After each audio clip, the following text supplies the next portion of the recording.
All right, what's up, boys? We are headed back to Splitpaw. Went there yesterday, level 15. Stayed till like 21 or 22. It was pretty rough.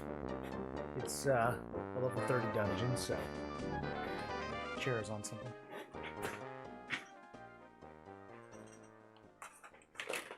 Okay. Yeah, it was pretty rough. It was slightly impossible. So we're gonna head back today with some more levels, and we should be able to pretty much blow it away. I got level 30 on the warrior, which means we unlocked warrior's endurance. 1% hit point regen every 6 seconds. So what does that put me at? We're at 64 HP regen with the life drain thing from necro running. If I run unyielding. So that's a lot. That's a lot. I don't know if we'll use it though, honestly. I still think that just using inversion and recovery is kind of better, since we do have those necro life taps to spam. But let's see. Let's head to Northern Korea.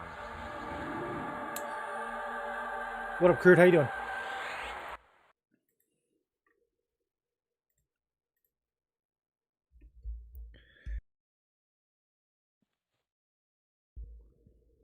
I love leveling in Mistmore.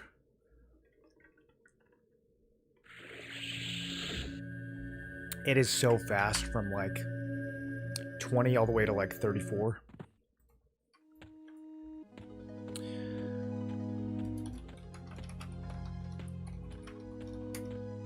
Oh, that worked. I just typed my J boots. Yeah, now we're fast. Honestly, not that fast. All these guards don't want to smoke anymore. Look at that. Scowls, but he doesn't attack. Too intimidating. Figured out today if you have Empower stance on, your procs like Puma and Vampiric hit harder. Yes, yes. Could be very good. I don't know. I tried playing around with it a little bit. I think you have to do a lot of stance dancing to really make it work, because, I don't know, just a lot of the time, just chilling in recovery is so strong. If you're not like actively casting, and then if I am actively casting, I usually want inversion.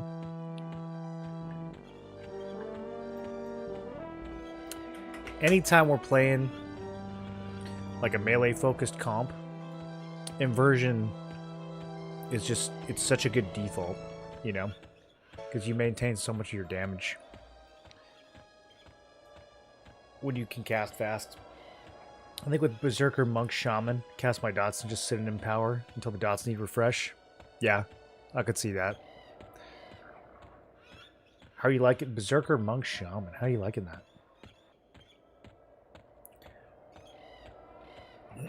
Do you run Berserker stance on it? Pretty much all the time?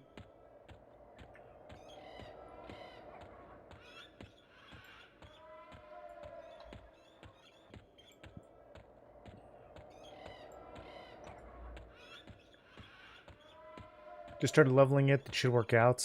We full Berserker stance. Yeah. Yeah, I'm in Berserker stance probably like 90% of the time. I don't know what we're going to do when we start raiding, though. We'll see. We shall see. See what kind of burst we can put down.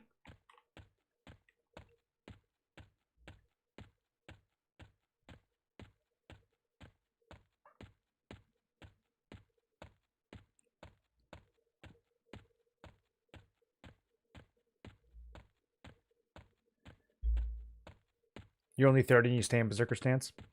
Berserker Rogue Beast for me. Everybody can do D2, so good enough.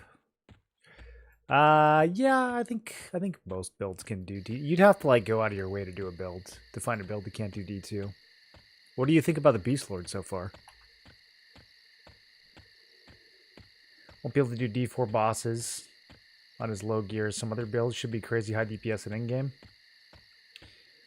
That's the thing with Berserker. Yeah, it's gonna struggle to do like no matter what your comp is, doing D3 or D4 in Berserker stance is going to be very sketchy.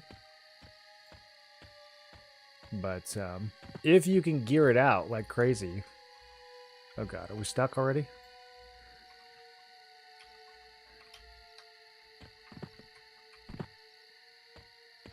My poor ogre, always getting stuck everywhere. Honestly, my frog was kind of getting stuck everywhere too last beta.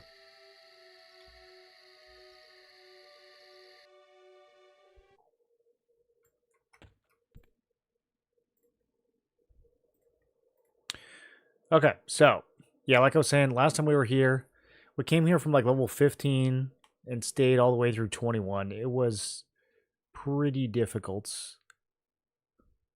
But now, significantly stronger, more levels. Got the Warrior Region AA. Got some new spells. Let's actually double check and see where we're at with spells. Brother get out of Berserker, Shaman, Cleric. Easily killed D4.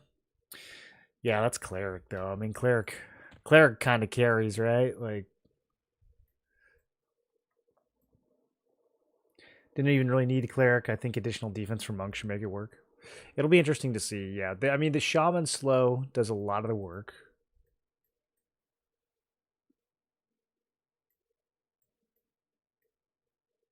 Shaman dots also do a lot of the work. Shaman is just crazy for D4 in general. Might be the strongest class out there. Okay, so we have the new Lifesteal dot, level 29. Invoke Fear we're never going to use. I got the level 29 pet on the bar. Is he out? Possibly. Let me resummon him just in case. Level 29 pet, only level 25? It might be the case. The 20s is when the pets do start to kind of fall behind. Okay, we got the new Boiled Blood. Alright, yeah. I got everything good to go here. And yeah, he's only 25. Okay. Let's give him some haste.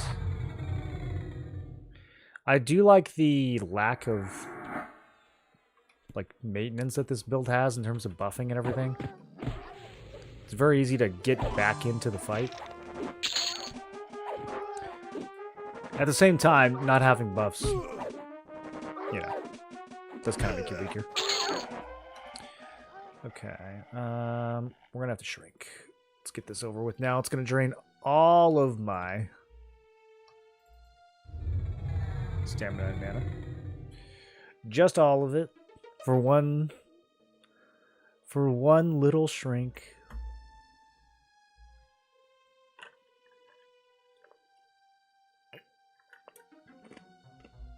Should we do 2 shrinks? I shrank my pet?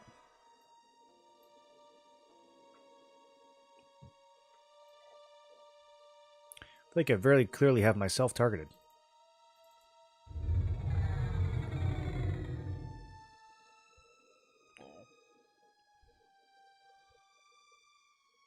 Try again, I guess.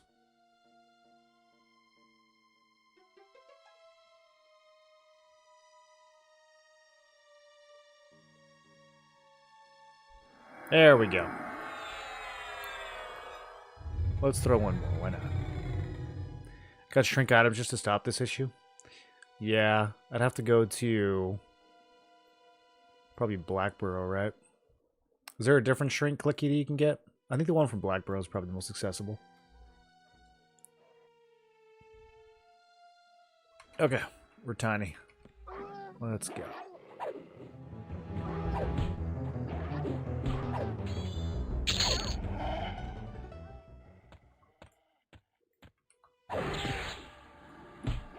Run balance dance for a minute and recovery while we smash some blues.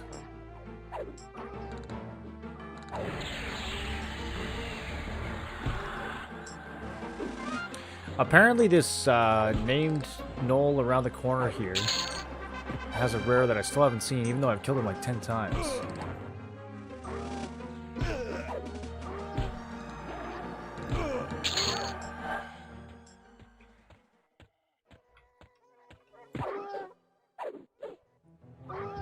Grab the BB shrink clicky.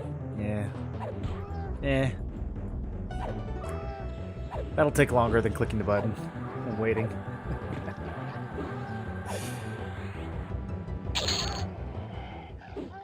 Good start strat is make your newbie zone D4 and get some +4 weapons real fast. Your newbie zone at the very beginning? I don't know, dude. I think I would just level. I think the strat at the beginning is to just get level 10 ASAP.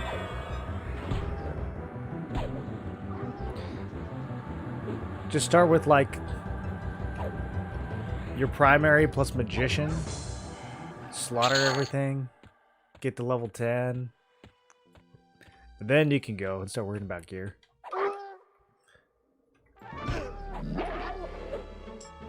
Doing D4 in your newbie zone would be probably pretty rough. You don't really have a lot of tools to deal with that when you're, you know, level 2. Shaman is wilds. And the Berserker Cleric Shaman. Shaman counted for like 60% of the DPS. Yeah, playing Berserker with no other melee DPS does feel like a bit of a waste, honestly. Like, I think on its own, if you just have like a standalone melee DPS, Monk would have to be. Monk or even Rogue would have to be stronger, right? Tried Warrior, Paladin, Zerker to test out Blood Rune plus Crippling. Fun build, but Blood Runes weren't enough sustain in the raids. Even with the Paladin, were you smite spamming? Even with Lay on Hands, you didn't feel like you had good sustain? Yeah, I put the Blood Runes on my combat log. I haven't honestly noticed them being too crazy yet. Maybe in an end game they'll start to scale a little more. Do Berserkers get triple attack? I don't know. I don't know, actually. I have not maxed out a Berserker yet.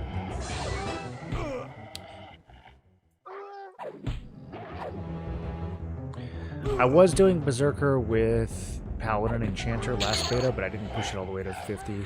It was pretty clear after some of the other rating I did that Berserker stance rating was not going to be a thing. Let's not until you're like very, very geared.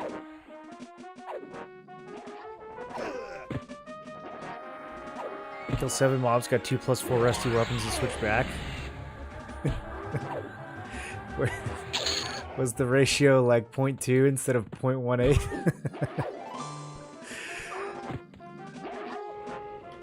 +4 was rusty weapons. That's so funny.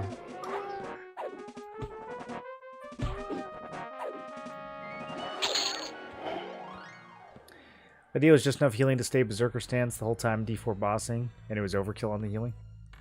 Yeah, Shaman and Cleric together, I mean, that's about as much healing as you can possibly get, so... I could see it being overkill.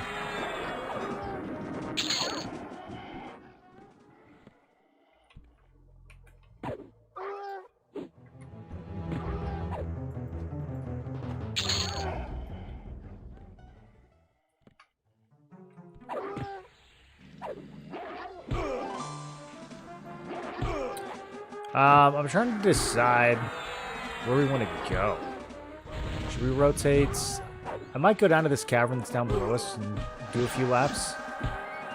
Because some of these mobs still have placeholders. So I think we need to explore a little bit more. See if we can find anything hidden.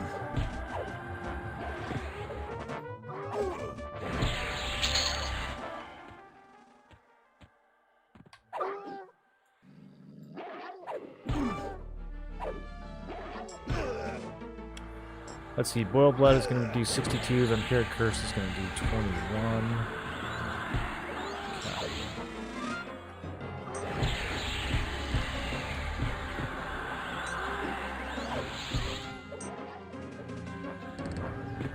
Start pushing the limit a little bit on these reds, see what we can get away with.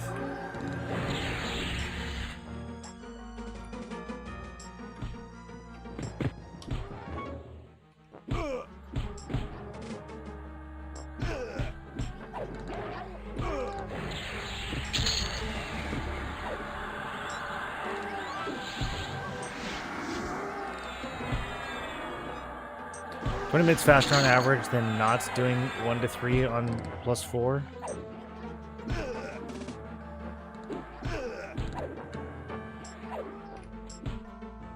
Oh, I missed your earlier message. Tested a few builds, 1 to 10. All could do +4. Levels 1 to 3 for weapons. But anything with mage, it was easy. Yeah, mage does make it easy. So you think it was faster, really, to just... I don't know, maybe... I guess I haven't played a lot of high difficulty at like level 1. Maybe it just... the mobs don't scale that hard at that point.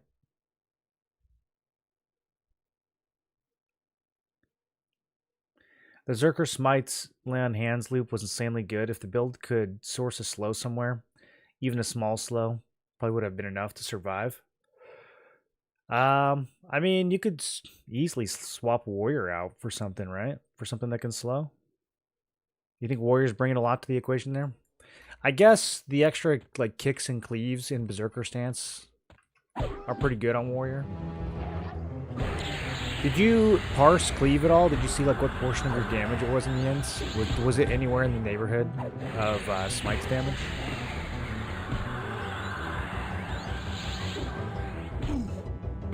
Because I mean, I would almost say just like throw Rogue in there instead. Get the slow poison. Your backstab will probably do more damage than cleave anyways.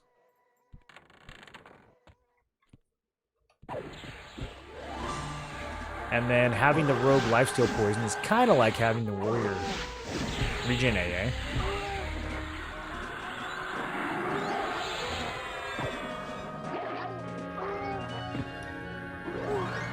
Some of these crits do feel so satisfying. This crit for 327.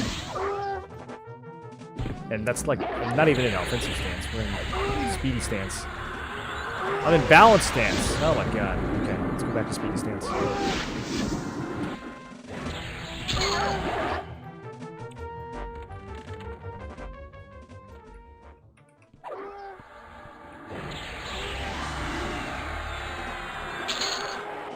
Melted.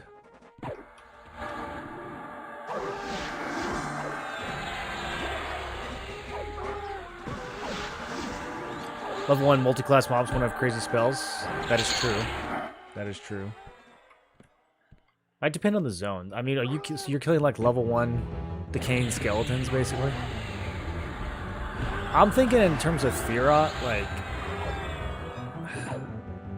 I guess you could find like one of the little lizard dudes.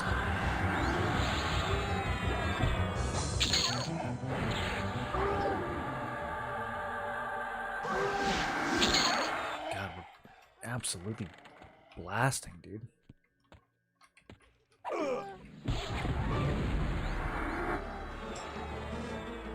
Should probably focus the caster first. I really like the Warrior Necro combo. I mean, I think Paladin Necro might be even better, but also it's gonna take a lot more mana.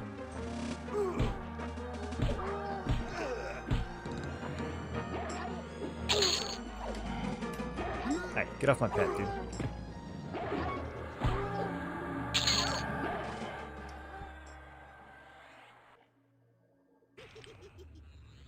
They harm touch. Harm touch by a D4 level 2 mob. Did Ogre, Berserker, Rogue on +4, 20 minutes, I got 2. +4 one-handers, my Piercer, and hit level 2. You spent 20 minutes to hit level 2? That can't be the play though, right?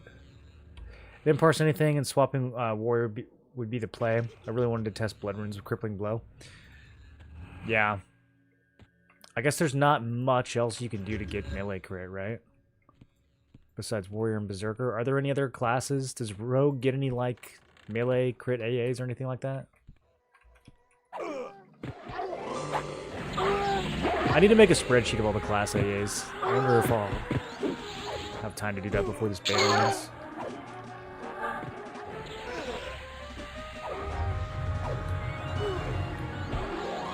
This heroic leap is actually kind of good when it comes to keeping things off of the pets. Especially when we're AoEing, it's so hard to get the pet to just not die. It's always hitting the wrong enemy and pulling aggro.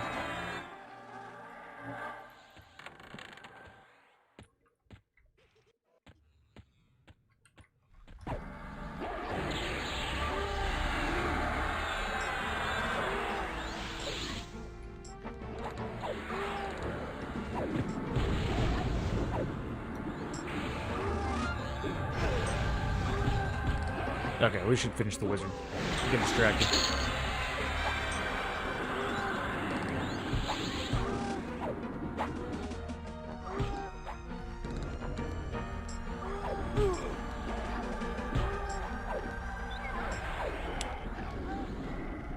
So does this guy just never drop like actual loot? I feel like this whole section, it's like they forgot to revamp this whole corridor.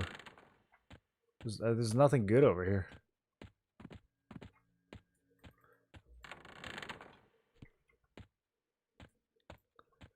I'm gonna rotate it a few more times though, just in case.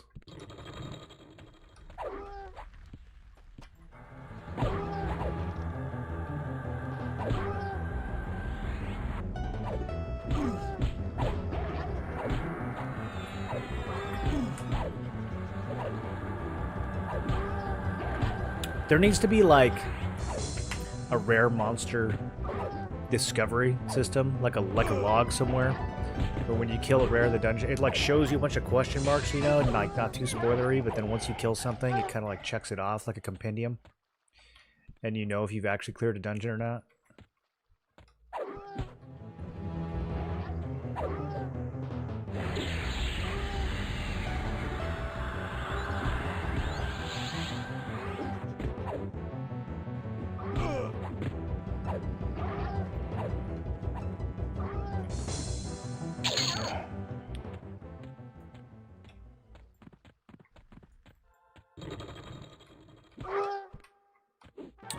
Okay, how many laps of this do we want to do?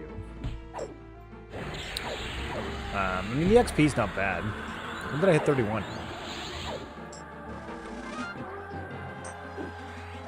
Resist disease.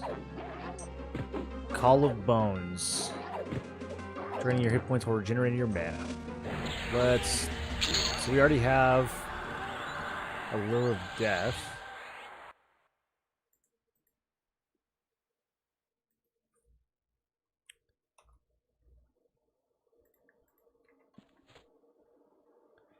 Right now, 23 mana regen and 31 HP regen without any stances.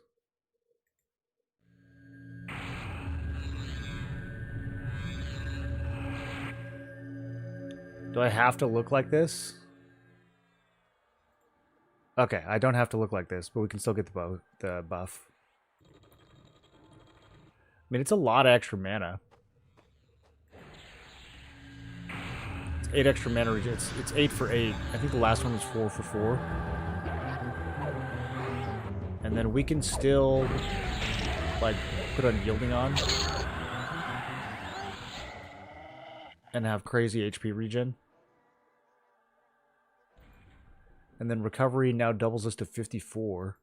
I mean, that's pretty good. That's pretty good. I don't want to be a skeleton though. Actually, it's kind of... Do I want to be a skeleton? Now it's kind of growing on me. Now it's kind of cool looking. Nah, I'm gonna go back to an ogre. A shrunken ogre.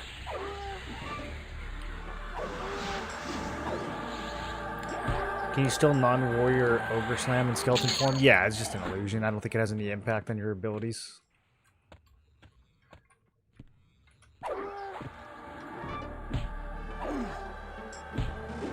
Man, what am I doing to kill these things so fast? That is insane. Is it just frenzies, I guess?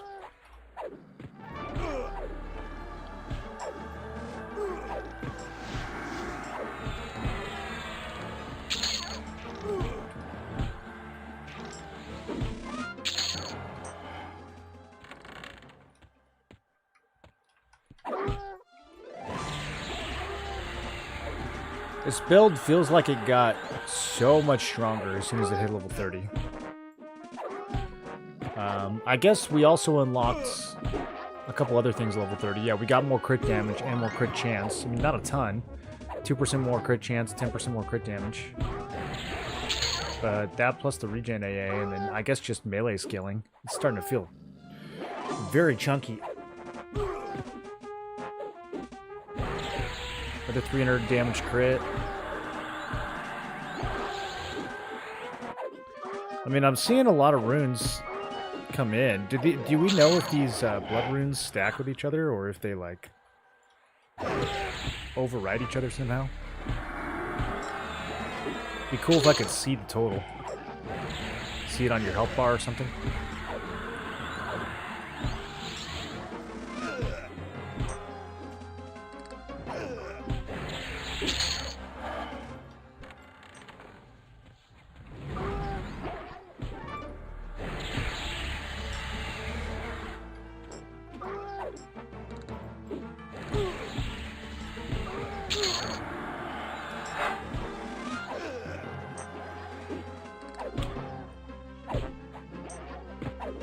Doesn't deform when my ogre uses the mask. I can't slam.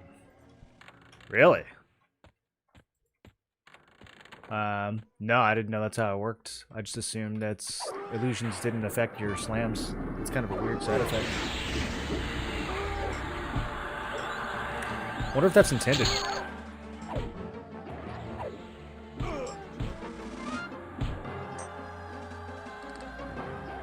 What weapon are you using? I'm using a +4 Earthshaker.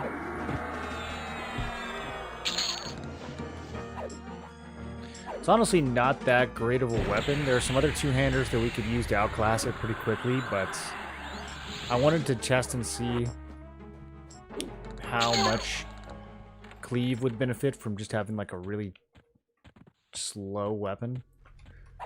Because it seems to just... I mean, it's on a flat cooldown, right? So it seems to just do damage based off of your weapon's damage. I don't think it's normalized in any way. And then plus Berserker stance for cleaving every 6 seconds instead of every 12, so... I think for killing multiple enemies, it's really good. I don't know if... Like, if we're going through like this and killing them 1 or 2 at a time, I don't think it's probably not that amazing. Probably should just go with something with a better ratio.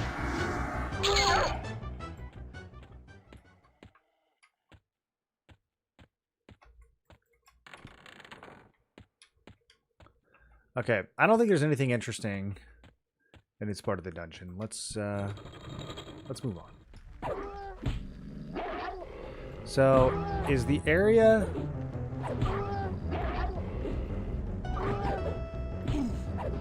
like the underwater area, the high level area, or is the... I feel like up here is the hardest part of the zone, right? Yeah, we'll go to the underwater area next. I think at this point we should be able to handle pretty much the whole dungeon. ChatGPT says you must be a big form. I mean, it definitely still works while I'm shrunk twice. The lore seems a little inconsistent there.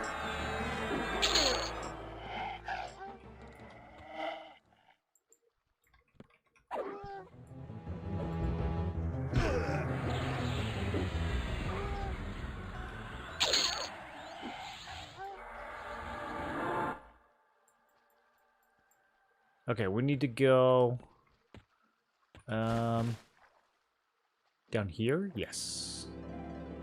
It is a pretty cool dungeon layout.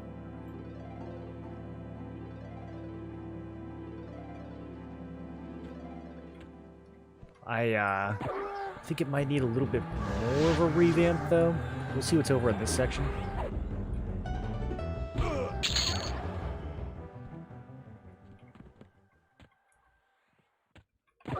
These guys are all in the 40s.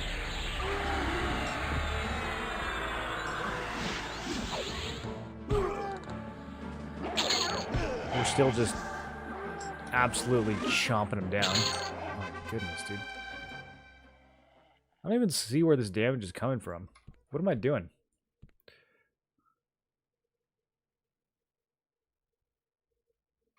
Those cleave double attacks, I guess. Double attack does start to come online a lot more in the 30s. I think we first get double attack at, what, like 20 on Warrior?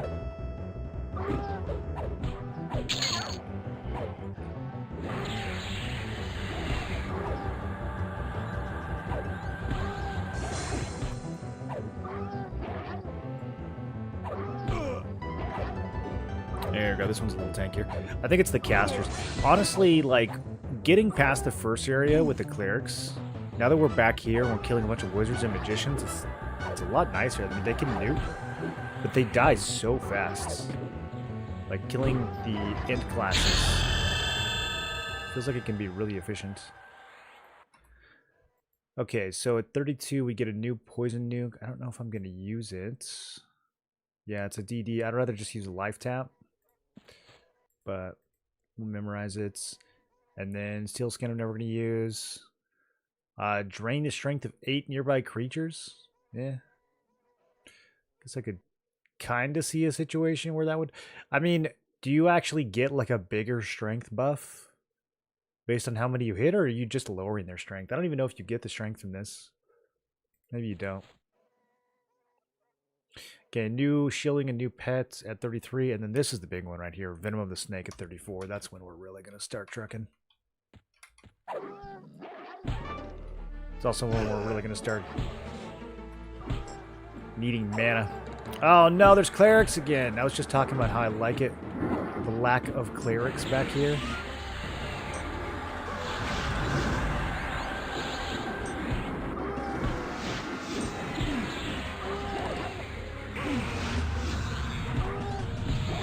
A 42 cleric. Oof. Maybe we go back to the other part. Maybe we go north. Each level above 40 makes such a difference in this game.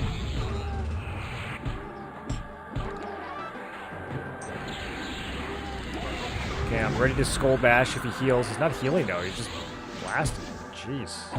Okay, there's the heal. Interrupted. Come on, finish him. Get him. Ringmill Coif.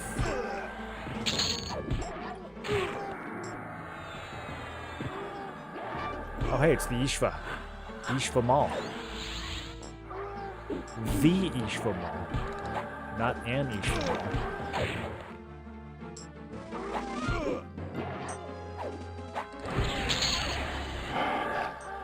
What level's he? 45 Necro. Is he the big boss of this dungeon? Maybe we shouldn't be here. Maybe we should go up in this section. There's an apprentice Ishva over here.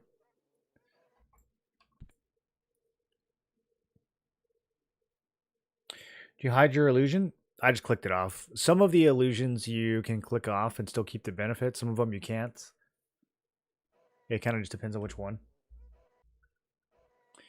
Are you still playing this? Isn't this like a 1 week and done type of game? It's like a 3 weeks and done type of game if you degen super hard. And if you only, if you only care about progressing one loadout or one trio. Don't let them scare you. Oh, I'm not worried. I'm just getting some resources. Is Splitpaw a revamped zone? It is. Yeah, it is. It is revamped, but it's like... Ooh, he's got a cleric with him, though. He's a caster. I think we just... Oh, God. He resisted everything. Okay. I don't know. Maybe we should kill the cleric first.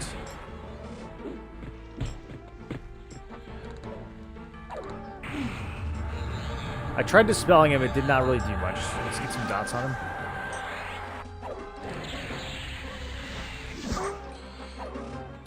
So I don't know how my pet just always manages to... Okay, I'm gonna dot both of them.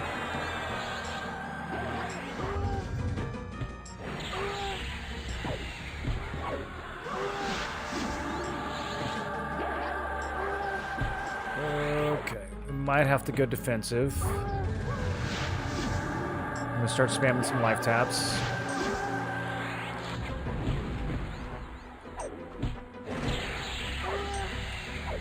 Yeah, okay, defensive stance.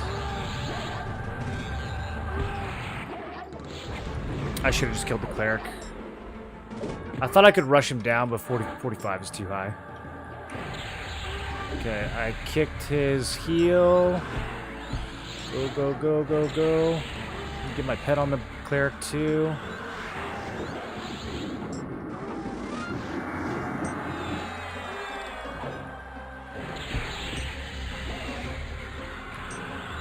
Okay, we kicked another heal. The Skull Bash on Berserker is actually so useful for breaking heals.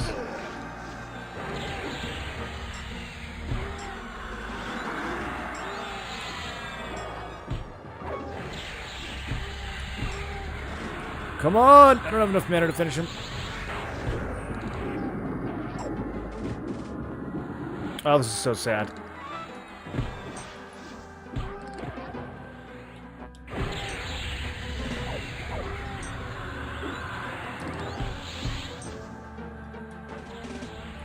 No! I had him! Then I got stunned.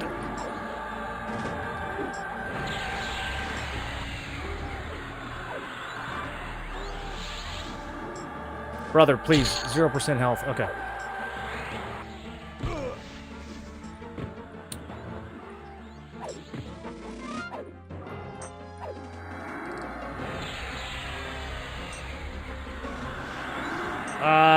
Yeah, this is fine. This is good.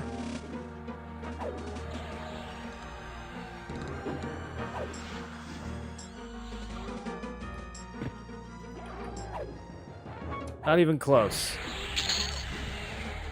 Oh my god, we got his brain? That's pretty sick. I wonder what we use that for. Yeah, definitely should have just killed the cleric first. Robe of the Ishvar, reanimation efficiency 3.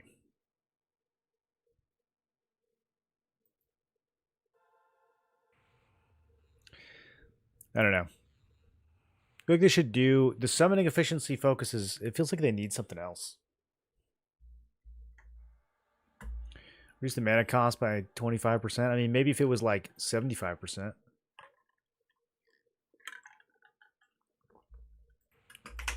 Let's see if it looks cool.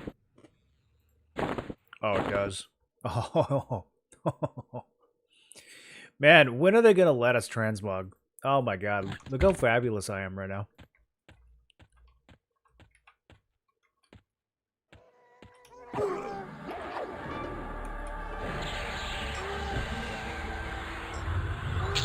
I'm gonna wear that. It looks so good.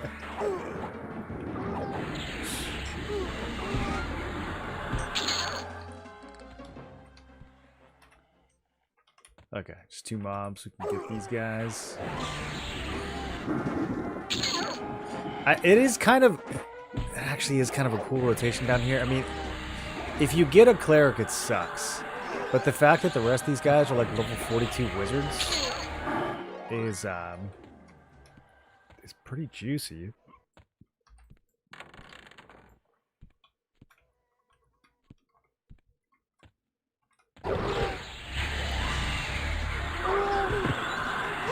I wonder if the clerics are fixed or if they are all random. I think all these mobs probably have a chance to be cleric.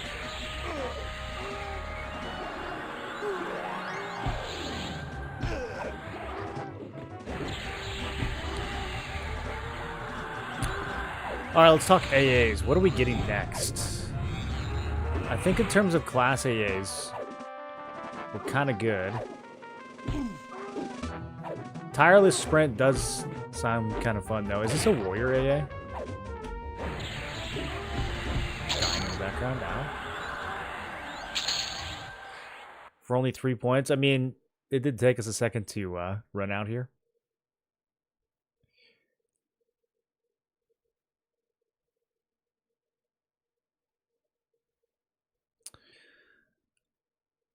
Consumes 75% of your health, deals 100% of that health as direct damage.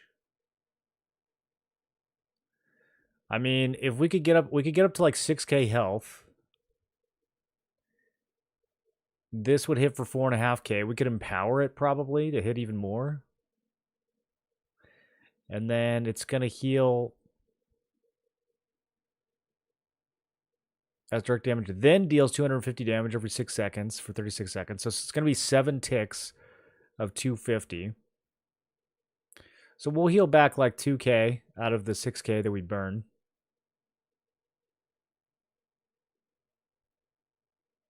It's a lot of damage. I don't know. I feel like there might be something there. The rest of these Class A's I'm not too worried about. I think cranking our dot crit damage is going to be pretty important.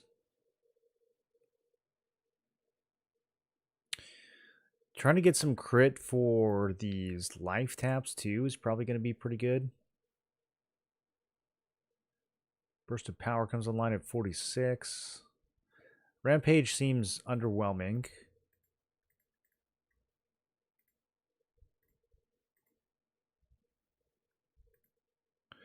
Can I even get direct spell crit chance? I don't see it anywhere. I think we might not have the right classes for that.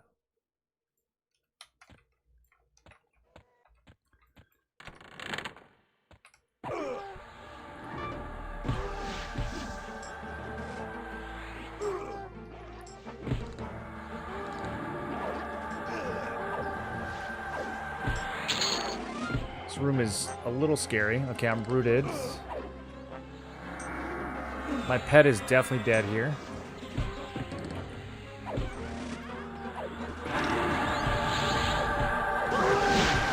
Throw out some leeches on these other mobs. Oh my god. Okay, Mage Hunter. Oh, okay, we should have opened with Mage Hunter. I'm taking so much damage. GG. Maybe. Oh. He was about to die. I actually thought we might have been able to pull that off. Alright. Oh god, rebuffing.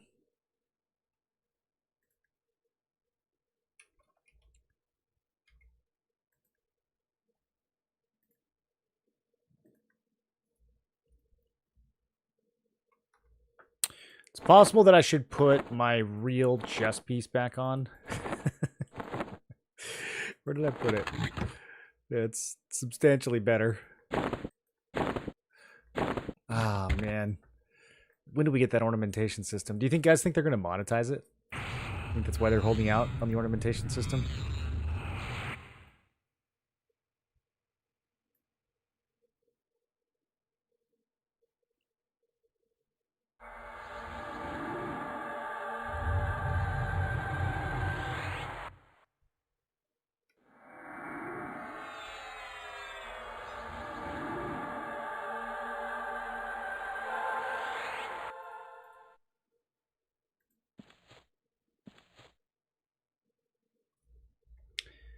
That's just not just Game John's decision.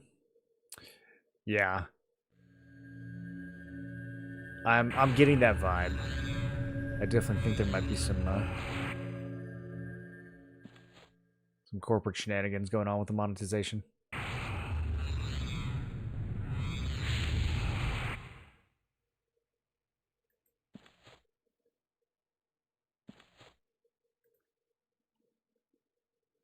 The game is good. We're all just waiting for the okay, here comes the bad.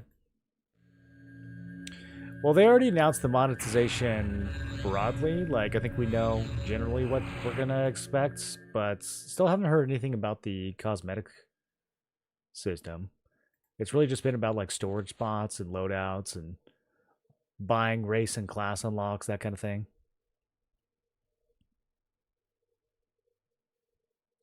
They really went hard with those unlock prices. I was a bit shocked by those.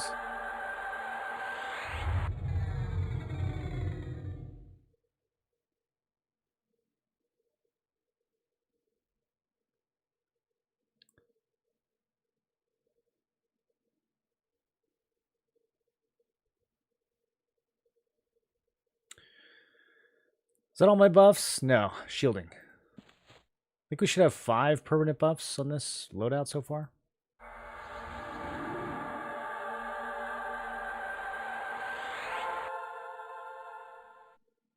Four from Necro. 5 from Necro, actually. Wow, they're all from Necro. Yeah, I guess that makes sense. It's only caster. It's a lot of permanent buffs from one class.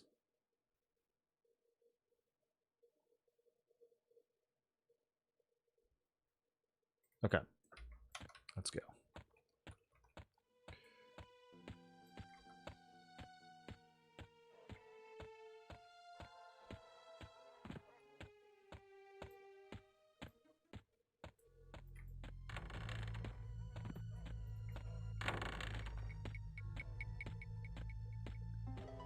I'm just going to see how far I can get before something attacks me. Okay. Not bad.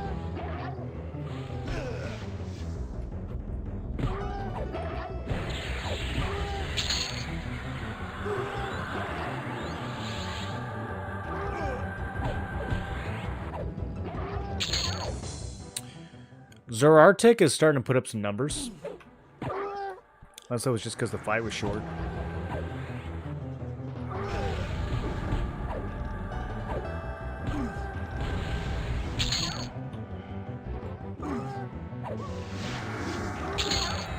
Nothing micro brought those transactions? Yeah.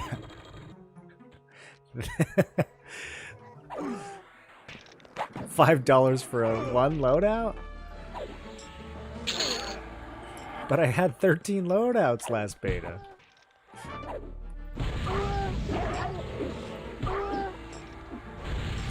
Honestly, if they just made it so that you got, like, you're paying a $10 sub, if they just made it so that you got $10 worth of premium currency with your sub every month, I would be fine. They could charge whatever they want.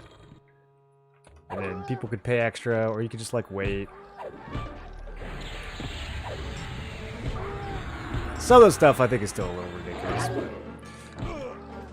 but that would broadly make me feel better. If they had sold loadouts for, like, you know, $5 for like a pack of 6, I would have bought that. $5 each is so funny, dude. Like, there's no way I'm gonna pay that. I will literally reset up my hotbars manually every time I swap just to spite you at that point.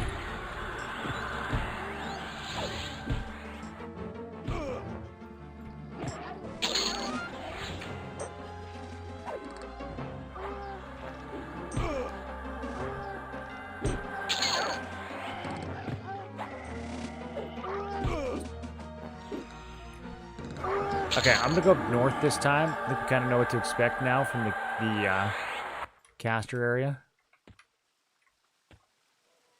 Let's see what's up north.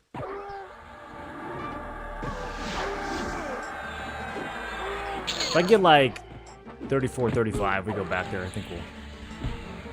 Oh, there's snakes. Level 38 snakes. A Godaladian whitemouth.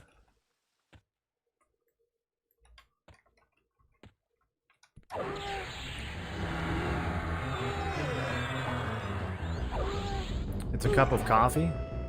Is it a cup of coffee, though? I mean... if I could just buy one loadout and be good, then okay, it's a cup of coffee. But I'm going to need more than one loadout. I'm going to need more than one of them loadouts. Unless they just want me to quit after I beat the game on one loadout. I feel like that's what the monetization kind of encourages.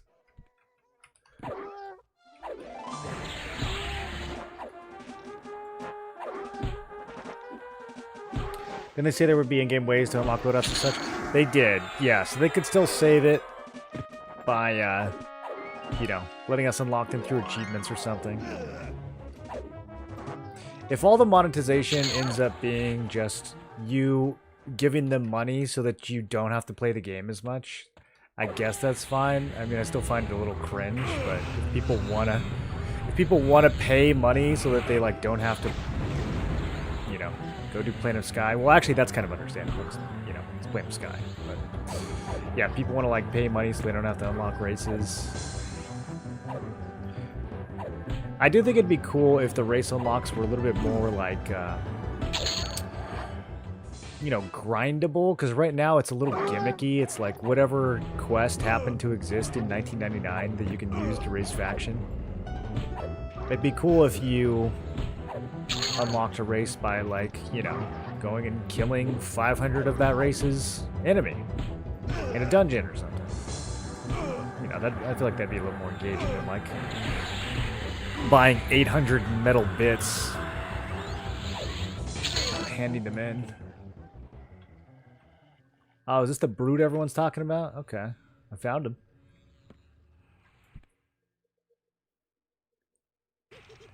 Look, it's $5 coffee that's like 3 coffees. Where are you living that you can get 3 coffees for $5? Brother, you can't even get a gallon of gas for $5 out here.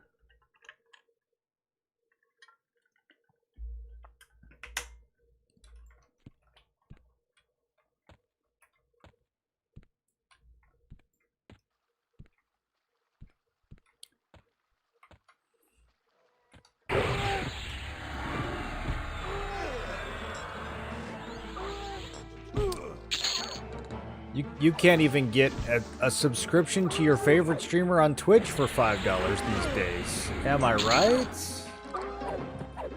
He didn't pull until I was right in his face.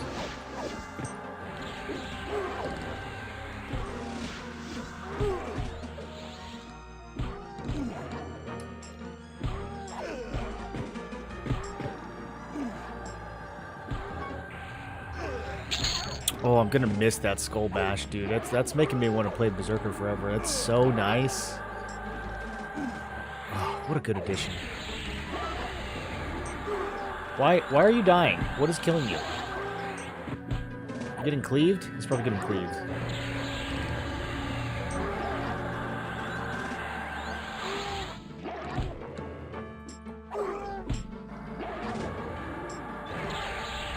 Brutish breastplates.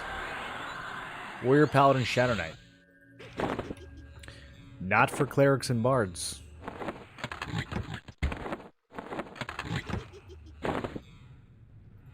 Oh, it looks good, dude. Whoa. I need that ornamentation system. Alright, so it's a little bit, very slightly less AC than Lustrous Russets. Lustrous Russet has so many stats, though. I don't think I can actually swap it out. Ah, it looks so good. Man. Like, the ornamentations, those I'll spend money on, bro. I'll spend money to look good. Alright, should we jump down and kill some snakes? Let's do it. A hiding knoll? Aw. Well, they're making me feel kind of bad. I didn't know he was hiding. Oh, they're all hiding. Are they hiding from the snakes? Okay, well, now they're getting murdered. It's a little bleak. Sorry, guys.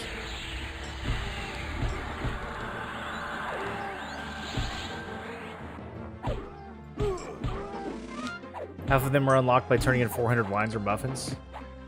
Yeah, like if you were designing a game, you probably wouldn't make that be the way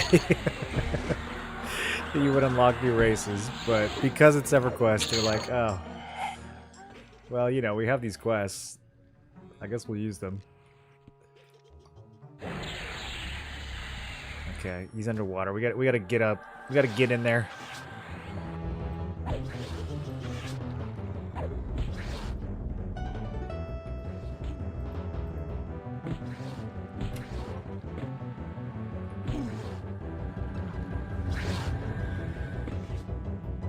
There's a lot of snakes.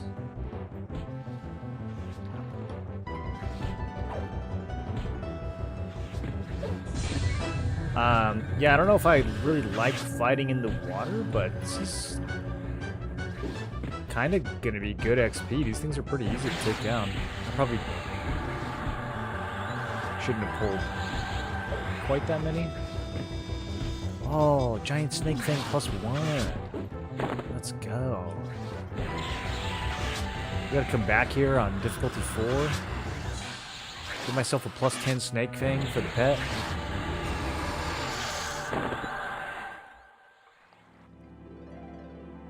Okay. Let's try not to drown. What's over here? These guys are 3.2% each.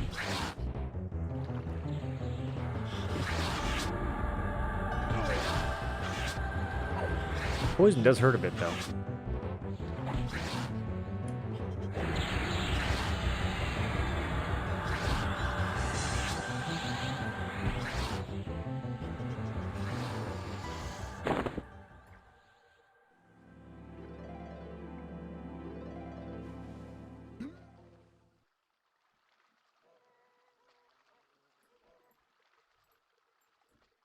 It's all clerics. We've made a critical error. We need to go back in here. This is probably all casters. Alright, let's see if we can find one at a time. So far, so good.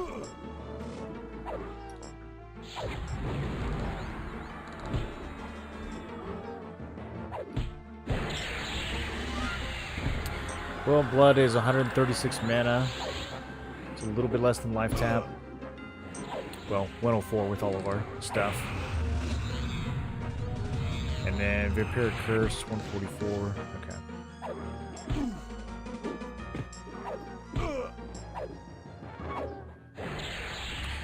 Vampiric Curse would have to tick pretty much for its full duration to equal 1 life tap. Feels a little weak. Especially for something with a 10-second cooldown. So you can't even, like, stick it on multiple enemies that easily.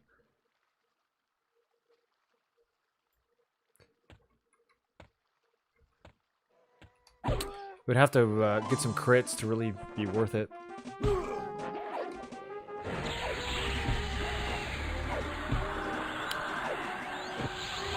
We will be getting some dot crits, though. For 4% from Necro, eventually it will be 6%, and then I have another 6% from this. So we can get like 15% crit rate on dots. That's 9 AAs though, I don't know if I want to do that quite yet. Let's buy the next dots crit damage. I want to see what the final ring's going to be. 175, okay, that doesn't scale that crazy. A 0.5 Great Axe. Oh. It's not bad. Warrior Berserker. Maybe we'll hang out here and try to upgrade that.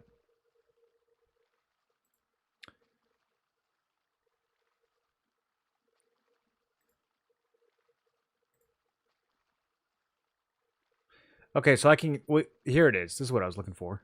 Yeah, crit with direct damage. Yeah, we need this for life taps. There we go. Throw a few points into this. And now getting crit damage. Yeah, the next 2 AAs will go there. I'm becoming a wizard, boys. Just for the sake of these life taps. What up, Dan? You pay $1.89 every morning for your coffee?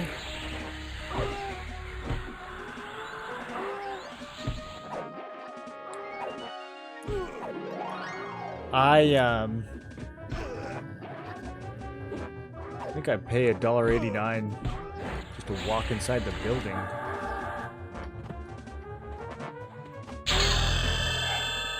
Level 33. What do we got? New pet. That was fast. New shielding. 34 is the big one, boys. Oh, we get an actual root, too, at 34.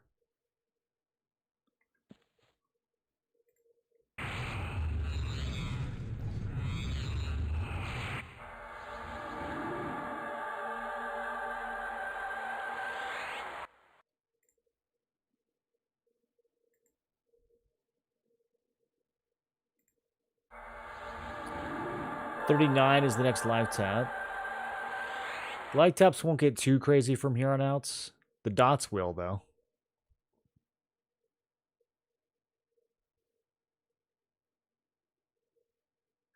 These the same spell. Causes 500 damage, turns them into a skeleton and stuns. Burns flesh from your target's bones, causing 500 damage and stunning them. Okay, so there's one version that turns into a skeleton and one that doesn't. Interesting. Same damage, same range, same cast time, same mana. So, the theory is, for bosses, we might be able to use this to turn them into a skeleton and then slow them with Shackle of Spirit.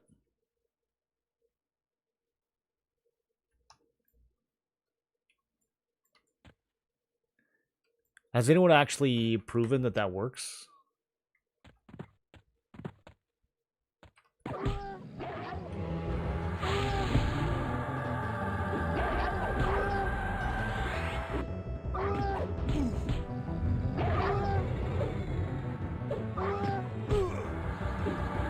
Considering it has no skeleton debuff and also scales with crit damage AA.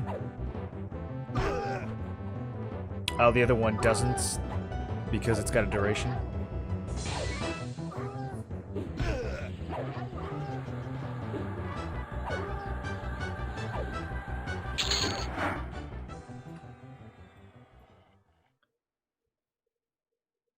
Teshval Devanyak.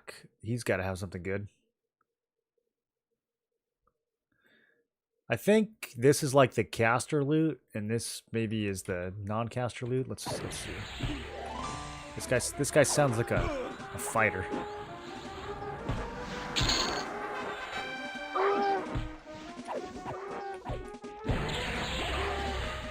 Slowly chain pulling everything.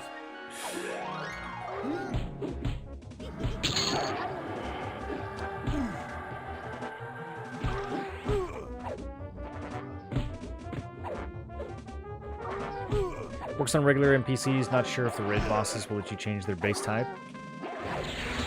Yeah, that's what I really want to know. I mean, we can probably go kill Maggie pretty soon.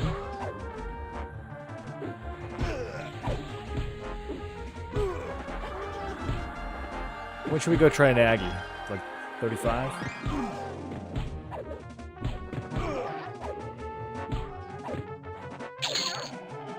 We could Scourge at 35. Let's see, Chilling Embrace. Will this stack with Venom of the Snake? They're a different spell line. They're both poisons. I think they might stack.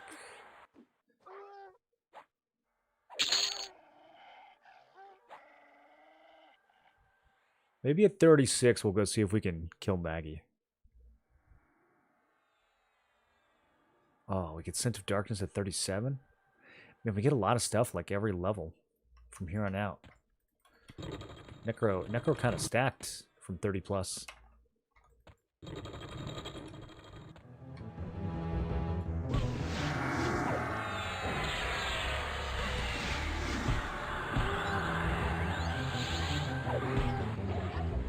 I was starting to think Warrior, Necro, Shaman might actually turn out to be kind of insane.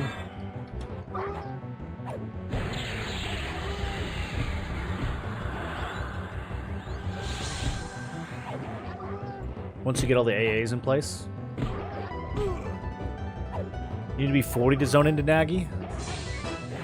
You have to be 40? That's anti-fun. What? It's kind of a weird requirement, right? I just assumed it would be 46 or nothing. Okay. Might actually die. I don't know what to expect in here. I've got Mage Hunter on.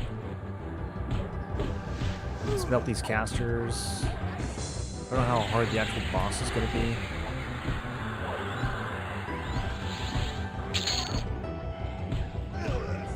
He's a warrior. Okay, we're fine then. Back to Berserker stance.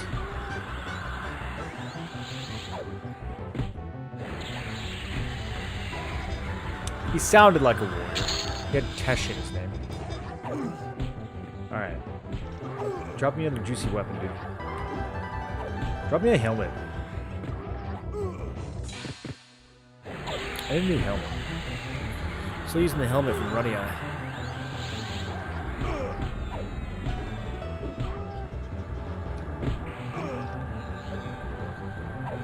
You're testing Paladin, Shaman, Necro now?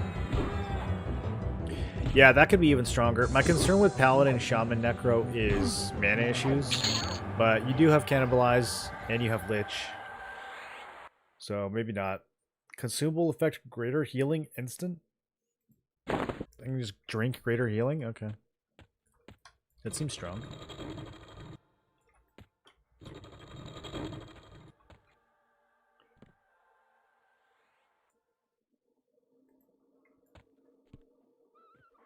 Is he executing Korpak Splitpaw?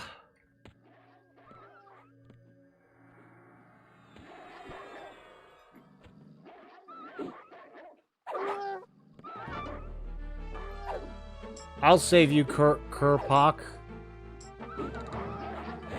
Do I not get the loot from this? He was already below half. I don't get the loot. Glares at you threateningly? Don't glare at me. You're going down next, buddy.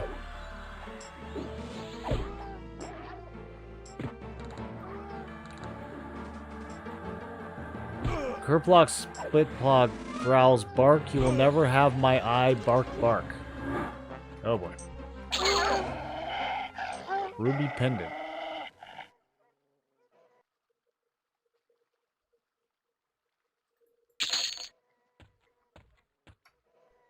None of these guys are attacking me.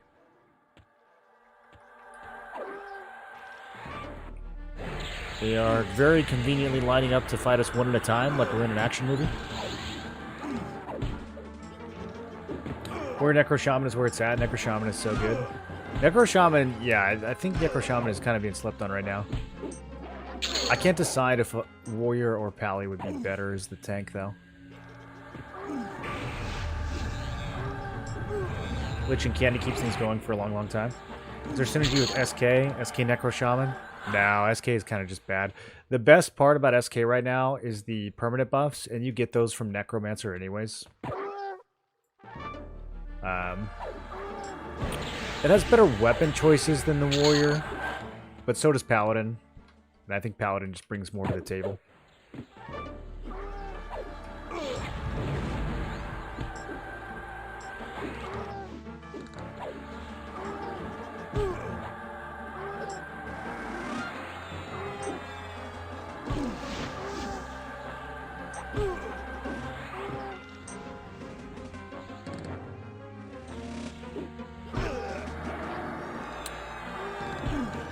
This judge is just funneling health into this thing.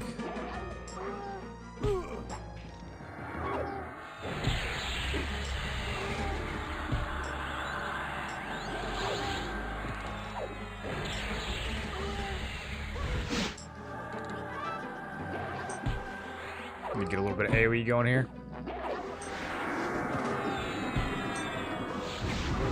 One more level and I get a dot so mighty that no cleric will out-heal it.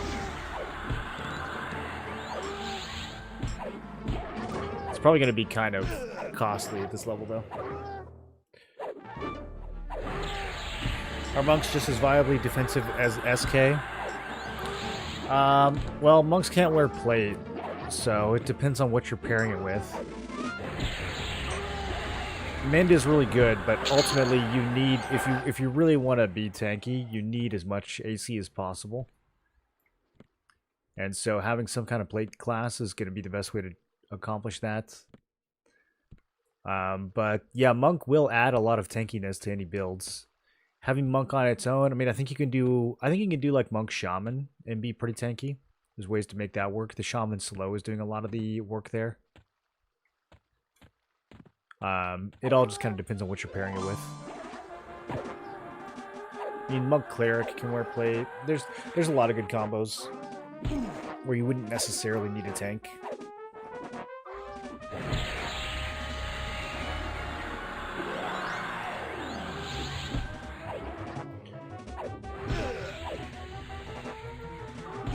So I guess I should have killed Kerplock and let the Executioner heal up or something. I think that Executioner is the one that has the loot. This is a really like cozy rotation back here, though. These mobs are all nice and spread out, even though they're clerics. You can kind of just go from kill to kill, single target.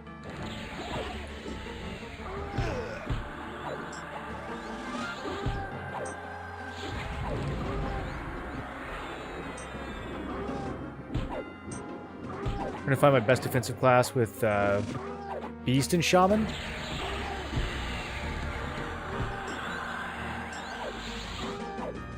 It's funny because Beast is like a mix of Monk and Shaman. So if you're playing it, if your trio is Monk, Shaman, and Beast, you might be. I don't know. The Beast Lord might not really be doing anything there except for the pet. How about SK, Berserker, and Shaman? SK and Shaman right now is very strong because of a bug, but we are assuming that that bug will get fixed before launch. Because it's like the most broken interaction in the game.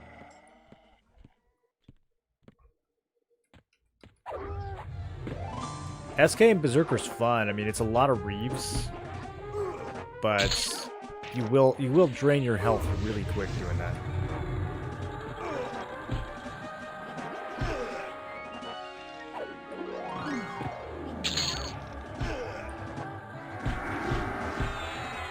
I think SK Berserker is one of those combos that works well if you're in a group and you have a healer in the group,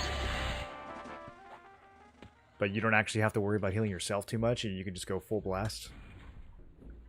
That's how it is with a lot of the Berserker builds. It feels like they're like going to be really strong in a group, but kind of risky solo.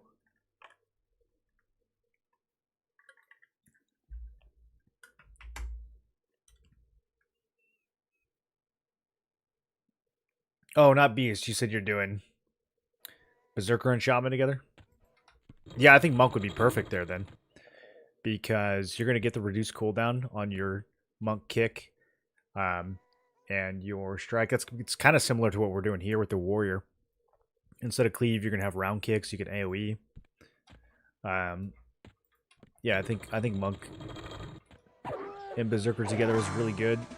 And Shaman pretty much rounds out any build, so...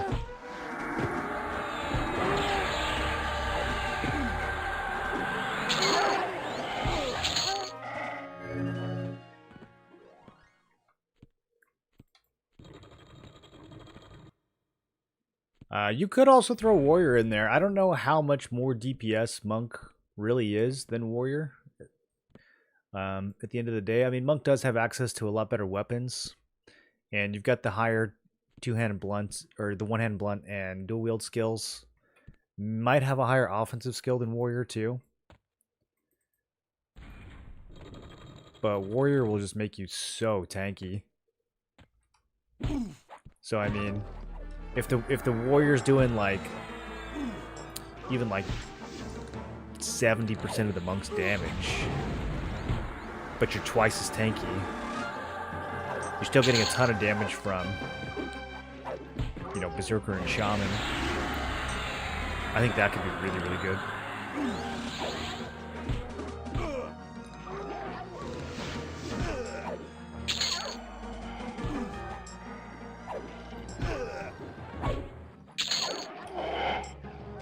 Honestly, any of the three classes that I have right now, if we replaced any of them with Shaman, I think the build would be extremely good.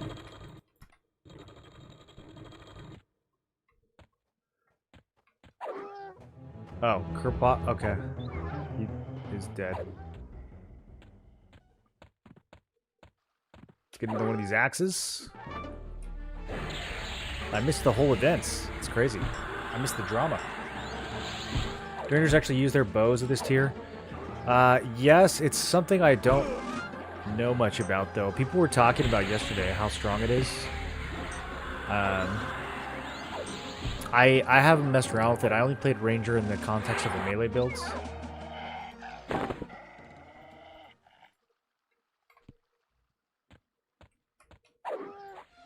Let's see, if we get this thing to +4, it might actually be better than my Earth Shaker. No, it won't. We'd have to get it to like +6 or something. How cool does it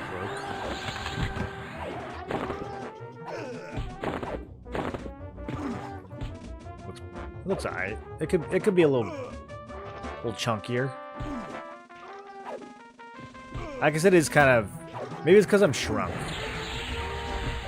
Maybe it looks smaller because I'm shrunk.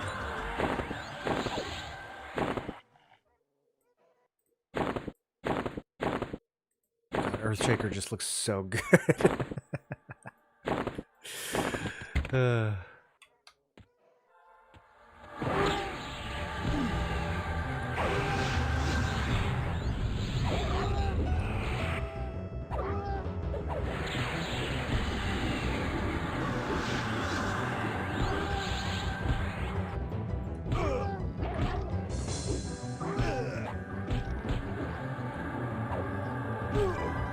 Do you guys think that when ornamentations do come out, they're going to be class restricted? Like, do you think we're going to be able to take a paladin ornamentation and put it on a Shadow Knight weapon? Or do you think they're not going to let us do that? Because, dude, just walking around with Soulfire,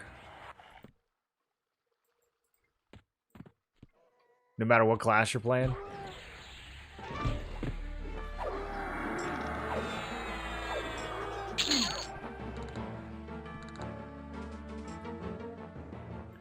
Okay, let's go poke our head into...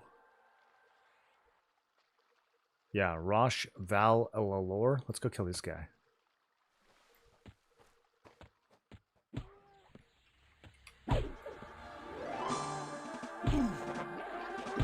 Endless Quiver comes out in POP. They have some kind of Endless Quiver thing here. I don't know exactly how it works.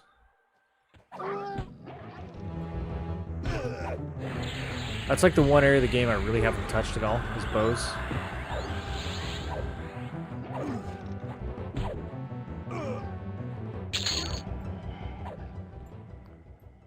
Okay, I've come up through this section before. This is all... These are where the hidden knolls were. I wonder, one of them might be a placeholder for something. Let's go up here next. Oh, that's a lot. Okay, let's take just a quick second. I have no idea what I'm going to play at this point. It's a struggle. It is a struggle.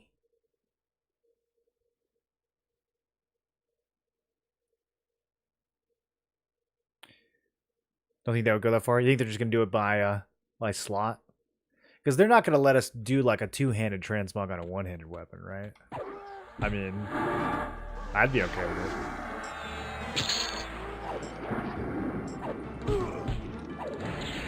If we could dual-wield Soulfires, I would pay money to dual-wield Soulfire, even if it just looked...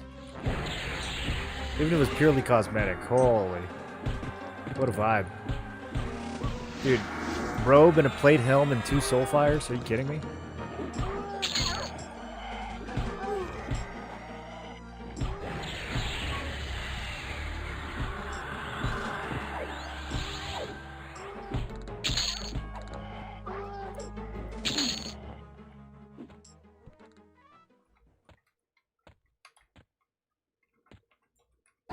It's going to be pretty dope even with just 1 Soulfire, though.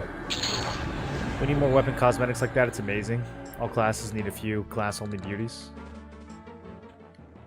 It seems like they're doing some stuff with the cosmetic. I mean, we've got, like, ogres and dwarves wearing robes now. So, I don't know. Maybe that's something that was easier to retrofit since those models already kind of existed, but they didn't exist for those races, so I wonder what kind of work that takes. Thought about doing a warrior build just because I always wanted jagged blades of war. Do they look sick? It's the jagged blades. Is that Kunark? Where are those from?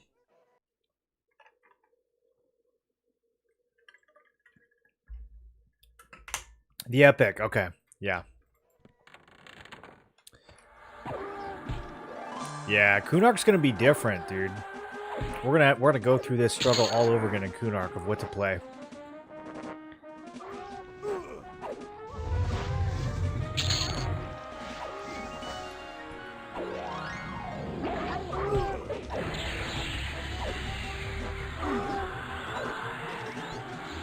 Alright, this guy seems named. I'm guessing he will drop some slippers.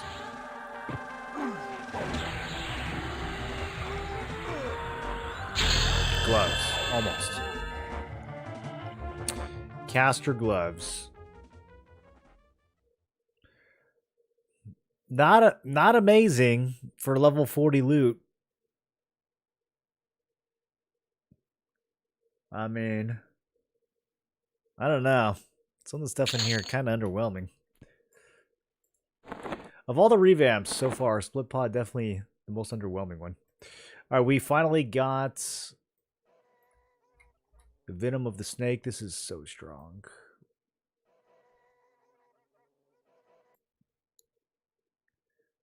It's not even that much more mana, actually. This is such a crazy spell.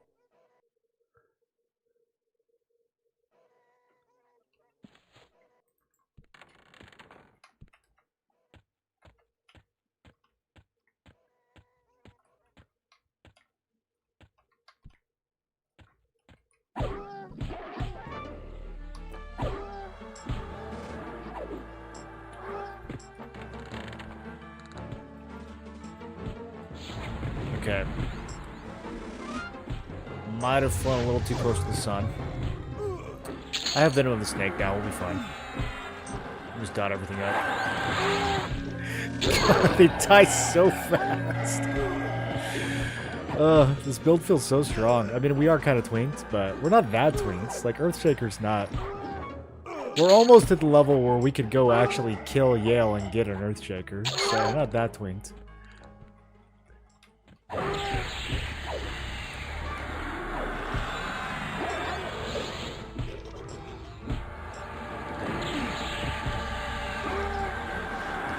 I'm getting a little wrecked by these damage shields.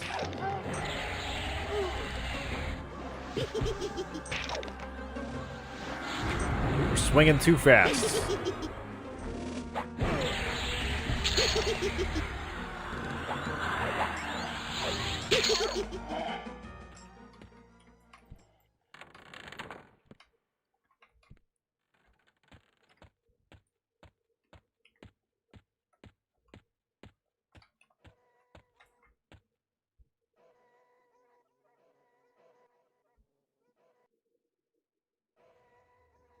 I don't think any of these guys over here are named.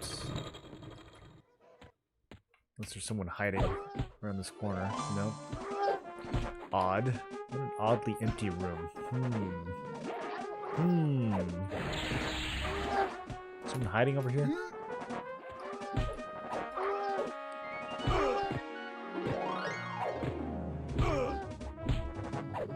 All ammo is unlimited? Oh, okay. You don't even have to get like an AA for it or anything?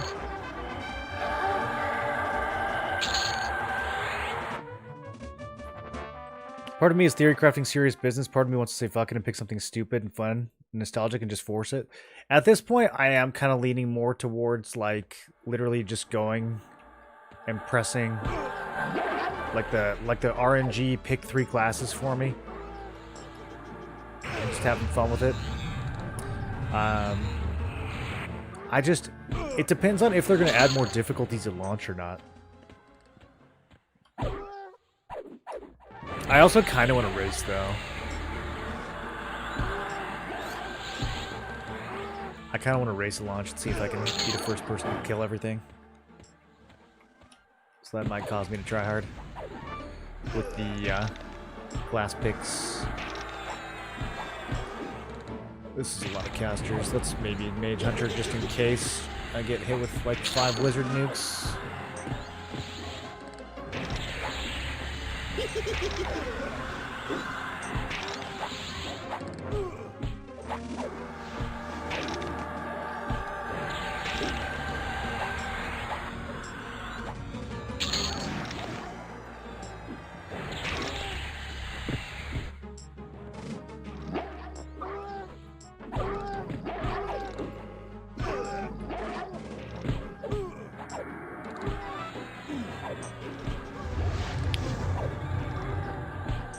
I wonder if I should be worried.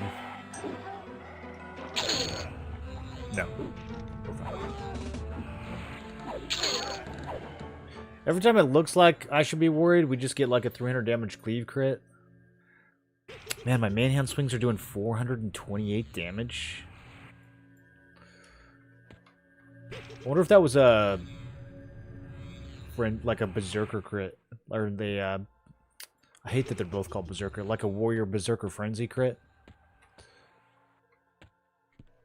I can't even say frenzy crit because berserker also has an ability named frenzy. Why did they have to? Why did they have to do that?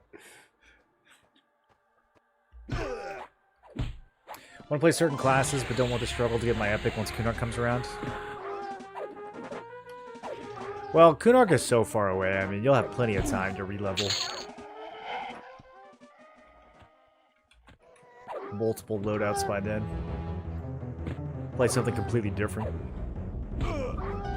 Plus, who knows? Like, it might be fun to level in the Kunark zones. You know, I mean, I don't know what they're gonna do with those, but you know, you've got Fill the Bone, you've got Kerns, you've got like all the low-level Kunark content. So you could just start a complete fresh loadout when Kunark comes out. Go all the way from 1 to 60.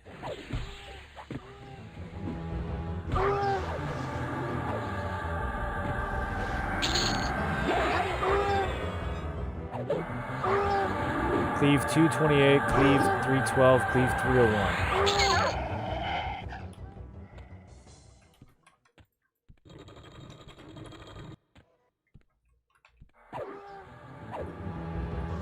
That was a very insane cleave. Do we have triple attack already? Oh, you didn't get that to like the 40s. I guess it... Oh, it's probably just because we were hitting multiple targets. Probably doubled one and then hit the other one.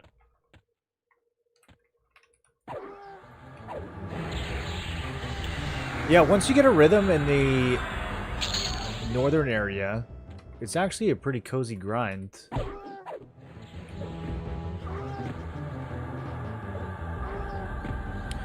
This might be comparable to,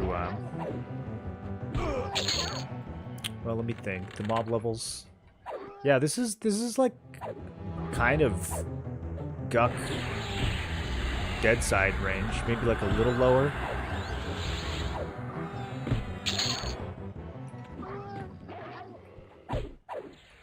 I don't know if the loot in here is as good. I mean, I think I'd still rather be rotating like the frenzy room.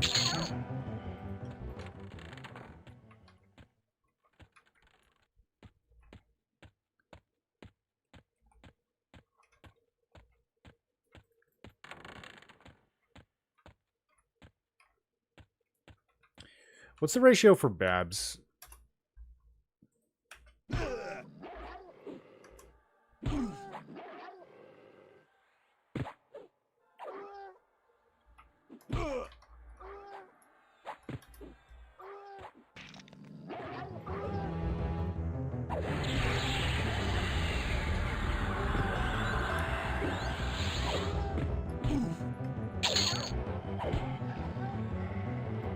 Five, 4 at +0. So it's still better than the two-hander you get in here. I find that to be a little pointless. Like, what? Why isn't this one better?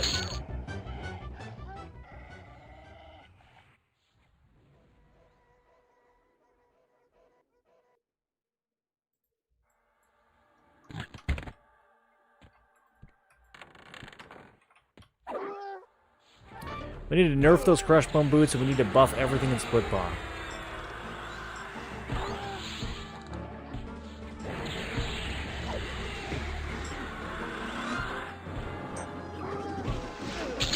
These casters die so fast, I honestly can't even got them.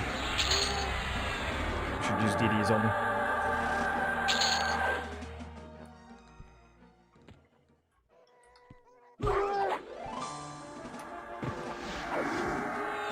I hope the game we're testing isn't the game that gets released. They have to have kept some secret stuff. They have to have at least kept some higher difficulty. They held back. I think that's the bare minimum.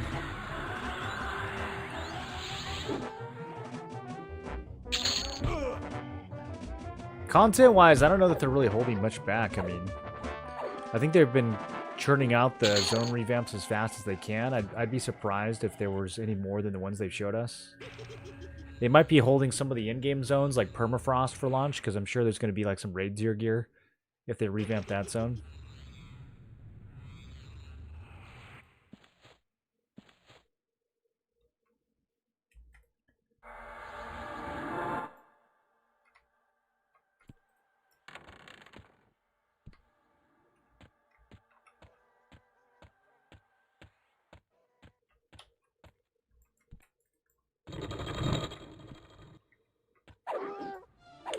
What is this? What is what?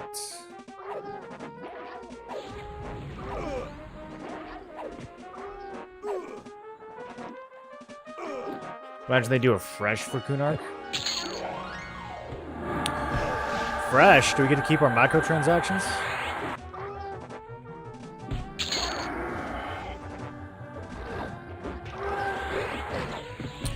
I don't know, with how like unlock heavy and achievement heavy the game is, how much they want you doing everything on one character, I don't know if fresh is something they're really ever going to pursue.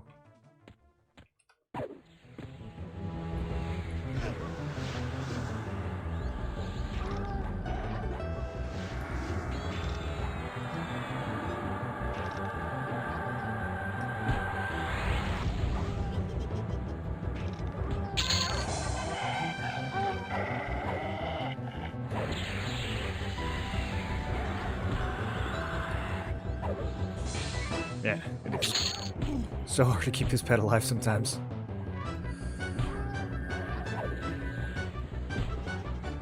So we really can't zone into Nagi yet? Like, what does it say? It actually says you must be level 40 to do this? I really want to go kill Nagi. This build is feeling hella strong.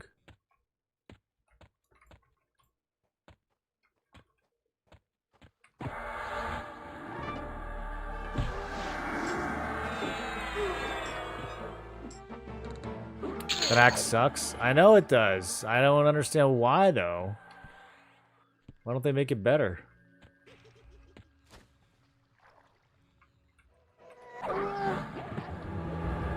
The best pre-raid two-hander is still in Runny Eye. It's so funny. Maybe Permafrost will have the new one. Use Heroic Leap? I do. Yeah, my pet still manages to... He still manages to get himself killed. I don't know.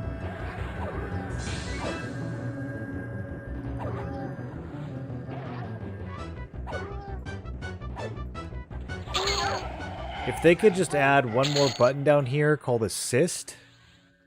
Oh, can you imagine?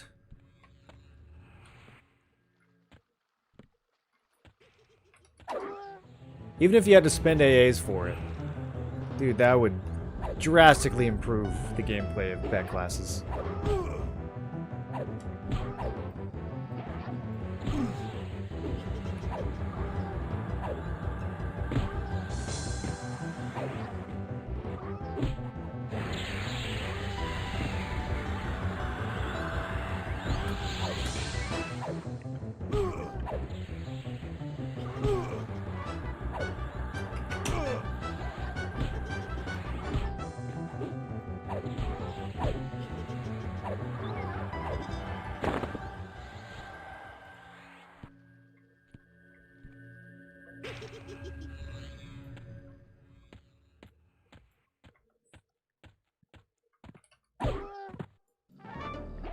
So explain what Everquest Legends is. Is it the old Everquest, like classic WoW?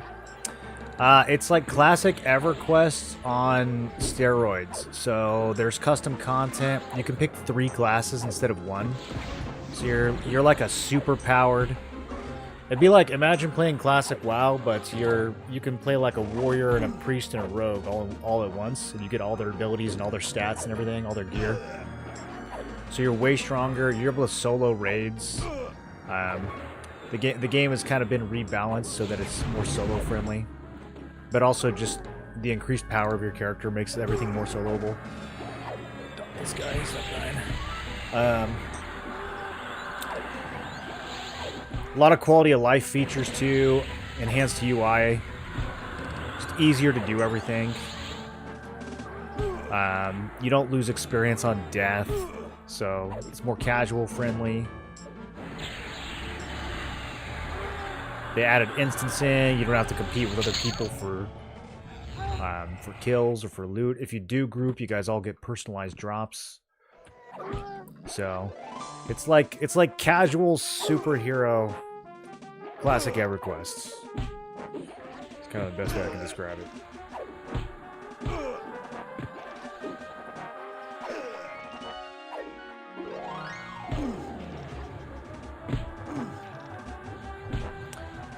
Yeah, no course runs. Instancing is W. Yeah, you would have to do instance. I mean, if this was not instance, like one person can clear half a dungeon, so you can. Yeah, I would have to. Instancing is pretty mandatory for a mode like this.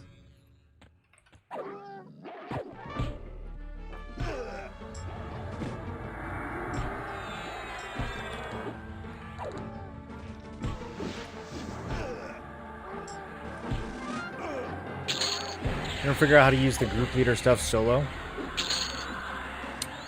The group leader stuff. What do you mean? Like gathered party?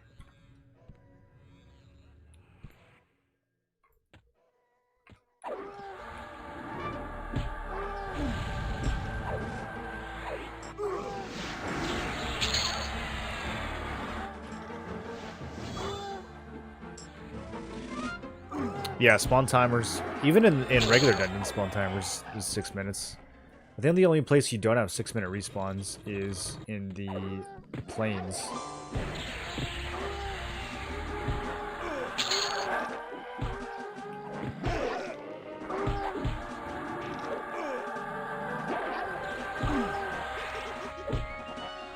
It's kind of overwhelming sometimes. Like if you're pushing through a dungeon for the first time and you're killing like yellows and reds and you don't have a lot of gear, those 6-minute respawns are actually kind of insane.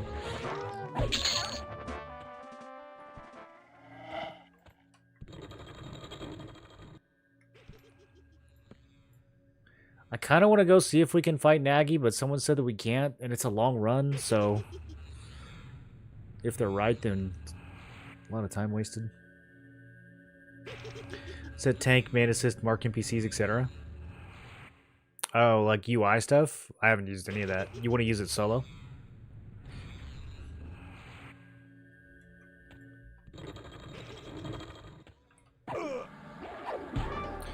Elguk felt kind of slow. I think it's 6 minutes down there. I had a pretty quick rotation in Elguk. Oh, did I go too fast? Maybe.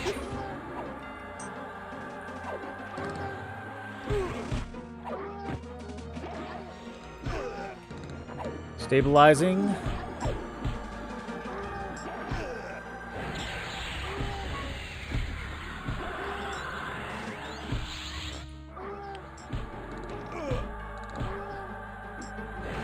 I could probably just feign death and let my pet finish him.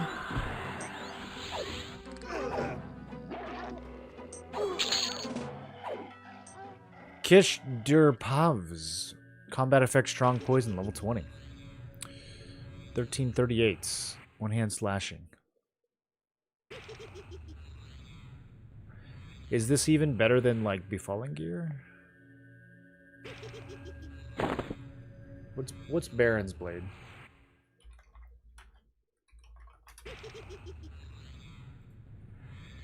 Baron's Blade is 1030.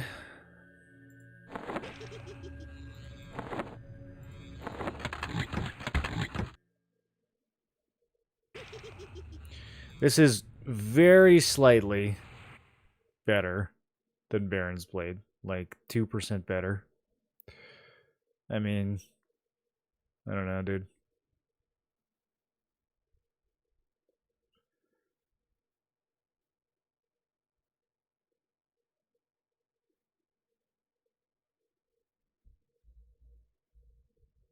It's strange that the Befallen gear is so good and the Splitpaw gear is like almost the same as the Befallen gear.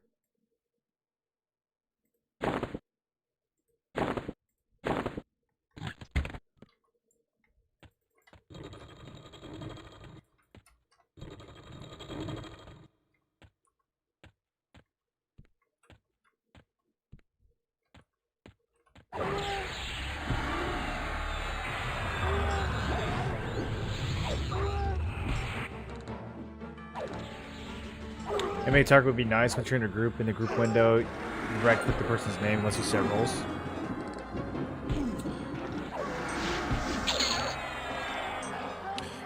Why do you need that for solo? So you want to be able to like mark mobs for solo so you know which one to target by yourself? Invocation of Life is required on D4. Yeah, a lot of... I was mana draining on the other builds. Actually, does Necro get some kind of mana drain? I think we do. I was getting... I would just mana drain the healers down to 0 on the last builds. But yeah, this one we're definitely going to be having to do, like, canceling of life and then Skull Bash to break heals when we can.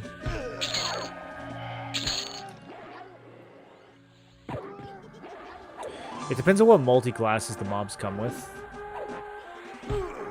A lot of bosses are going to naturally run out of mana because they're just nuking you super hard. So you kind of have, like, the beginning portion of the fight, and then you have the boss's portion of the fight.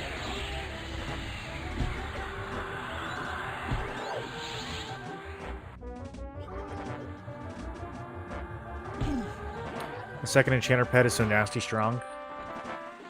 Like when you're leveling, you mean?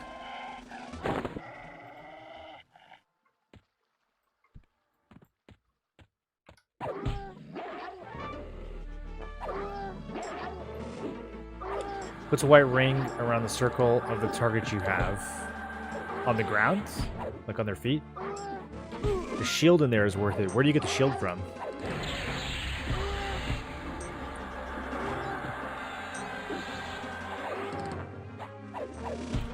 Level 2 spells, level 5, it's a warrior paladin. Heals himself. Yeah, dude, the enchanter pets are so good. You'll, like, 1 through 20, that pet carries you so hard. I started charming in the 20s, because the pet doesn't have as much of, like, a level advantage over you at that point. But those early levels, the pets are crazy good. The enchanter pet's good, the mage pet's good. The necro pet was okay. I was kind of twinked, so I might be biased. But yeah, the enchanter, I had a great time low levels with enchanter and mage.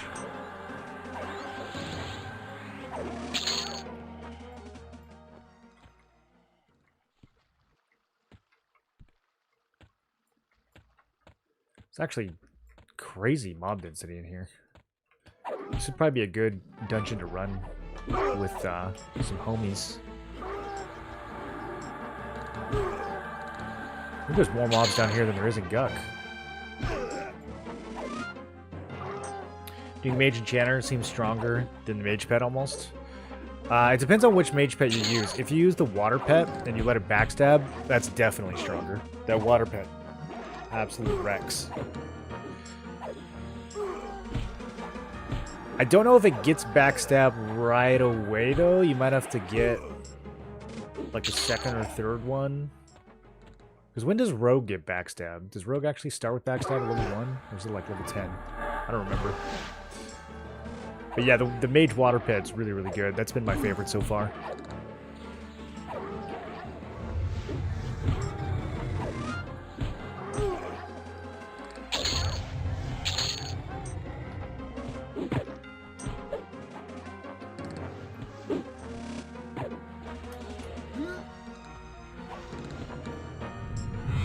I love that Heroic Leap makes a jumping sound.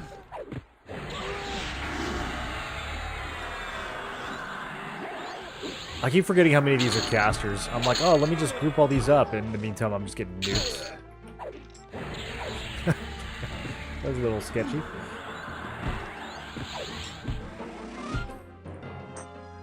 $14 AC, 21 mana. On a shields? I think anything less than 20 AC on a shield's kind of pointless.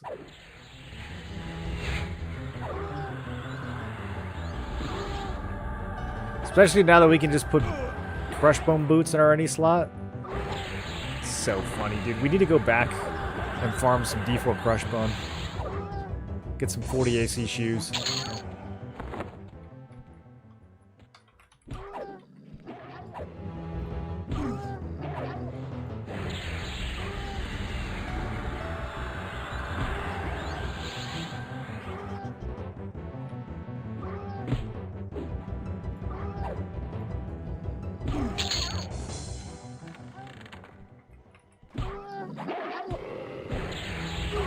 Mana preservation on the shield is nice.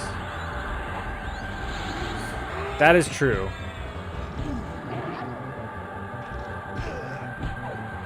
I'm trying to think if I could fit that. We could probably fit that. It depends on what classes can use it. You said it's off the guy in the beginning of the zone, though?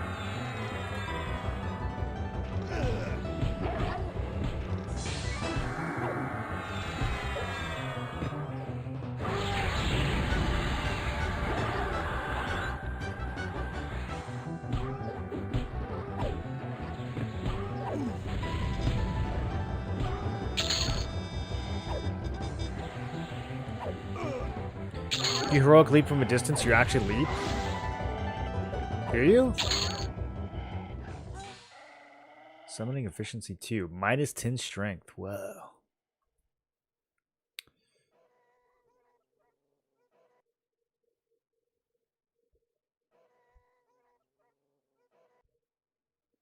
It's primary only?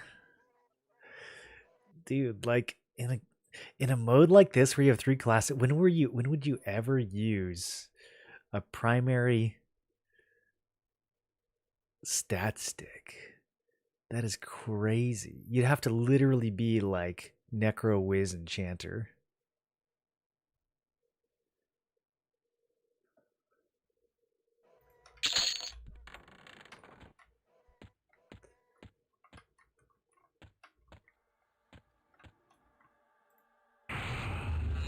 We'll get the next pet. Oh, we have a buff. Okay. Oh, we also have Scourge. Oh, I got all this stuff at 35, boys.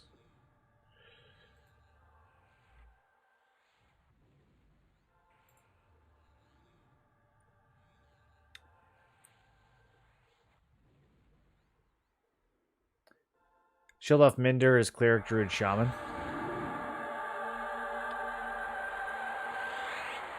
Well, we'll probably do some more Shaman stuff, so I might want to get that. I don't know. I mean, we already have the necklace one. I still need to go and like spreadsheet the different augments and which slots they're on. I don't know if we need anything else in necklace.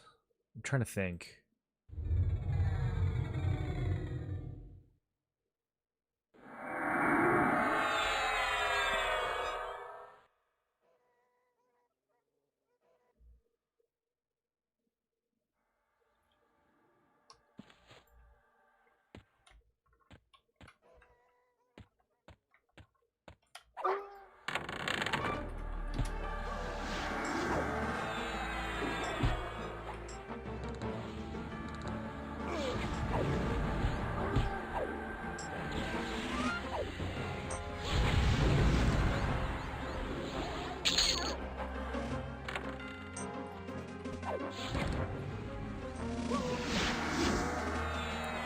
$200 points of damage with Acid Blast. It's supposed to do more than that. I'll just go back to life tapping.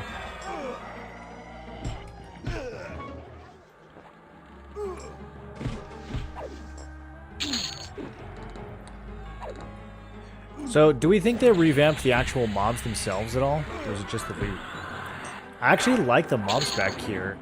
I wonder if they added more or like increased the density or anything. Like, this is a really good grind spot now. I don't think it's very good for loot, but this does feel like a really good grind spot compared to Guk.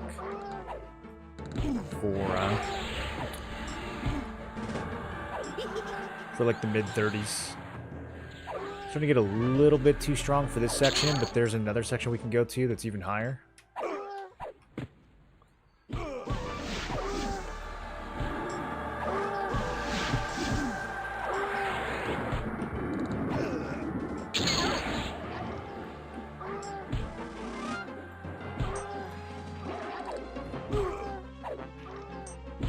$21 AC, 9 stamina dex is the other shield, no focus. We already have access to really good shields, so yeah, the focus effect would be the only thing. If the mana preservation is healer only, I mean, we could put it on Shield of the Immaculate, but it's going to lock the shield to Shaman, as far as like what I can actually use. Or we could put it on Blade Stopper, that would lock it to Shaman. I guess Cleric could use it too. I'm never going to play Cleric, though.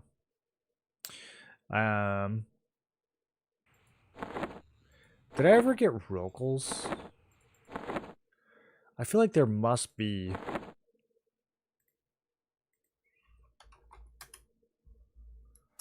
I don't know, dude. I must have put it on something, right? There's no way I was...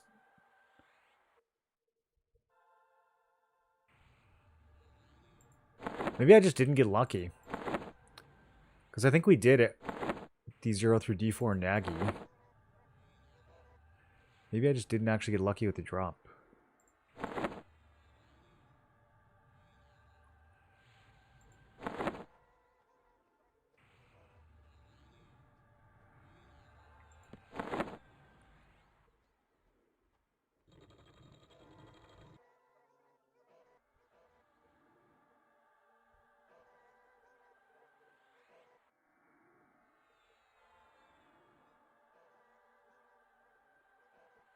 I should probably put this pillage enchantment on something else.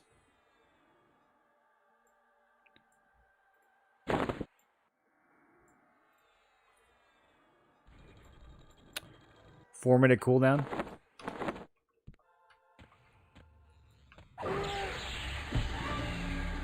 Oh, it does the full cast bar and everything. Interesting. Eh. Probably just cast it. I thought it was going to be instant.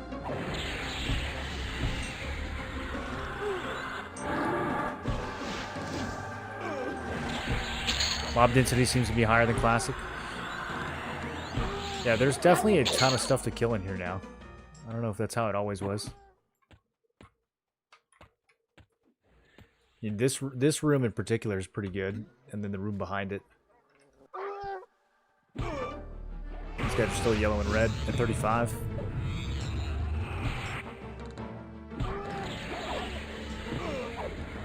Not sure what to do for my third after Enchanter Mage. Any recommendations? You just trying to level, or are you trying to raid as well?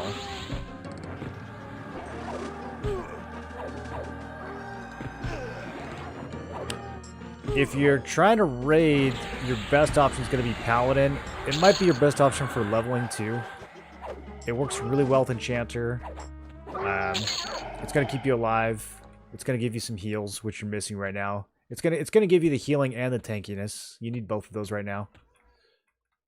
If you've got two clothies, and that's it. So I would definitely take Paladin as your third. If you want to stick with like the pure caster theme, then probably cleric. Kind of the same thing. Like you need some tankiness and you need some heals. You could also go Bard. Bard has some interesting caster synergy. You can get a stance that allows you to cast while moving. And then you can get some AAs that allow up to 5 of your Bard effects to just go off automatically. You don't have to manage them.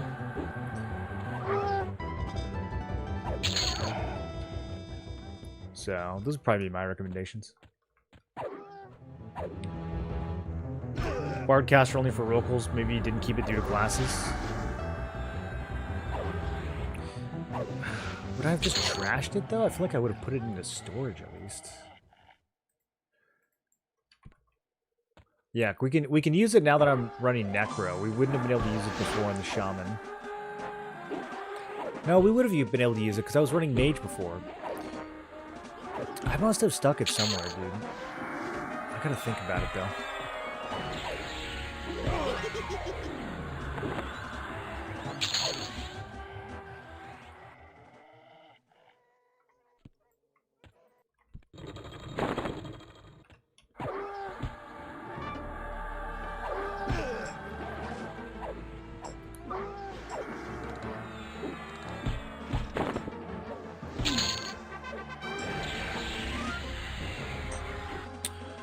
We're already back up to 6 AAs. That was quick. Get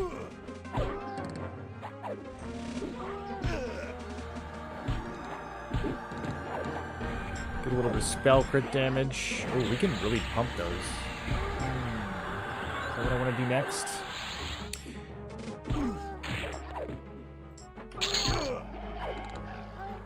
So hard to prioritize these.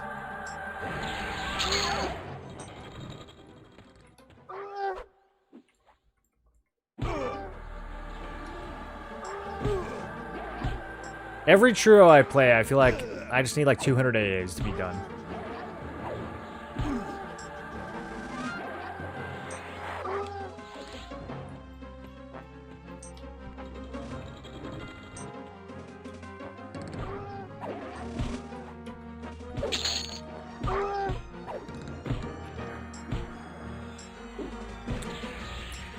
Okay, we once again might have...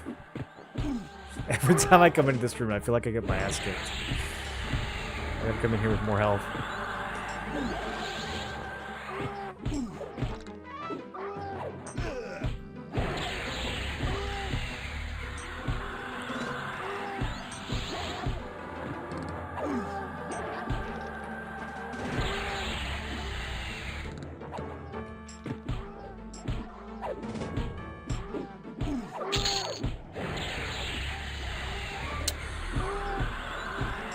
I don't really understand what's interrupting me. Did we just get bashed twice?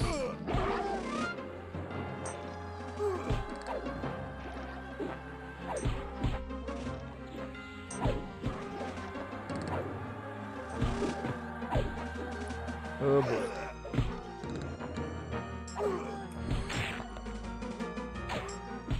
Can't life tap him, he's almost dead. Okay, there we go. Having to do a little bit of juggling here. Okay, we ripped off his damage shield.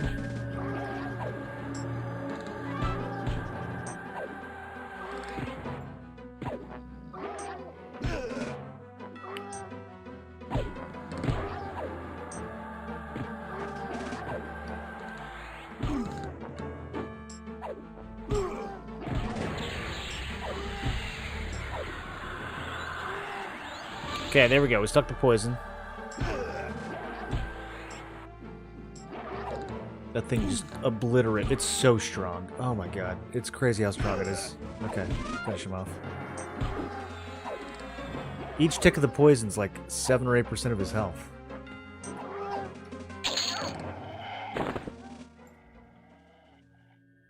Cleric sounds nice to wear a plate. Shaman sounded kind of too good too for pet buffs. I mean, your enchanter really brings all the buffs you need for the pet. It'll give you strength, not as much strength as a shaman, but it'll give you enough haste to cap it out. There's not like that much more that you need from the shaman in terms of buffs for the pet. Buffs for you, the shaman buffs for like your stats are really good, but you're not meleeing, so you don't really need them that much.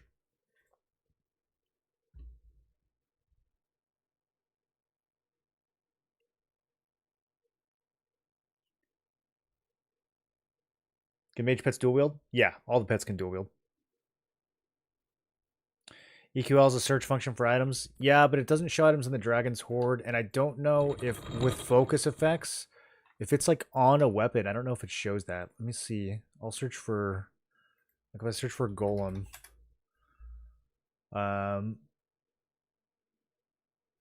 Okay, it does tell me that it's an augment. Yeah, so then maybe it's in the Dragon's Hoard, or maybe I just never looted one this beta.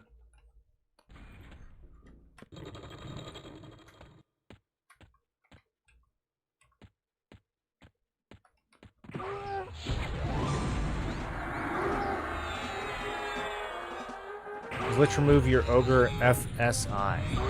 FSI. I don't think I know what that means.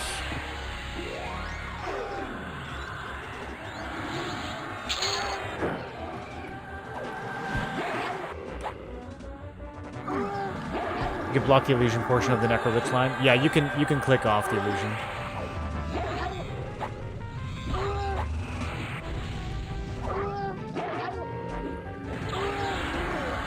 Oh, frontal stun immunity? I don't know. I didn't try it.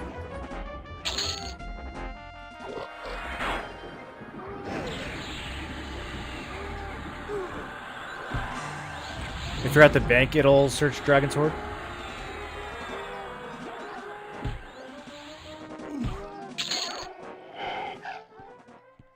don't think I've tried running around in an illusion form too much. Usually when I do an illusion, like when I was playing the Magician, I clicked off that illusion too for like the elemental form, so yeah, I don't actually know if it affects your frontal immunity. Someone was saying that they can't slam while they're illusioned. I find that to be so weird. Like, it doesn't seem... If that's the case, it seems unintentional. Like, I don't see why the EQL devs would care about something like that. That's like the kind of feature that I feel like they would have gotten rid of. The kind of limitation that they would have gotten rid of. You need to be in the werewolf form illusion for the proc to work. Can you click it off? You cannot click off werewolf, unfortunately. I don't know why. You can't click off werewolf or fire elemental. You can click off the other ones, but those two you can't. So I don't know what the deal is with those. It is quite unfortunate because, man, that werewolf does not look nearly as cool as an ogre in plate mail now, does it?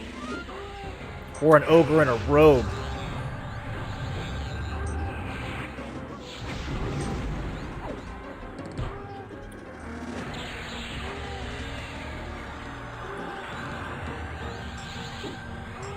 It's possible that they will sell the ability to click off werewolf in the cash shop.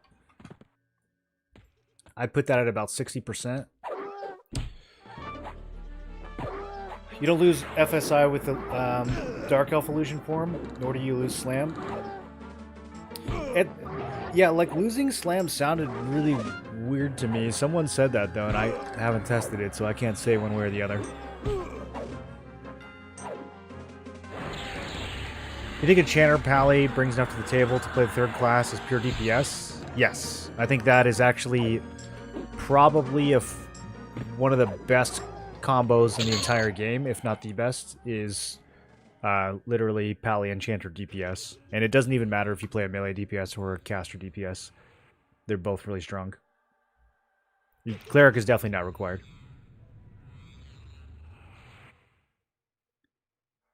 And Chanter having a pet having lay on hands is nuts. It's nice, yeah. It doesn't lay on hands you, but it will do it to itself. It'll throw some regular heals on you from time to time, which can be pretty clutch. It's definitely saved me.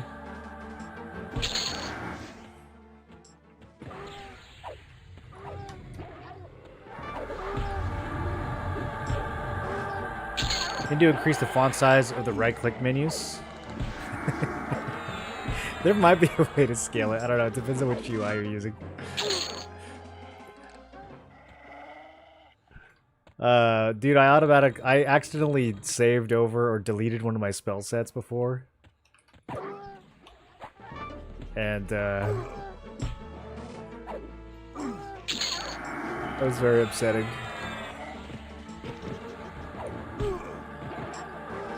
You know where the Val Brute is in Splitpaw for the monk? I killed something that was called a brute, and I got a chest piece. If that's the same guy, then yes, I know where he is. He is, right here. So you go up through the main tunnel, and then once you get to this fork, it goes in a bunch of different directions. You cut left, and then you'll kind of go down, and he's at the end of that ledge.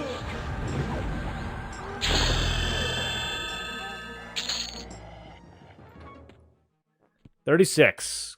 God, we are leveling so fast in here, dude.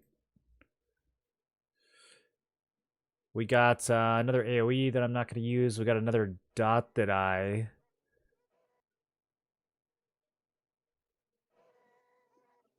It's so weak. Why is it so weak? It's like, I guess it's a little bit less mana. Man, it's way weaker than the other poison we got, though.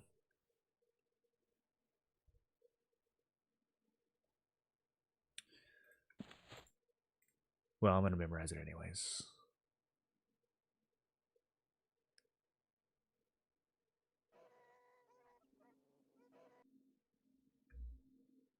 Do we have to be level 40 to kill Yale, too?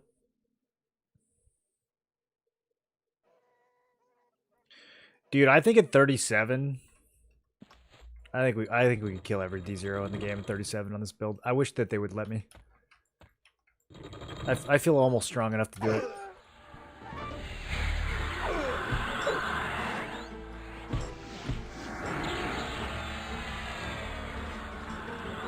Does the pet smite? No.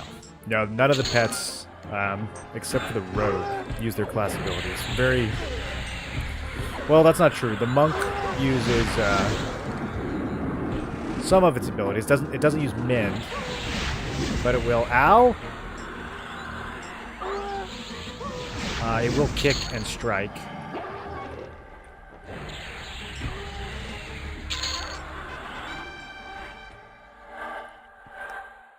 But, yeah, the Shadow Knight doesn't reave, the Paladin doesn't smite. Are there any Berserker pets? I wonder if they frenzy.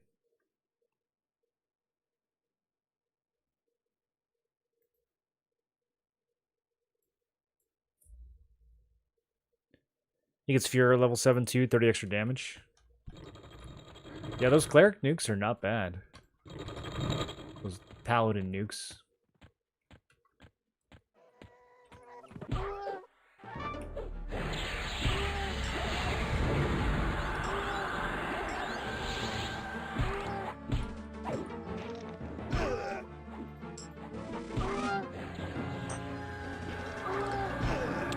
Okay, just to be sure. Yeah, we can stick both those poisons. Okay. Beautiful.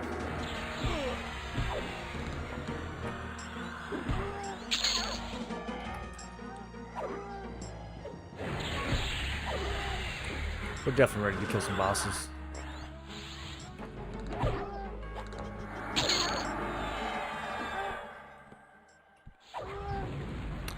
Trying not to do D0 raid mobs, dies with 2 yellows. Listen, 2 yellows is literally stronger than the raid bosses in this game. Also, I've never died once in my whole life. That's a lie. Slash deaths. Oh, it doesn't tell you? Wait, there's no slash death? I thought there was a slash death command. How do people moderate hardcore runs?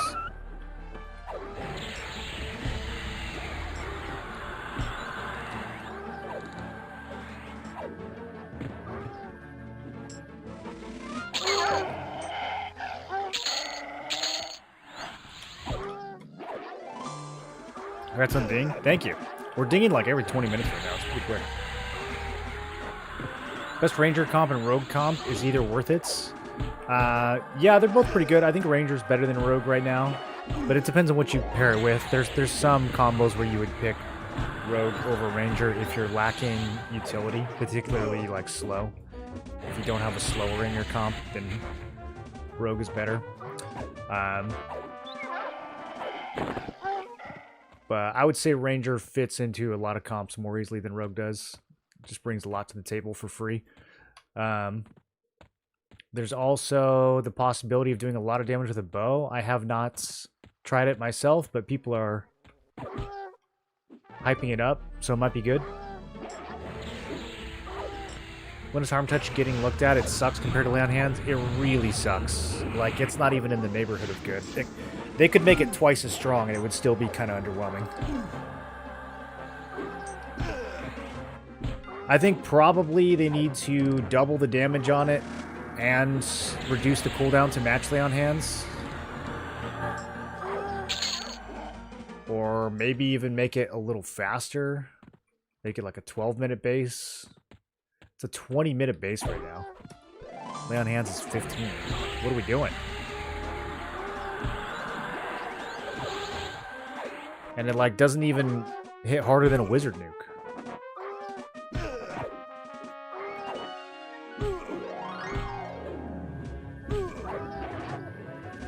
Is higher content doable without a slower? It's doable, but it's extremely hard. You're going to need gear. You're going to need a lot of sustain. It's going to be very much dependent on the builds. Cleric will help a lot. slow is the single most powerful tool for clearing D4 right now. If you don't have it in your build, you're at a significant disadvantage. But it's not impossible. But you do have to get some fairly solid gear. Bow is possible.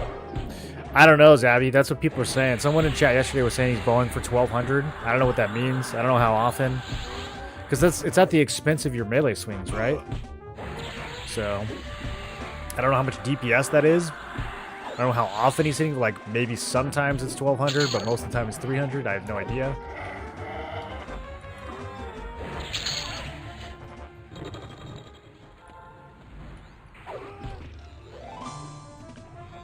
Paladin, Ranger, Enchanter seems nice to get Enchanter, but be able to ignore intelligence gear.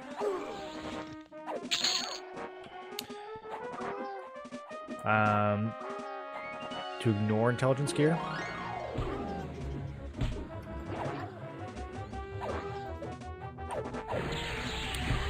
With Ranger specifically, or what do you mean? Yeah, I played that build last beta. It's really strong. Paladin, Enchanter, Ranger can clear everything on D4 with not too much issues.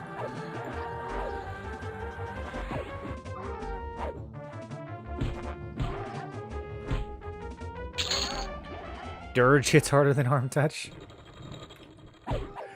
Dirge at least has a pretty significant cost to it. I don't know, I was playing SK with Mage, and like, I'll be throwing out these 800 damage Mage nukes, and then my Harm Touch would do like 900. It's like, okay, cool. One more Mage nuke, I guess. Or like, throw out a Shaman dot, it's ticking for 400 damage. It's like, cool, my Harm Touch does 2.5 ticks of a dot. It ticks 10 times. Amazing.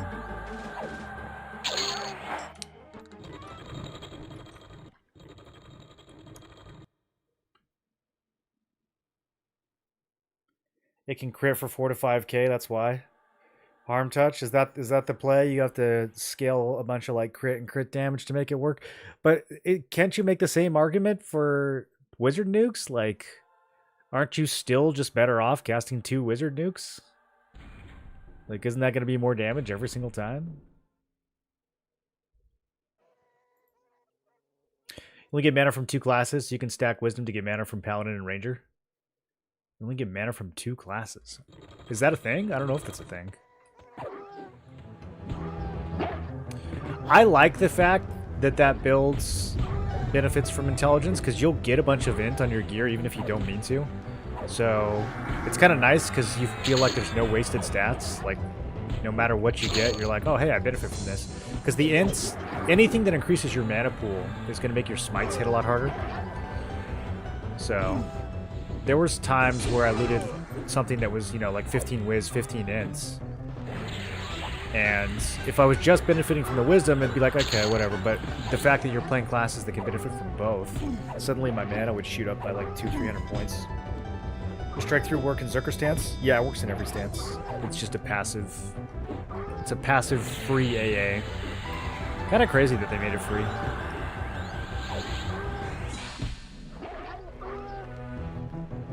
One more free nuke every 5 to 7 minutes.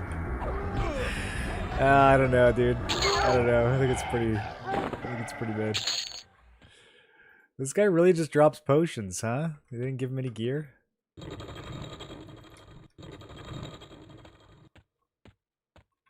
Thought I was just getting unlucky, but I think he actually just doesn't drop anything.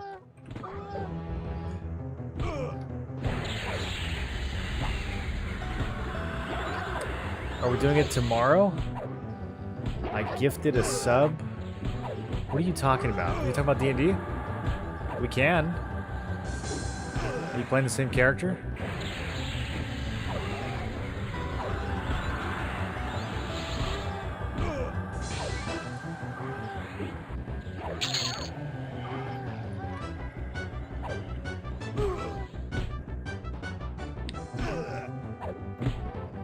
Two nukes plus harm touch will always be more damage than 2 nukes. That's...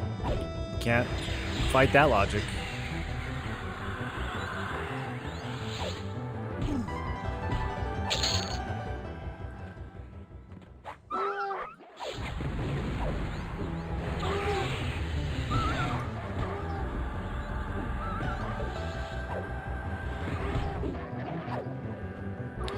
Your mana pool is affected by top 2 mana classes. Ah. Top 2. Like the 2 that would get you the most? How would it decide between Paladin and Ranger? They're both hybrids.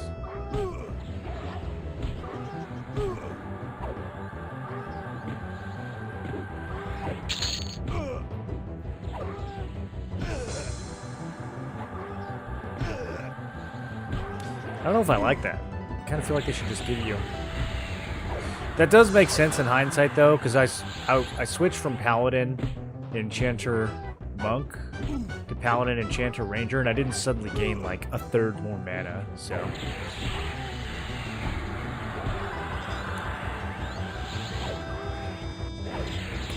Let's say the cooldown match lay on hands and ups the damage to 1200, free 1200 nuke every 4 to 5 minutes.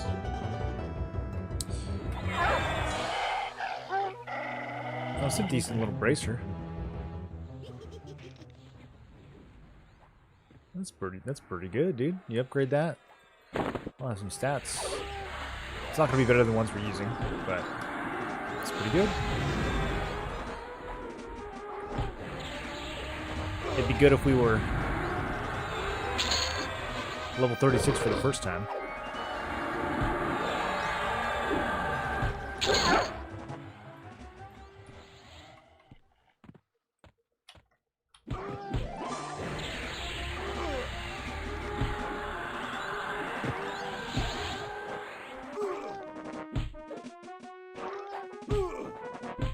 I think they haven't tweaked it because it's instant and free damage. I just think instant free healing is sort of better than instant free damage, so... Yeah, I don't know. It's surprising how low the values are.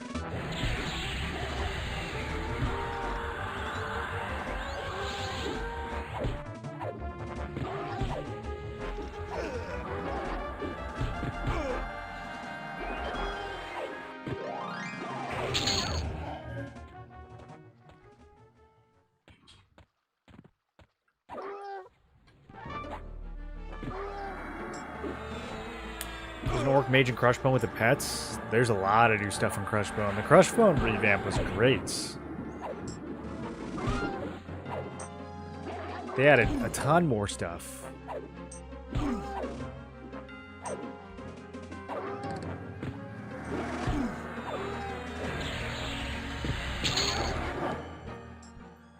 Okay, so if I actually leap to this guy...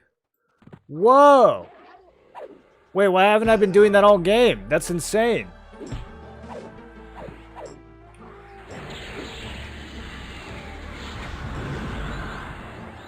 I guess I always used it on something too close to get an animation.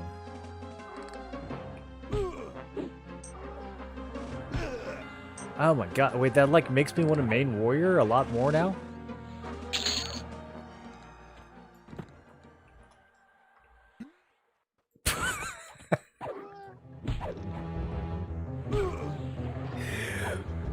What? How come no one told me about this sooner? That's... Imagine if we were full size, dude. I don't know. Is it... Is it more ridiculous if we do this while shrunk? It's a shame they kept placeholders in the revamp zones. I thought this was going to be a no placeholder experience. It is a bit disappointing, yeah. I'd agree with that. Splitpaw feels like half revamped. It's weird. I don't know. It feels undercooked. Necro does get a better instant damage button, life burn for 67k. Wiz has the strongest with mana burn for 12k. How much of your mana does the wizard one use?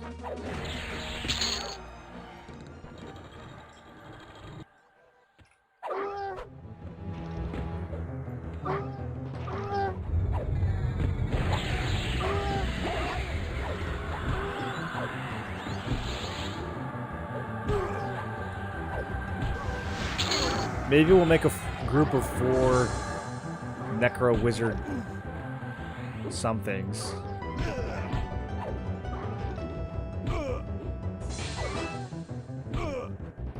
Let's see how many bosses we can instant give. Is that Heroic Leap? Yeah. Could you hop to mobs to run across zones, or is there a cooldown? It's 30-second cooldown. It's kind of wild, yeah.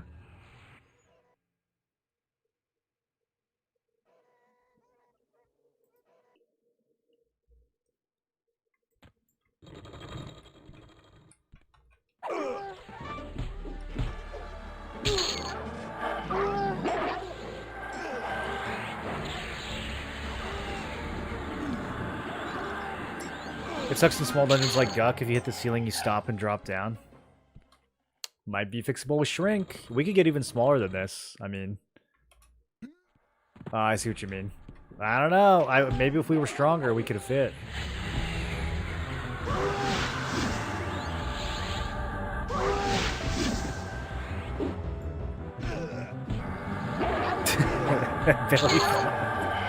When you collide. It's just vertical drop. I wonder what the range on it is. 40 foot. Oh, 10-foot leap. Okay.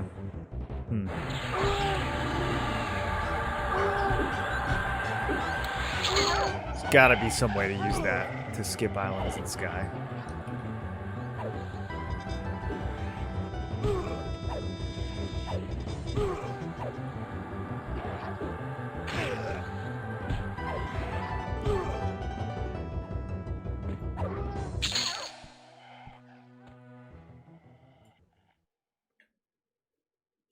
They whacked D0 CT in 12 seconds with the instant button Duke combo. So SK was one of the classes that he used. Yeah, I mean the Harm Touch really has to crit though, or else it's almost really not doing much, is it? It kind of feels like Dirge would be better. Feels like Bard over SK in that situation.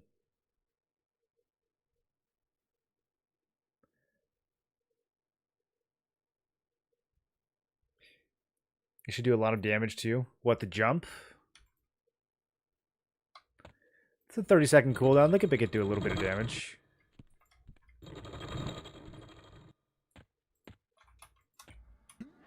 I mean, dude, it's kind of far. It feels like a lot more than 10 feet.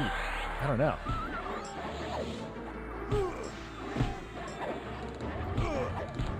Now I'm thinking what we might be able to get up to. What kind of shenanigans might we be able to?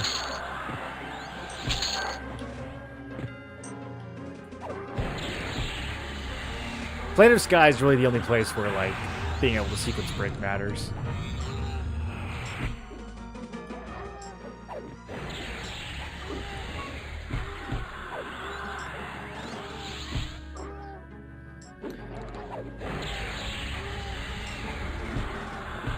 Oh, the leech touch thing? Yeah, yeah.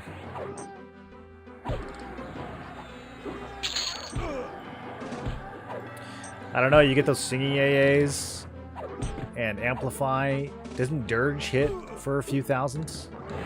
Wouldn't you be able to use it like 5 times back to back at max level?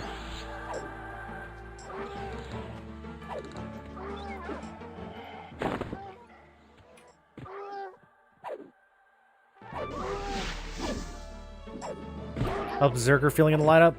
Feels really good. Having 6-second cleaves is just amazing. It's a little bit less impactful now because I'm only killing 1 mob at a time most of the time, but earlier in Mistmore, I was pulling like 4, 5, 6 mobs and just cleaving them all down, and it felt absolutely amazing.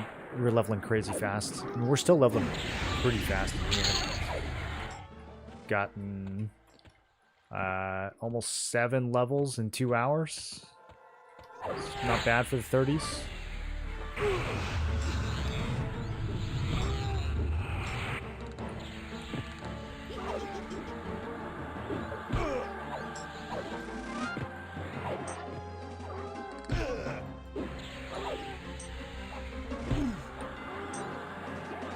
I think it helps that I'm using a really slow weapon, so whenever I do cleave, it's getting scaled pretty hard. I've got 53 base damage on this Earthshaker. It could still be way stronger though. I mean, it's not a very good weapon. It's just slow.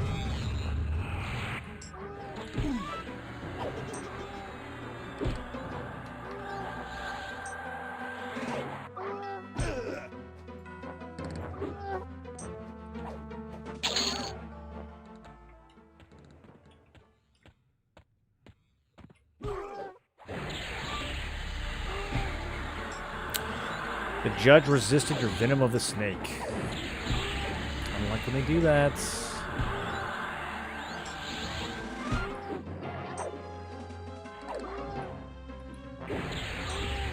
Every time it does land, it feels like overkill, though. So much damage. Never gets its full duration.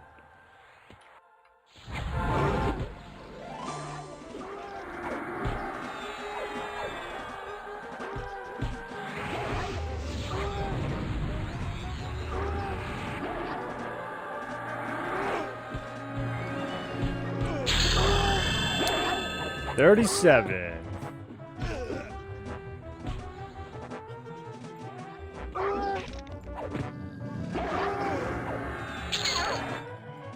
We get a bunch of good stuff at 37.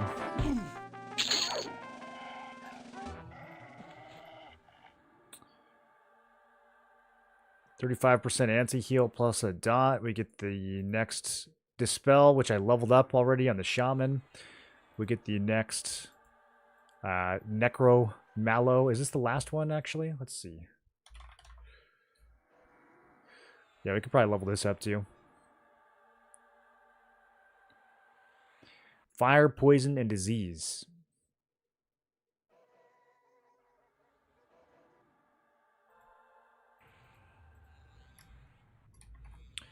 What is Mallow? Mallow is cold, fire, magic, and poison. Not disease. Interesting. Everything but disease. And is Tash just magic?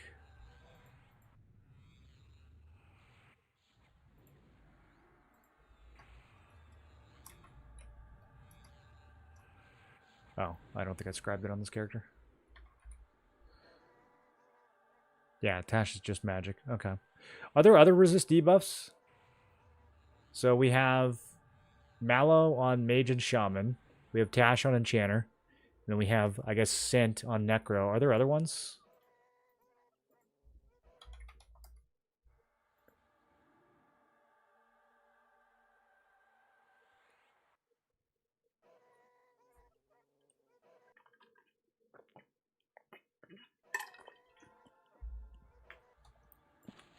I feel like Druid should have something. I don't know if they do.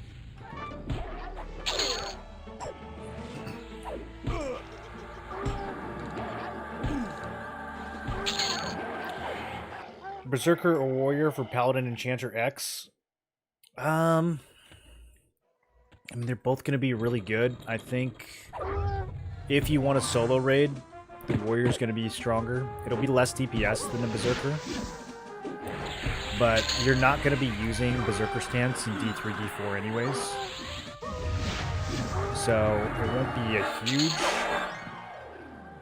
drop in DPS, and you'll get a lot more survivability. I do think Monk or Ranger is probably just straight up better than both of those. But if I had to pick between just Warrior or Berserker or Paladin Enchanter, I would say Berserker for leveling and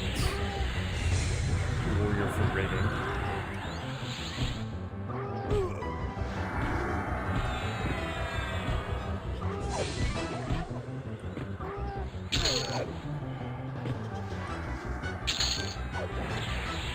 Or Monk for both. I think Monk is probably just better all around, honestly. Monk fits so well into that comp.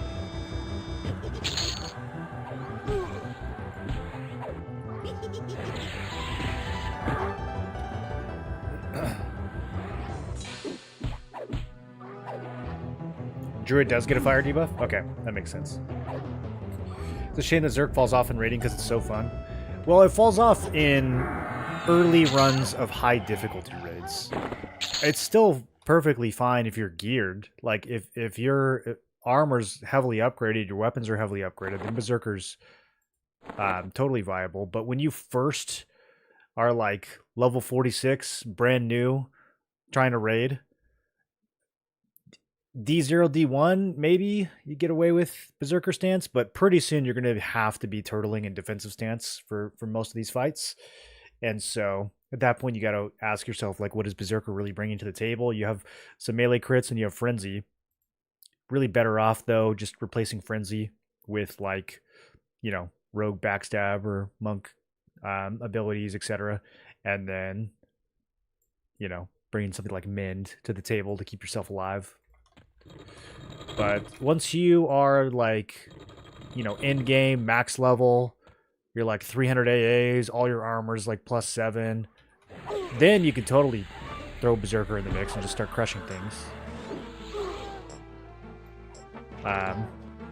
It's just that, you know, at that point you've kind of beaten every challenge, so you're just re-clearing content you've already defeated. For like a first clear of something, I don't think Berserker is gonna beat a lot of the other classes.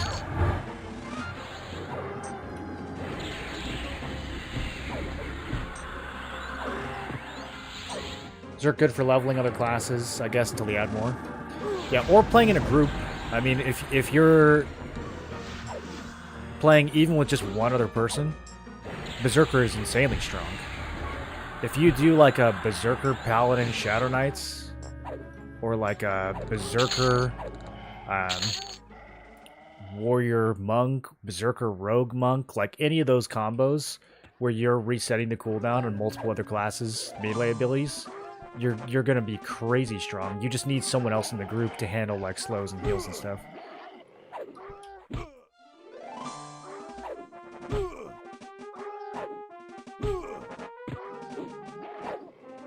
Feeling Warrior over Paladin?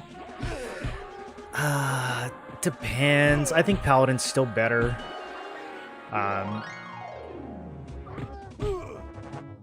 leaning towards Warrior for like a very specific, like if I'm gonna play Necro Shaman, for that specific comp, I'm leaning towards Warrior just because I'm worried about mana issues. But Necro and Shaman both have tools to get mana back, so it might not be a problem. I'm just worried that, like, rotating a cycle of, like, 5 different dots on the boss, plus slows and heals and everything else that we're going to need to cast, plus smite, is going to be unsustainable in D4. But it might not be. We kind of have to test it. Kind of have to get there and test it.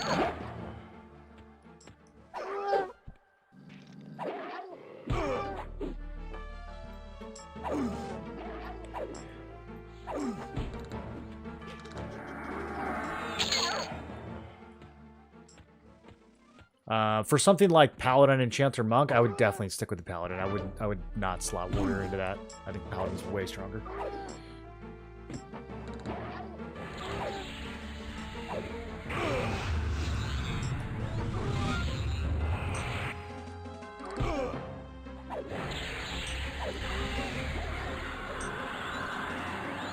Worried if the Rogue fall off with limited poisons. I've been trying to test that out with SK Shaman Rogue.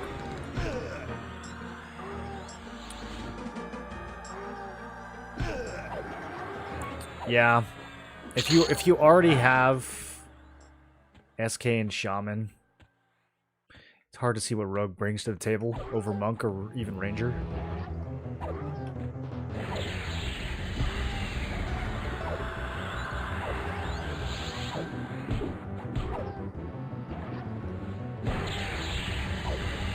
I would probably only slot Rogue into a build that really needs a slow and doesn't want to use the other classes that already have slows. So like a pure DPS builds.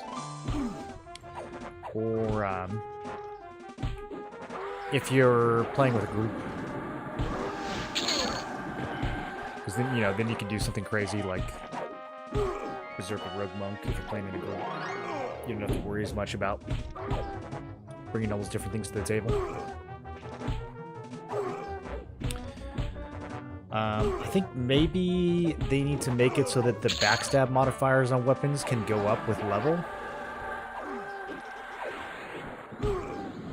Because right now, backstab, it feels like something that requires a gear slot to progress, only to end up not really doing more damage than like a monk would with kick and strike. So I think if they allowed the backstab modifier on weapons to increase by plussing up the gear, that could fix a lot of things. Or they could just keep doubling down on poisons. I mean, they've given Rogue a lot more power through those poisons the last couple patches. All that stuff is fairly new, so they could just keep doubling down on that.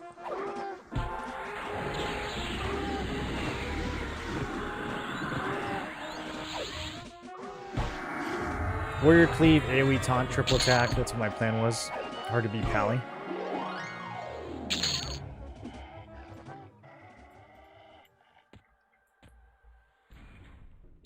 With which combo? Rogue poisons have been great for keeping aggro on Monk Cleric Rogue off of my Shaman Necro Wiz. The Rogue poisons keep aggro? Interesting. I guess because they're constantly proccing like stuns, right? Yeah, that kind of makes sense. I mean, stuns have a lot of aggro. In Classic AQ, that was like one of the biggest aggro abilities in the game. Even if they're getting resisted. The stunning poison doesn't work on things above 50, so I don't know if it generates threat. I don't know if that still counts as a resist or not, or if it's just like doesn't fire.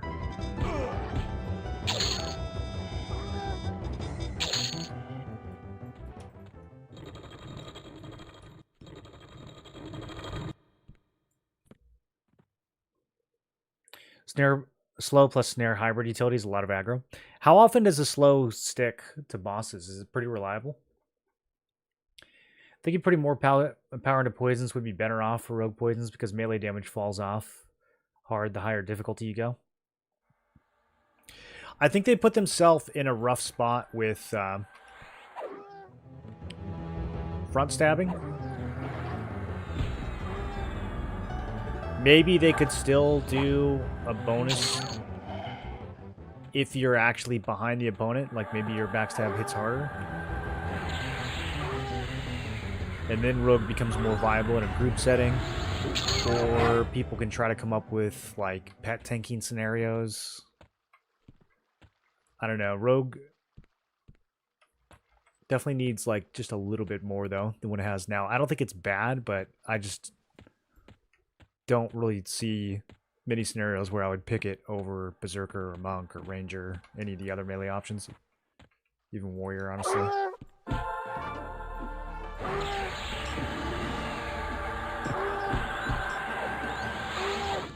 Is turning in the Orc belts from Crushbone worth it? Nah, you're gonna be leveling so fast. You don't got time to turn those belts in unless you're trying to like pump faction. It might be helpful for faction, I don't know.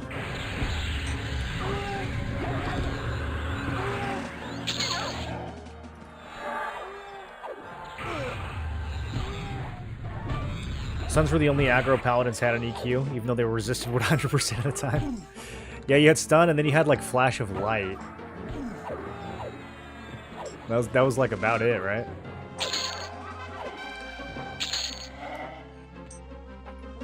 Okay, I think we're starting to kind of overclear now. I think we've reached, I think 37 is probably the upper limit of this zone. I mean, I could dip into this section over here, but these guys are all blue. What we could do, we could go back down to the Ishvo rotation. I don't think there's going to be enough mobs, but let's just try it and see how it feels. Oh, you know what? I could, like, pull these snakes. That might actually... I forgot about all these snakes. I just don't really like the water. Let's see if there's like an efficient way of doing this. Hey!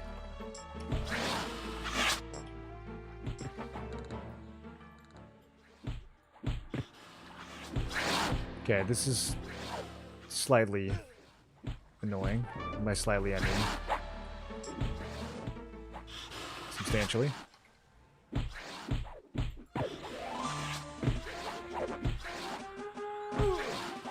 Cannot see your target. I just hate water in this game. Yeah, I don't think we're gonna make this work. This is gonna drive me insane. It's hard to swing at things. It's hard to cast on things. Is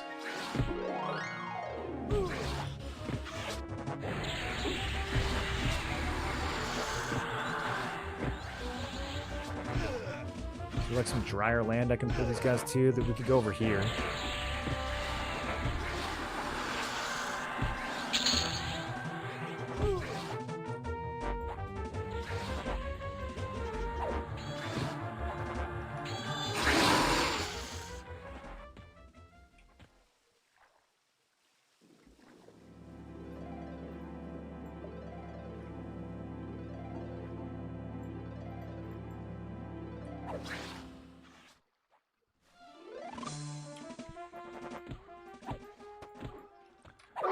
I mean, these guys are all blue, but, like, that's already been enough time for the spawn that we came from to reset, so...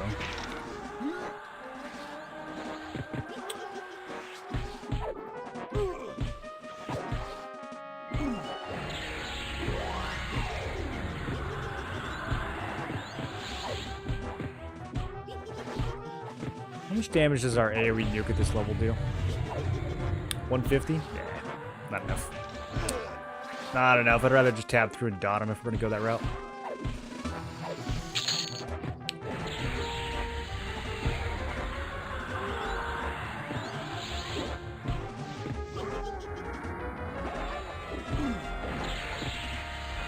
was looking at Rogue for the mana drain, stuns, and life tap poison, but that's what I'm testing.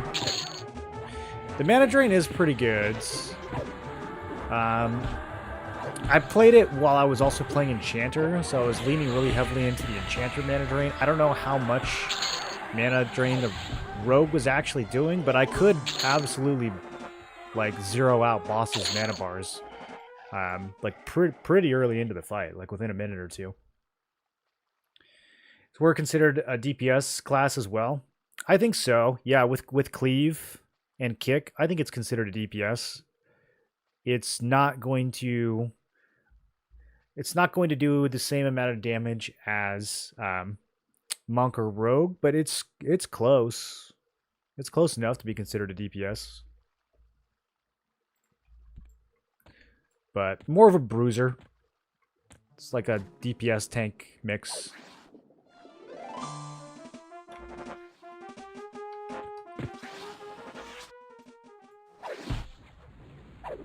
I mean, honestly, like, all the tanks are DPS classes. Even like Paladin and Shadow Knight can do substantial damage if you set them up for it.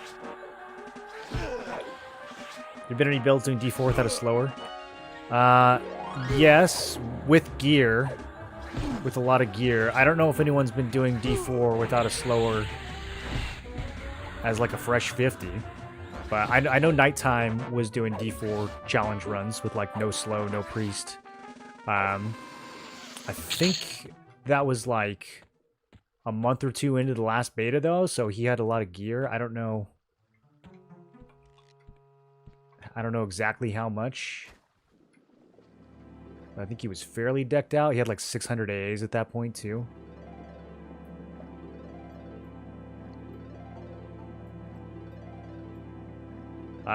You could do some kind of warrior cleric combo without a slower and do D4.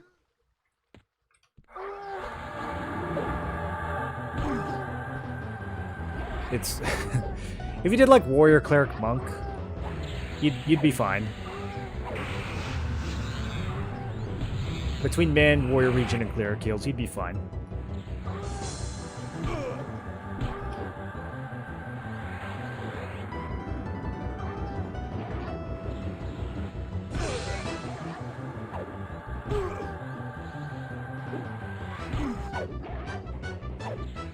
That's what I was curious about, but I don't have Rogue then high yet, since Clerics and other bosses are really fighting the mana bar.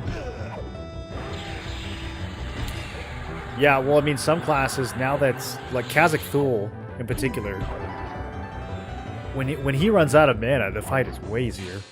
Inaruk, too, I would say, like, to some degree. I don't know, Inaruk is kind of RNG. Like, sometimes, if he's just spamming Root, you actually kind of want him to keep casting. But it is nice to not suddenly have to, like, lose 20% of your health to an Ice Comet when he runs out of mana. But yeah, dude, Kazakh Thul, his spells are nasty. When he runs out of mana, the fight's way easier.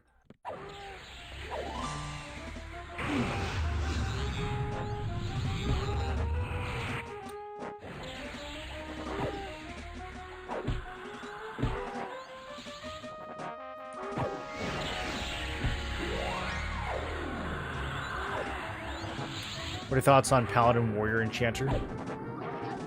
I think Paladin, Enchanter plus anything is really strong. Probably for that specific combo, Monk is a bit better, because I think Mend is going to outpace the Warrior regen.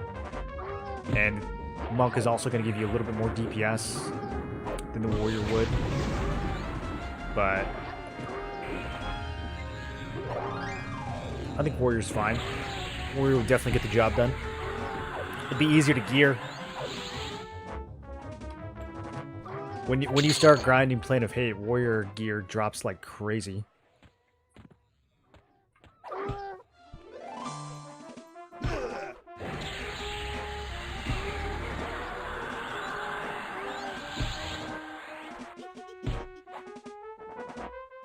This is how I Pally did Pally Zerker Cleric D4. Interesting. Was that this beta or last beta?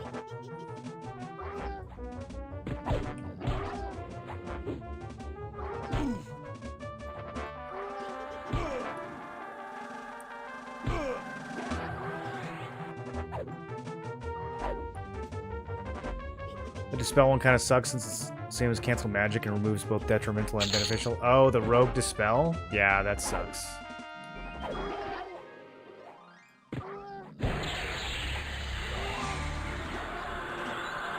Last beta? Yeah, I mean, towards the end of last beta, people were clearing D4 with all kinds of wacky builds, but it's hard to say how much of that you can chalk up to just AAs and gear. You will for sure, if you grind enough AAs and gear, you will for sure be able to kill D4 on like any wacky-ass build that you come up with, most likely. Like, if full plus 10, or even like full plus 8 gear, you're so, like, godlike at that point. There's going to be a lot of goofy builds that'll clear D4. But if you want something that's going to be, you know, competent, like, reasonably early, like, able to take down most of the fights in the 46 to 50 range, or like shortly after 50, then you got to be a little strategic.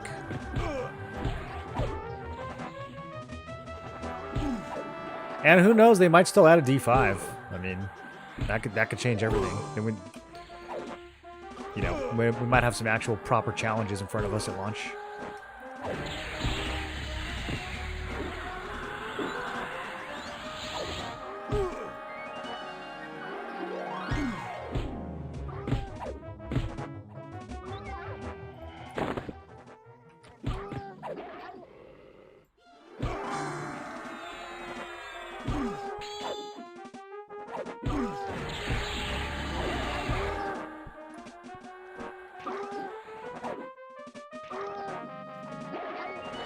Stay here long enough, this Great Axe is actually going to be my new Biss.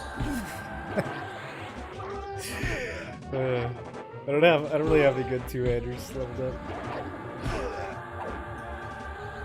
Leon Hands is always up with Pally Zerker. Yeah, no, Pally Zerker's great. I leveled with Pally Zerker Enchanter. It was a lot of fun.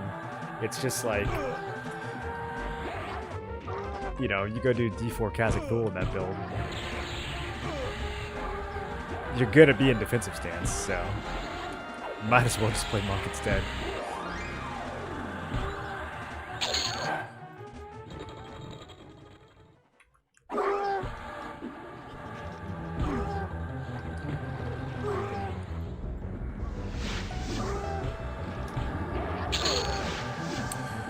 These Kazakh Thule gloves are so good, but they're so ugly. And I'm almost wondering if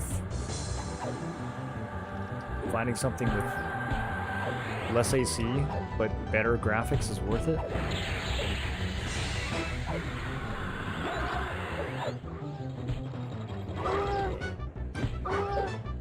Gloves are a pretty important fashion slot. Like, we could sacrifice arms or wrists.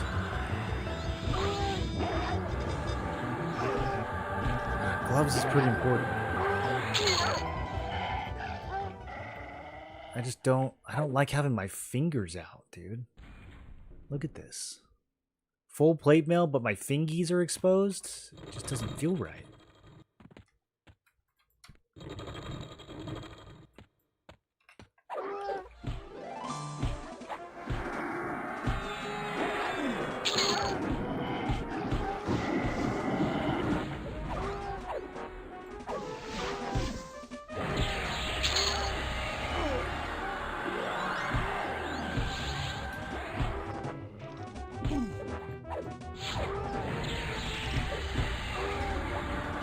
Sometimes it feels like Heroic Leap doesn't even go off. Did we save him? Okay. Nope, we did save him. He got freezed.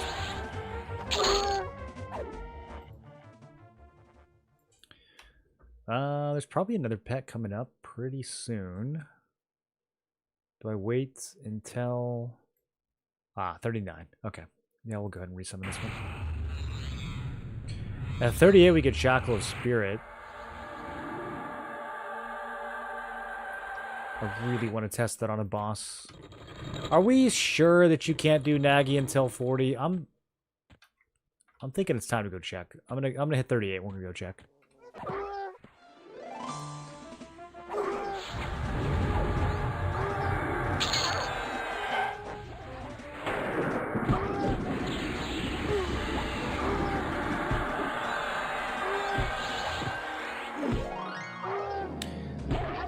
It's like skiing, you have to look like a baller if you can't ski well. Yeah, you can't ski with no gloves. I mean, that would just be cold.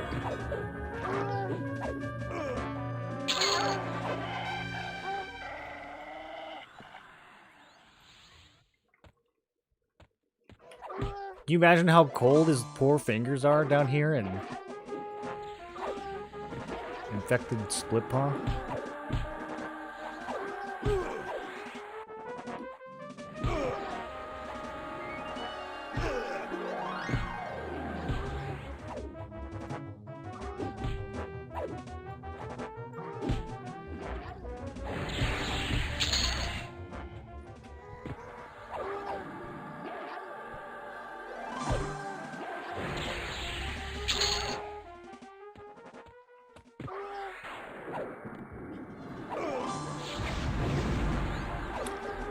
Okay, I need like 2 more kills.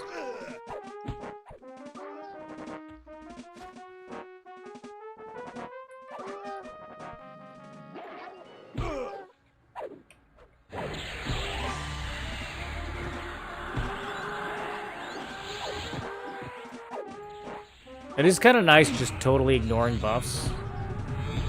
Like not caring about buffs at all. Just because I don't really have... I have like an armor buff.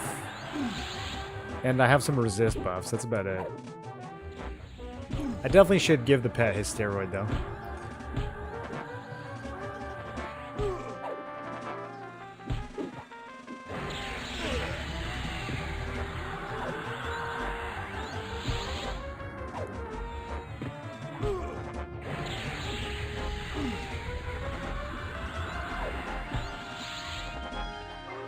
Fighting 2 clerics at once. My favorite thing in EQL.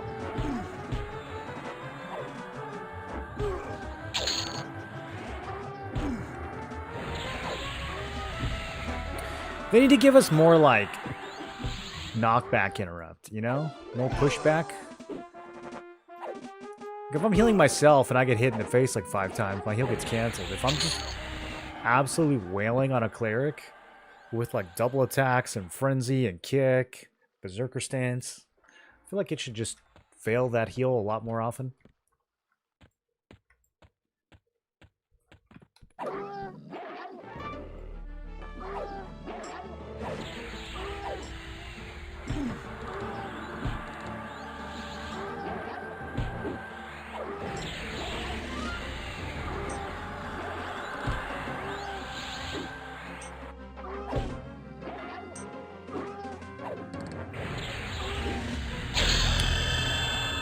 Alright, boys. I'm going to go to Lava Storm. I don't know if this is going to work. But we're going to do it.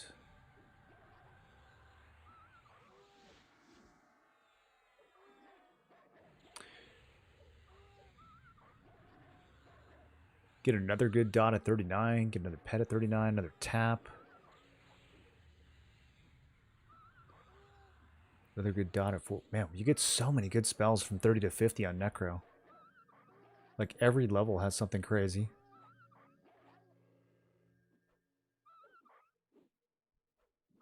Except for 43.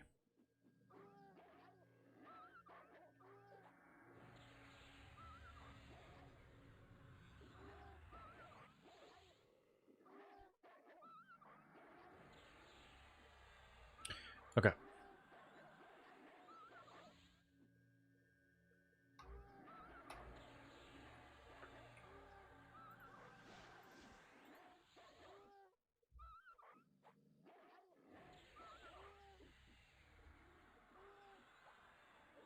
This one. Just play Chanter on every build. If a pet or person goes below 20% HP, you can't pull thread off them ever. Someone said they tried zoning into Nagi at 39 and it wouldn't let them, but did at 40. Alright, we're going to see what happens. Worst comes to worst, we'll just do some grinding in Soul B. It's a decent zone to be at this level anyways.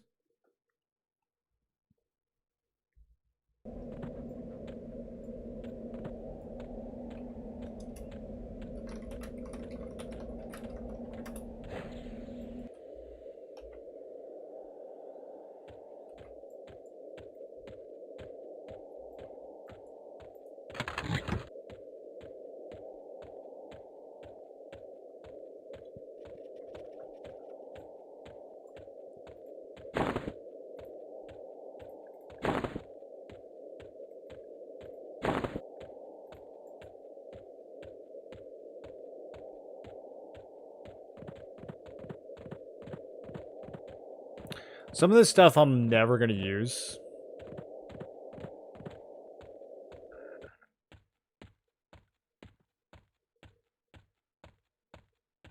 Even this breastplate. Actually, I might give that to my pet.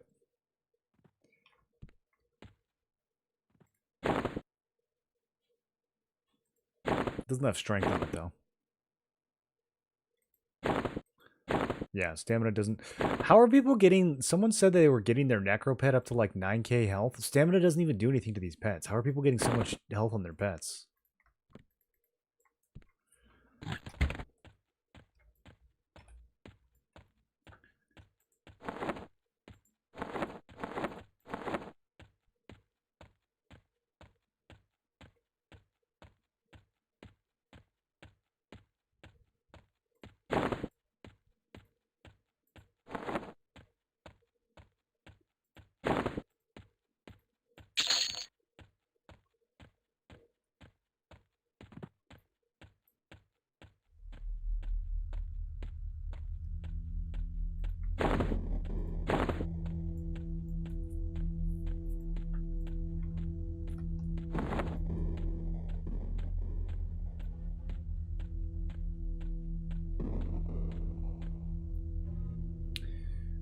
LDCs aren't terrible XP and are close to the raid entrance anyways.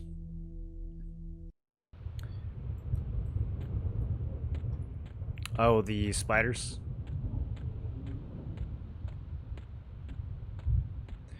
Yeah, we could do those. I was thinking we would go and do the imps. Do the Afridi camp. Because those are like 46.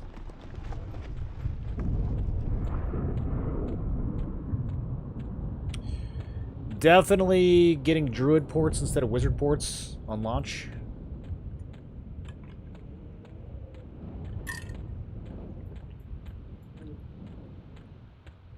Druid ports were way better. Way closer to both dragons.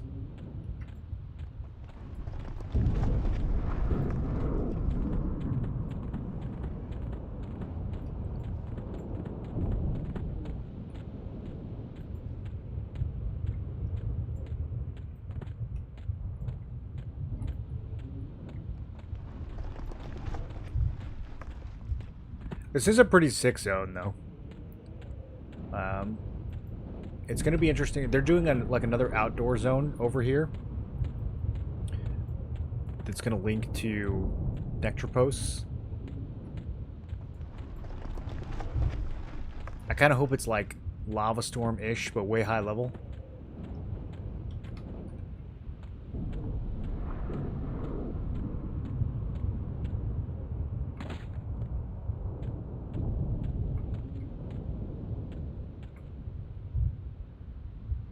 You know what combo you are gonna main? No, man, I still go back and forth. I was saying Paladin, Enchanter, Monk for a long time.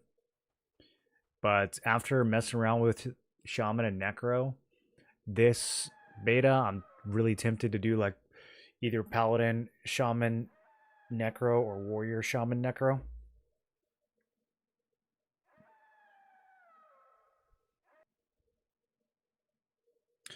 Now that we have spell upgrades, I don't see how melee builds will be able to keep up with dot builds in terms of DPS. I don't know. Maybe if you're like, maybe with sky weapons, maybe with like really good sky weapons. I could be underestimating those.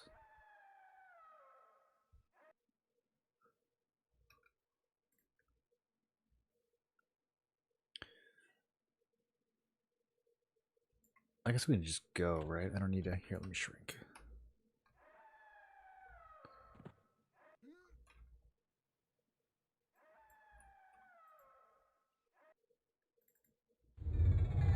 Is the Voidling in private instances? I'm trying to remember.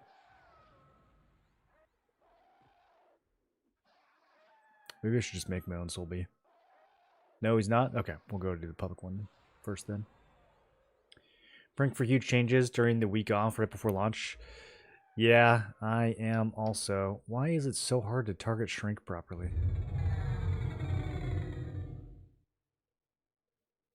Spell like forgets who I have clicked.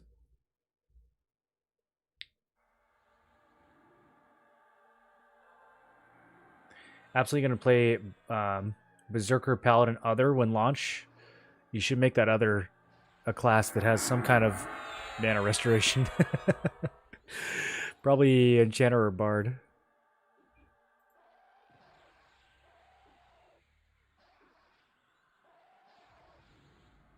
Maybe Necro.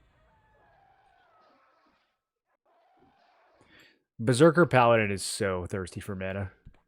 It is a lot of fun, though.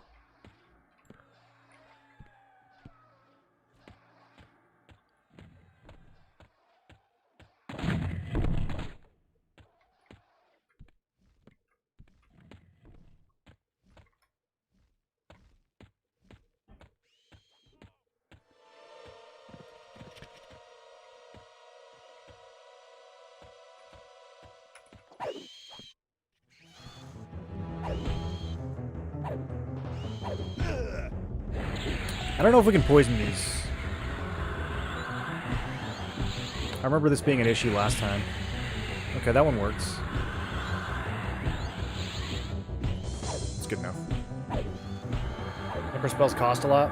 Yeah, that's the only reason why I would go Warrior instead of Paladin. Because I think the build might already be too mana hungry.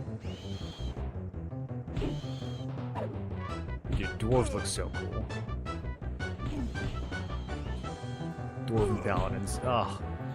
I wish that the Ogre racial wasn't so good. I want to be a dwarf so badly. I just don't want to get stunned for 15 hours straight when we're leveling.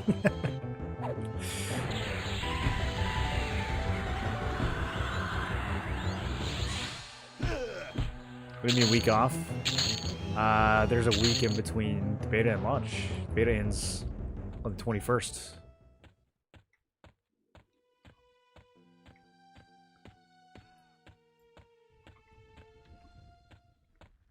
You didn't know this? Not only does the beta end on the 21st, but I am like 49% sure that launch is going to get delayed. Just based on the number of outstanding issues that are currently in the game. It is getting close though. If they're gonna do a delay announcement, they gotta do it pretty soon. Don't you say that? I'm just saying, dude. Every time that there's a patch and that cannibalize bug isn't fixed, I'm just like, oh boys, we are really getting down to the wire here. Yeah, it says I'm too low level. Boo. Okay, let's get 2 more levels, I guess.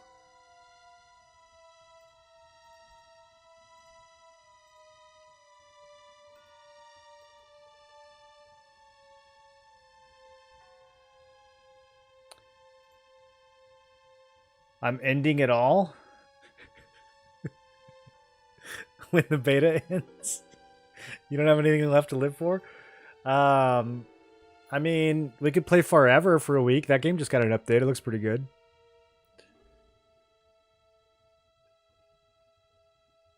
You could try, I don't know, yoga? Knitting, perhaps?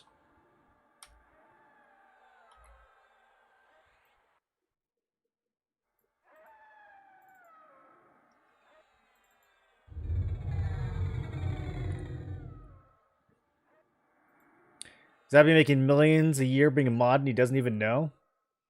Zabby just started playing this like 5 days ago.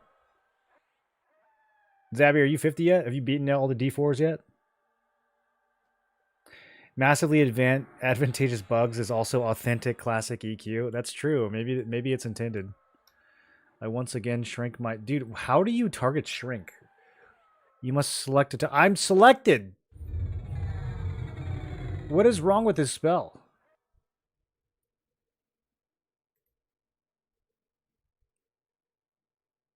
Only way to get away with the delays is if they keep the pre-order beta open. Yeah, they could do that. They could extend the beta and push back launch and keep people happy.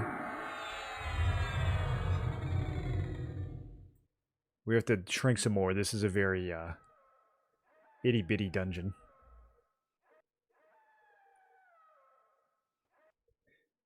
Based off dev streams, they seem happy with where the game is at right now.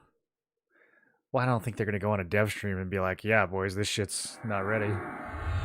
Of course they're going to say they're happy. They're saying that they're happy with the monetization, too. Do you think that's true? You think there's any chance that they're happy with the monetization? That's obviously getting forced on them.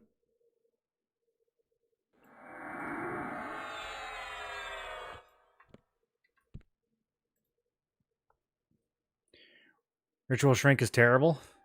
Buggy takes forever and takes all your mana. Yeah, can we get a Shrink 2.0, please? Just exploring and trying to figure out what I want to do. 47. You can rate at 47, dude. Go fight some bosses. That's the best part of the game. You're going to get hooked. Well, it sounds like you might already be hooked. I'm sure they're evaluating the finances about work. Do you think they'll introduce expansions? Kunark Velius? Yeah, they said Kunark in like December. I think Velius... I think everything up to like Planes of Power is kind of a no-brainer. I don't think they'll release things as they did in Classic. I think they're going to change a lot of stuff around. I was saying the other day, I think it'd be really cool if they released Kunark as a 55 cap instead of a 60 cap, and then saved the 60 cap for Velius. It'd also make the Kunark content, a little bit more challenging. But they could also like revamp some of the lower level Kunark areas and make them high level areas. There's a lot of stuff they could do.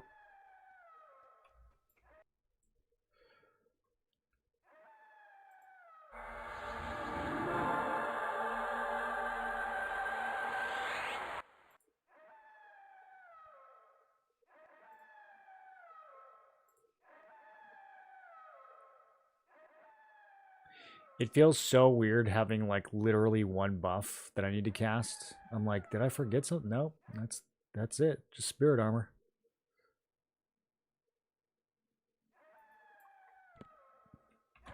Oh, I do need to buff the... Okay, just kidding. There's 2 buffs. I need to give the pet his buff too. Suggest any feedback, you're a hater. Yeah. I noticed that in the honestly, I noticed that in the creator Discord as well. People are like a little bit too positive. It's like, okay. I get that a lot of you, you know, haven't been in a creator program before, but you don't have to be this positive. It actually hurts the game if we're just an echo chamber and constantly being overly positive about everything.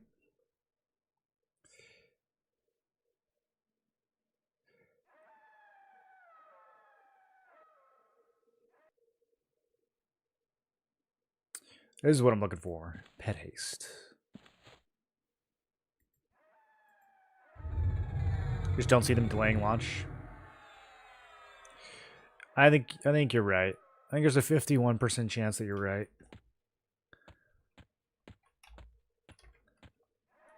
I'll put it this way. There is a 90% chance that the game will either be delayed or will release with significant bugs.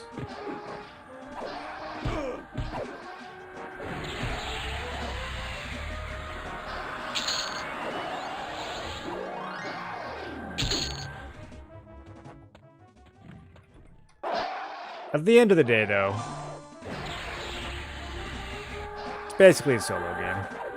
If there's major exploits, yeah, whatever. You can use them, you can not use them.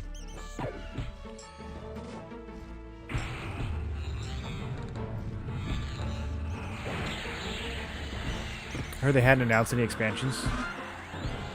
Pretty sure I heard them say something about Kunark in December. Did I hear that from a non-dev? I feel like I heard that from a dev.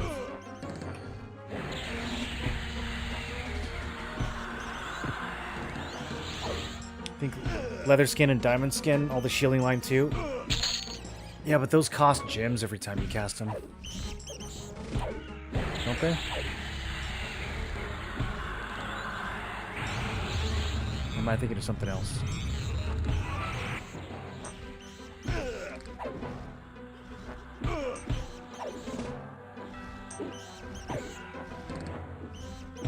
Yeah, I mean, I have the rune line. I don't think I have diamond skin yet.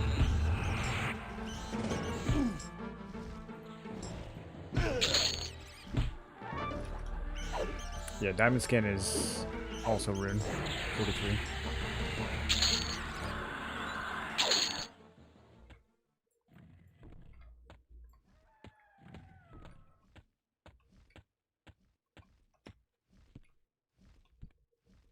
Let me see if this works. Oh, well, it won't let me jump to him because of line of sight. Oh, wait. Okay. I got stuck on the wall.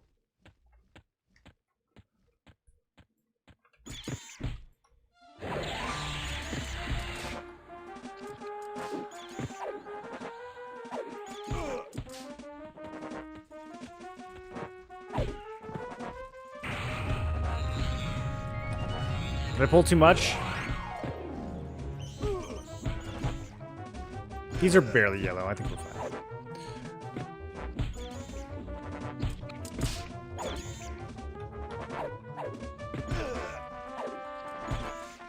It's just the stun that I'm scared of.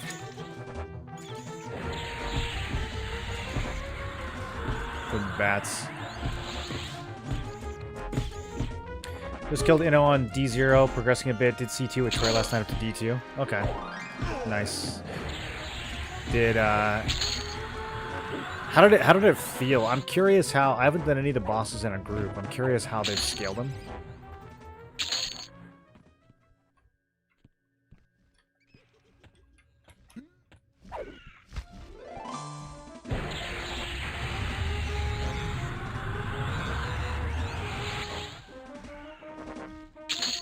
I already got my 20 bucks out of it either way.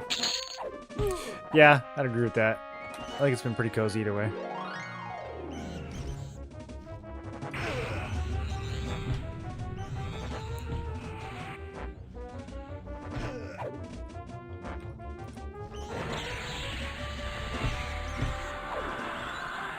Yeah, we have Banshee. We got Banshee R really early. That's actually a crazy spell. It's at 11-point damage, shield at 38. That's better than Enchanter feedback.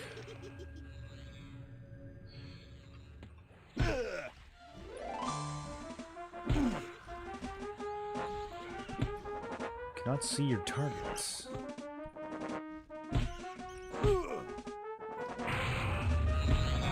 You can't hit them from here. Okay, this is actually gonna make me lose my mind.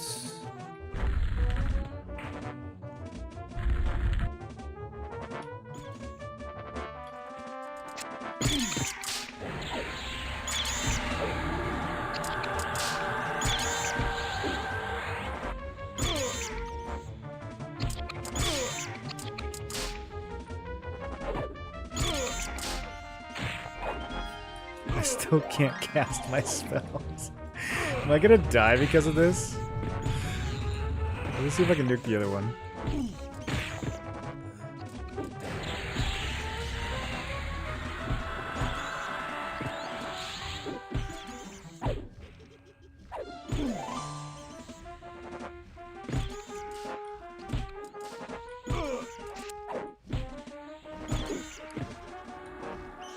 Starting to remember why we don't come here. Alright, if we can just break into the Afridi camp, we'll be okay. No more line of sight issues. Guess they got buffed yesterday. Felt like he had so much HP. The bosses got buffed yesterday? Did they?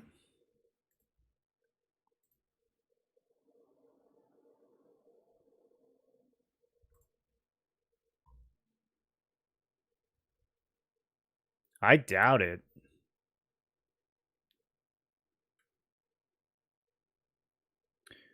Let's see. Crushbone update, Splitpaw update, AA's, gameplay.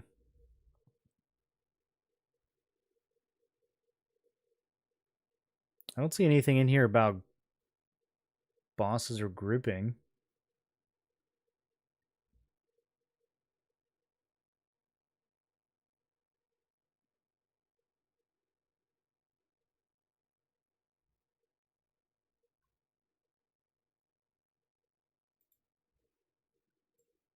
Scaling for groups. Was it in the patch notes or is it just something they said in Discord? How's Warrior Necro Berserker feel? It looks like an SK on steroids. It feels really good. I am a bit twinked. Not crazy twinked, but I'm a bit twinked. I might die right here though. We might be pushing it to the limit right here. I don't know if I can.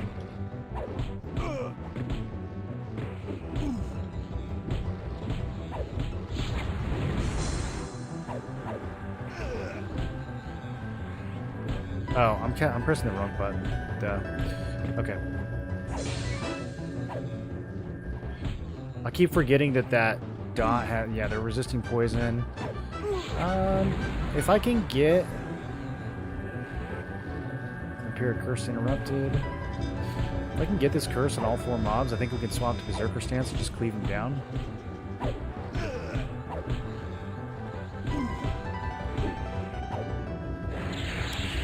It's such a long cooldown. I'm gonna use some life taps.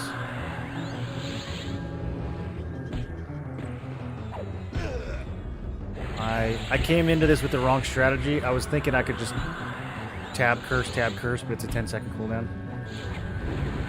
I should have been spamming tab. I think we're okay. But yeah, it feels really strong. I think it needs a shaman somewhere. I think you could replace any of these with a shaman, and it would be stronger. Probably the Berserker, if I had to pick one.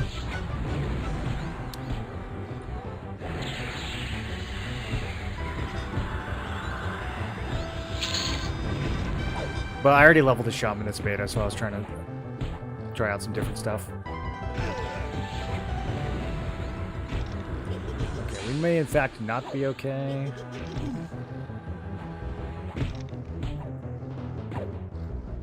Recovery stance.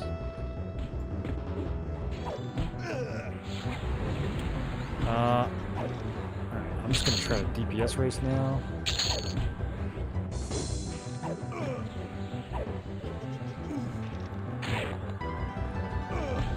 Get him! Oh, good!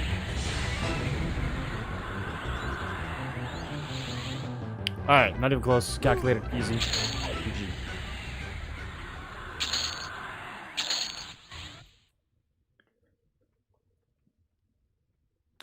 Group bosses scaling to number was in patch notes. Implemented changes to raid targets to better scale with group size. Ooh, better scale. Okay, that means they definitely made them stronger, right? If they made it easier, they would have said that. Better scale. They scale better now. That's good. That's good. Maybe there will be some hard-ass bosses to fight in a group of 4.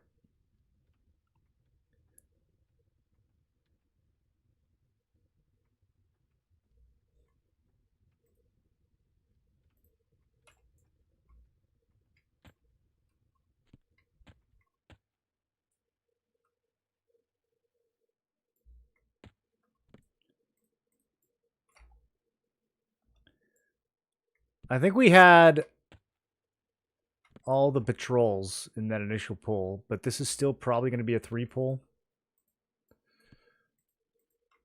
44, 46, and 44. Okay. You cannot see your target. I'm too short. I shrank too much, you guys. Oh, God. What a disaster. Can I just go back 1 shrink? Do I have grow? Did they not make grow a ritual?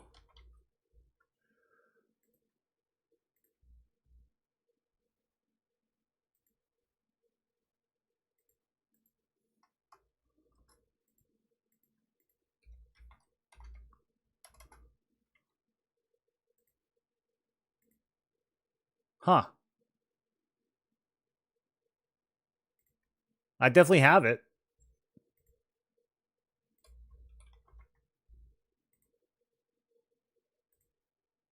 There it is. Because it's not a ritual.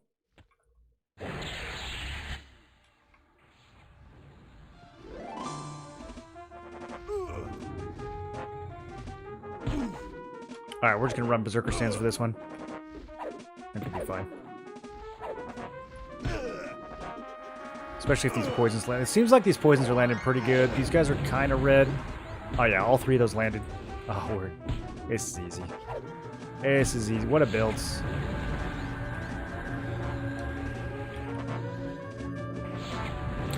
It felt spongy, not really harder. That's my biggest complaint with all the high difficulty bosses right now. They all feel like sponges.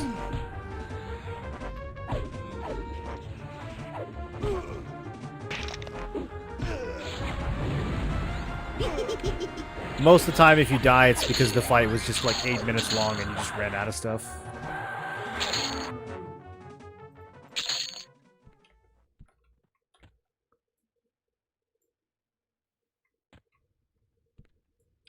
Okay, this guy will go back inside, and then we can just fight 2. Or if we're feeling confident, we can try to clear the whole. Yeah, I think we'll be able to do this whole room in 6 minutes at level 38. I don't see why not. Let's go for it.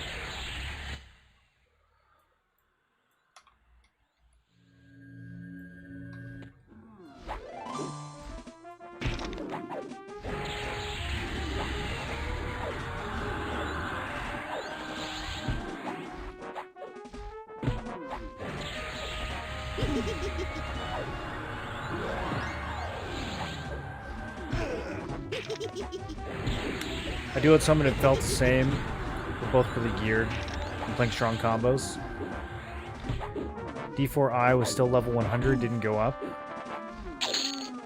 Level 100? You've completed the achievement Imp Ancient.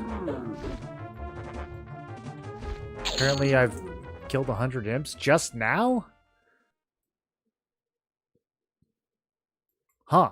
Wow, I would have thought I killed way more than 100 of these. when we leveled the first time around. Did I get frustrated and leave? Maybe I did.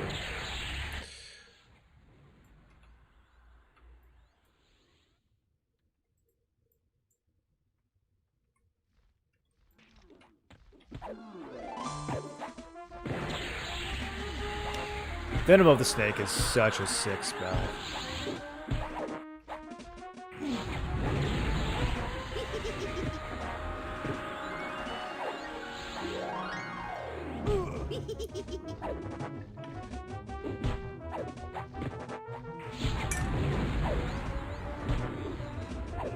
You got to Jarn's first kill and dipped? It was not first kill.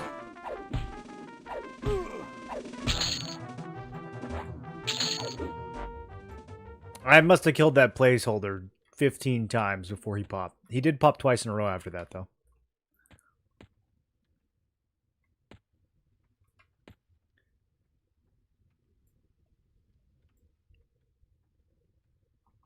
Did we even get the ring? I feel like I got boots both times. I literally still have 2 pairs of boots. I don't think I ever looted the ring. I actually kind of need the ring, to be honest. I haven't emptied... the ring that I was using on the last trio doesn't work on this one.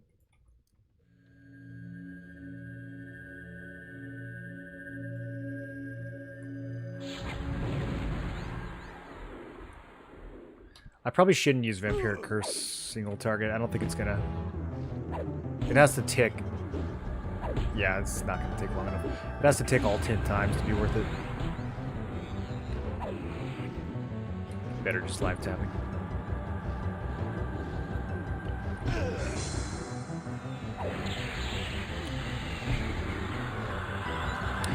I do think entrance should be popping any second, though.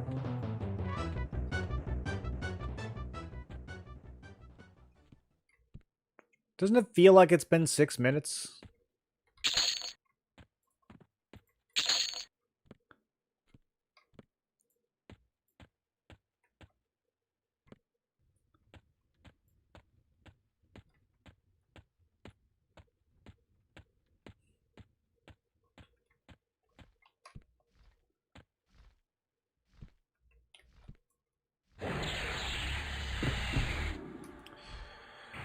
This damage shield is a lot. Okay.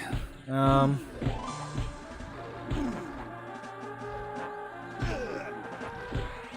don't know what to do here. Just spam Dispel. It's not working. Got the clicky. Let's see if that works. Ah! Okay, I'm just gonna get bullied by this damage shield.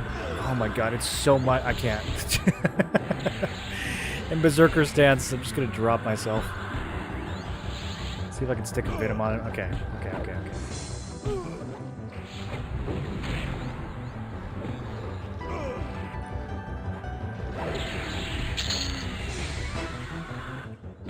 Poor Pat's gonna die too.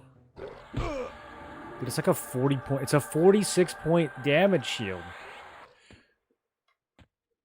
On a level 46 mob.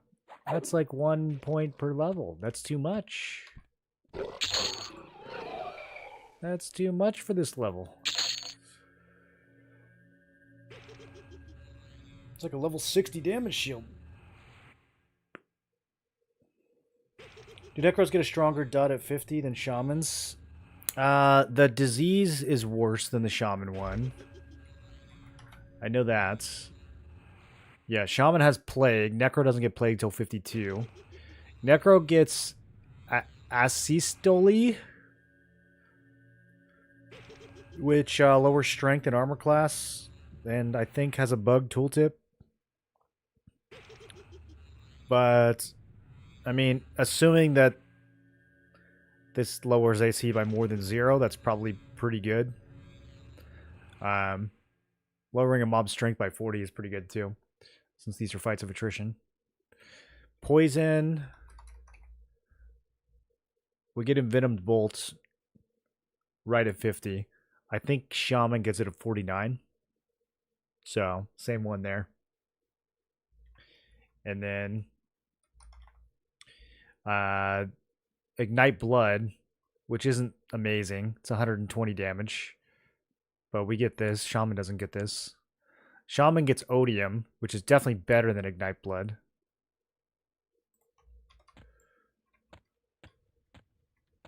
Which honestly kind of whack. Don't you think that like Shaman has better dots overall than Necro? I feel like it's a little whack. Shouldn't Necro have the best dots in the whole game?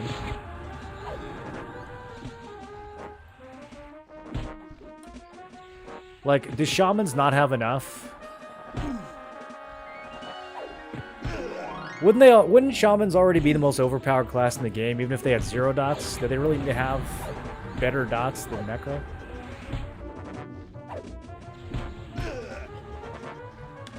Shaman has higher DPS dots? Yeah, slightly. Not even slightly. Honestly, they're like twice as good. I mean, the poison one is the same, but yeah, the Shaman Disease and Odium are way better than the ones that Necro gets. Necro does get an extra 6% crit chance for dot damage, which is really good, because the crit multiplier on dots is already crazy high. So every point of crit chance has big value, but yeah, the actual spells themselves kind of, I don't know. I was kind of surprised when I saw how weak they felt compared to Shaman.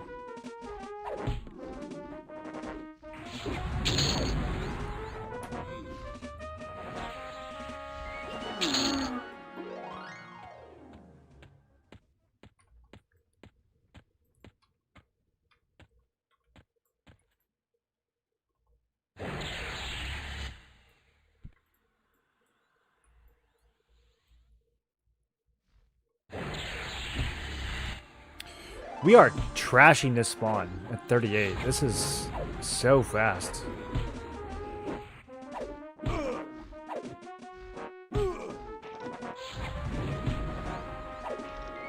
think Shaman's gonna get nerfed for launch. Oh, as soon as I said that, we're dead. Okay, I should not have been standing here. Let's see, might be salvageable. We need to definitely get. Yeah, Pet's gonna die.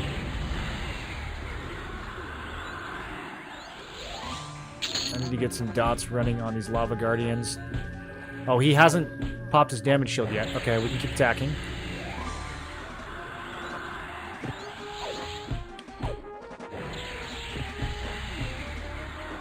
Honestly, we're going to get even more pops. I'm going to have to come down here. I'm abusing pathing.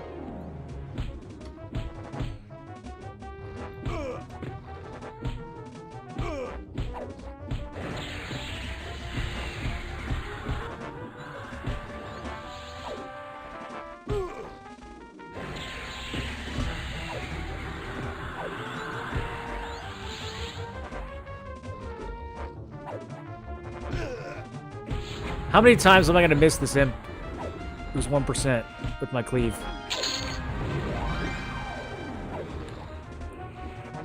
Okay, we are actually fine. This build's kinda... It's stronger than I thought, honestly, dude, with like...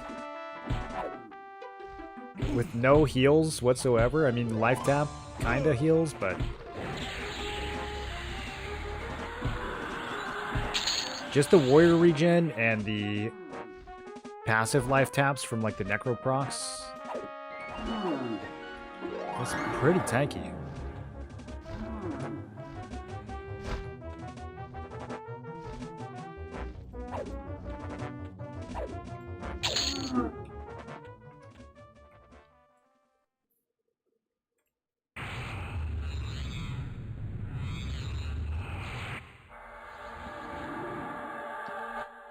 Can't believe they bullied my poor pet.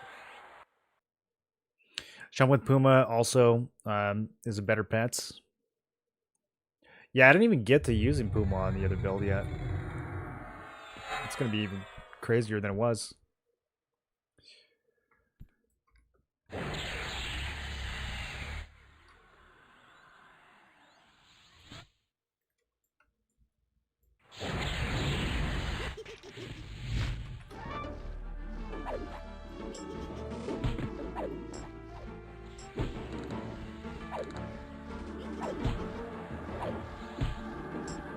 Necro gets extra dot crit.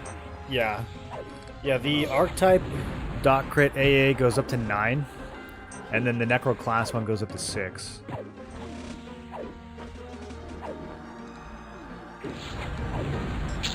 And when your dots crit, they do like triple damage. Like, you can get a lot of crit damage on dots. So, each of those points of crit is like, you know, you could think of it as like a 3% damage increase. So it's a lot. You can get some pretty crazy dot damage.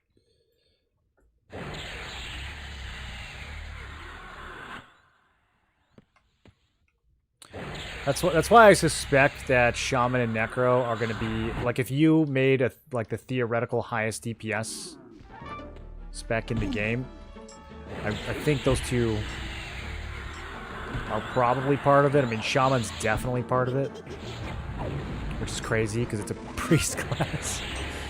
But I feel like Necro's probably up there too. If the fights weren't so long, you could make an argument for like Mage or Wizard, but I think because of how long the fights are, having high efficient DPS is more important than being able to burst, so I think it's really going to come down to dots. Dots and like a decent pet. But it'll be interesting to see what melee can do with like fully jacked up weapons.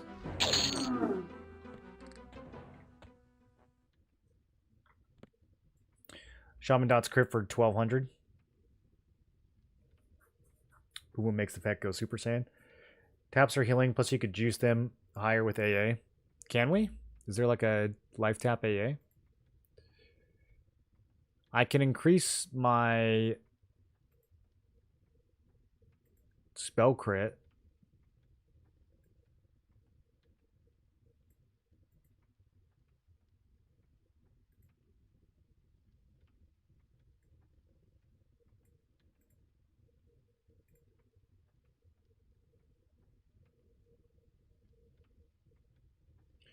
Its passive reduces the base cast time of direct damage spells that have an initial cast time of 3 seconds or more by 2%.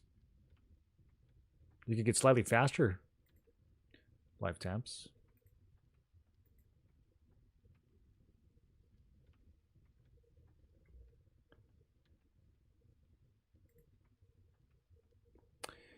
Yeah, I don't know. I can increase my spell crit chance and crit damage, which might be what we do next.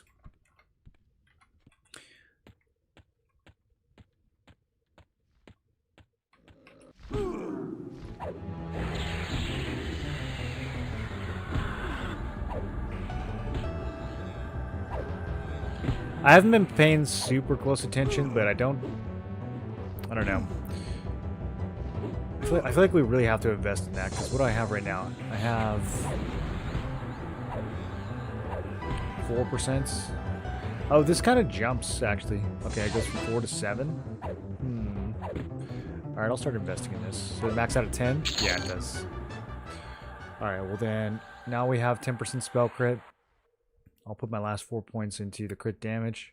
Alright, so now 1 out of 10 of my taps will crit. And we can get a little more crit damage too. Let's see if that becomes noticeable. It is a lot of AAs invested for like literally one ability.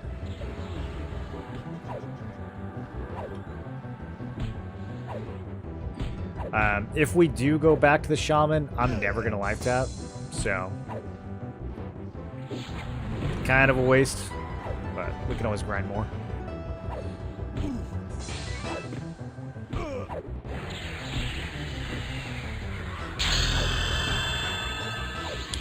$39.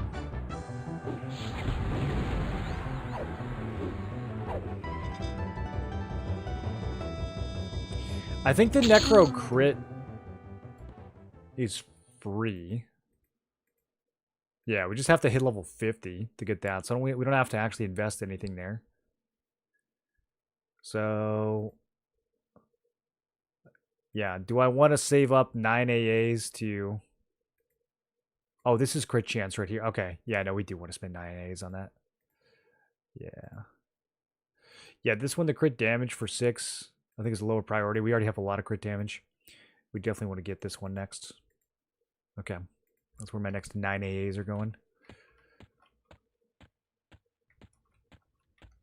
Overall, it's not that expensive of a build. Like, we didn't have to burn all that just for life tap.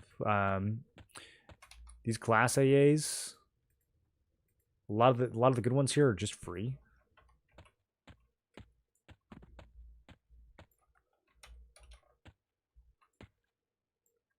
Healing AA affects life tap. Does it? I thought it was considered a damage spell.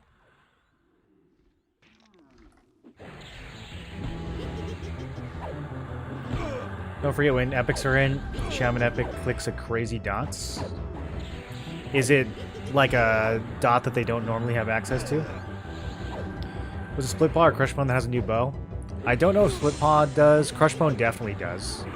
Crushbone has a new bow, I think in the throne room?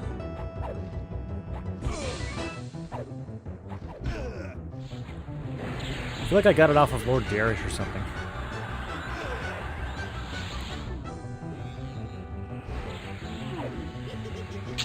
It was Necro and Mage. If you take the burn as high as you can, hit for 15k-ish right off the bat.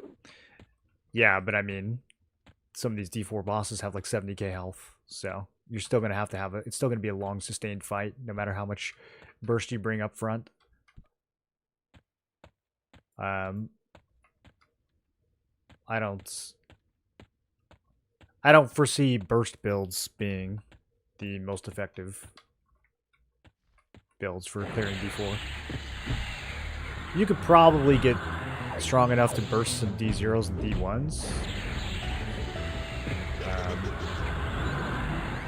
But yeah, I don't know that that's going to be the play at D4.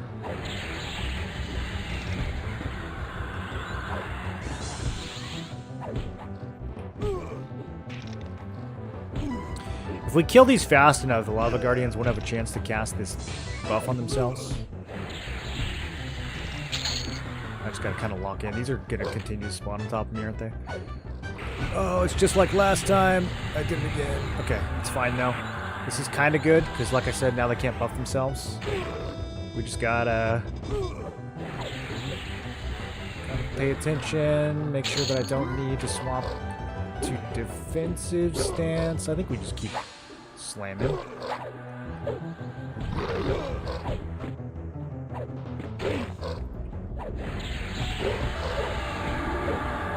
Oh, there we go. 577 crit spirit tap. It's pretty good, dude. It's pretty good. I don't think the killing AAs would affect that. If it's already getting boosted by damage AAs. Does anyone know?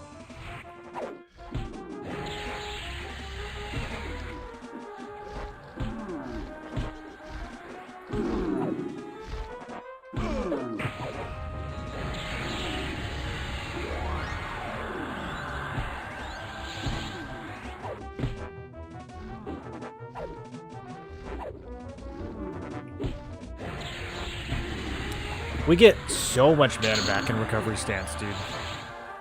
With the Call of Bones. Did we get another? I think we might get another level of that too.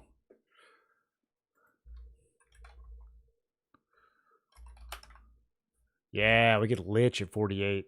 Ooh, so much mana. So much mana. Maybe we don't need Enchanter, you guys. I'm kind of coming around to Necro Gang. Although, I also was kind of thinking about doing Paladin, Enchanter, Necro. We could do both. People were saying Lich doesn't stack with Clarity, though, which is whack.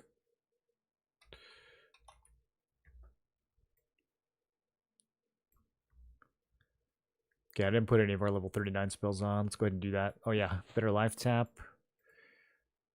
That is big. Better pets. Another dot.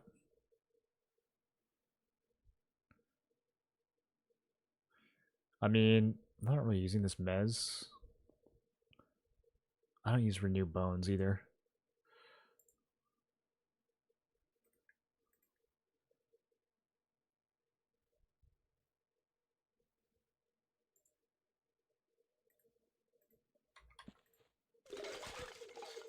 I don't know how I'm going to keep the pet alive against Vox or Nagy. I kind of think the pet's just going to die halfway through the fight. It's not really going to be worth trying to spam, like, mend bones or whatever.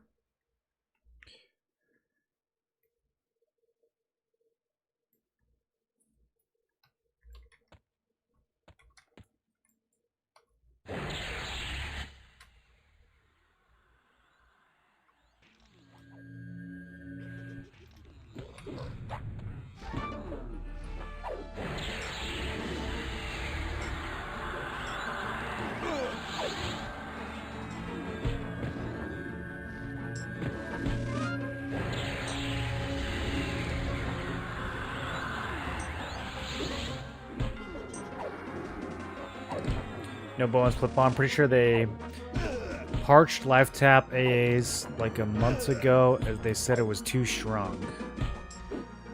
In terms of healing. I feel like I remember that happening. Yeah, because people were like double critting, right? It was benefiting from heal crits and DD crits, and so they took away the healing ones. That sounds right. That was like a month ago, but that sounds right.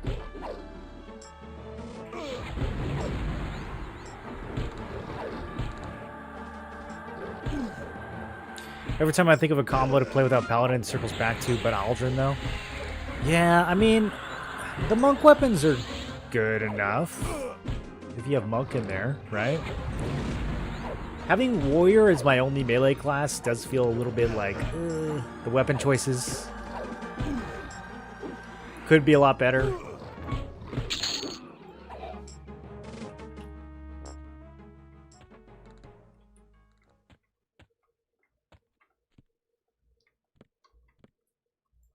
Are we actually overclearing this? Damn, we're strong. They remember being able to crit the life tap, then crit the heal portion as well, doubling. Yeah, I think the double critting got taken away. I don't know if that means that none of the healing stuff works on life tap. That's my guess.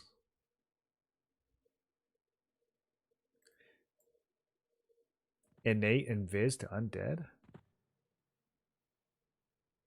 Huh. That's kind of cool. What archetype is that? Archetype is weird. I always thought of archetype as like, you know, priest, caster, melee, tank. But in this game, archetype, I feel like archetype is like Necro and Shadow Knight are an archetype in some cases.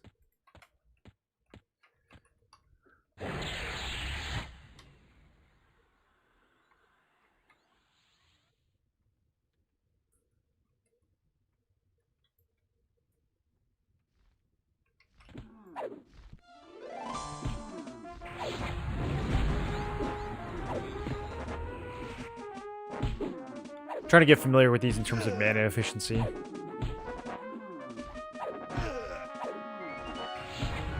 Venom is way better than everything else. And then it looks like all the other ones are about the same. Cessation of Life is super expensive. Oof. Okay. So not worth using unless we actually need the anti-healing.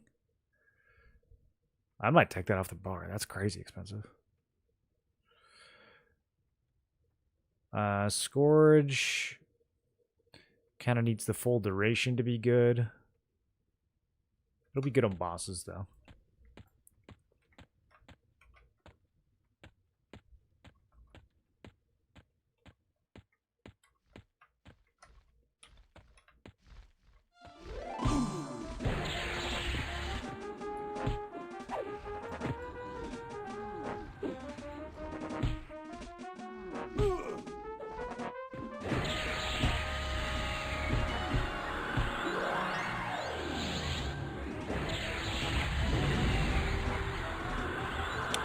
He resisted Dark Soul even though it has minus 10 resist magic? Warrior's a good two-hander from Sky. How good? Berserker has a really good two. I mean, if we stick with this build, that Berserker weapon for Sky will be a lot of fun.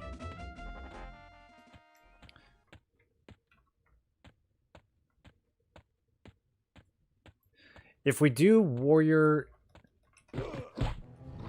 necro shaman, it's going to be hard to justify two-hander.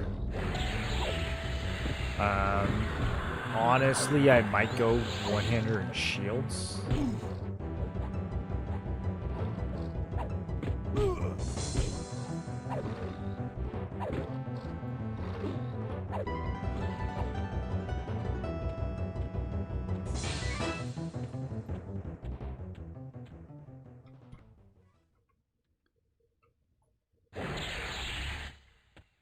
Ooh, multiple beetles, and it resisted. Okay, we might be getting overconfident now. These beetles can't resist my magic. You resisted. Okay, you got interrupted. Alright, you know what? Whatever. These things aren't tanky enough to be poisoned anyways.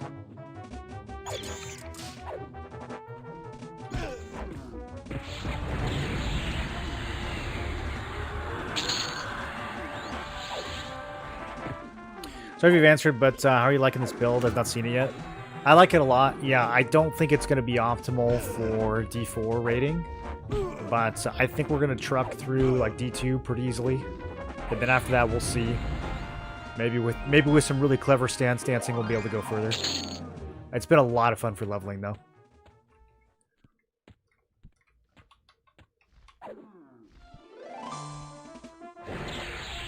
The biggest issue for rating is that we don't have any way of slowing, but we might.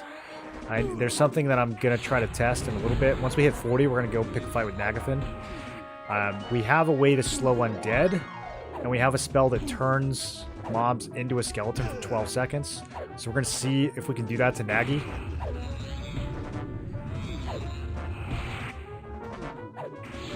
If that does not work, then yeah, our lack of slow is going to be a big problem.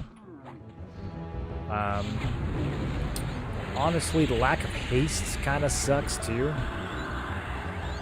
We're at 137 attack speed right now. We could be at like 160 something at this level. We could be at like 168 or something. Which is crazy because I already feel like I'm swinging really fast with Berserker stance, but we could be like 30% faster.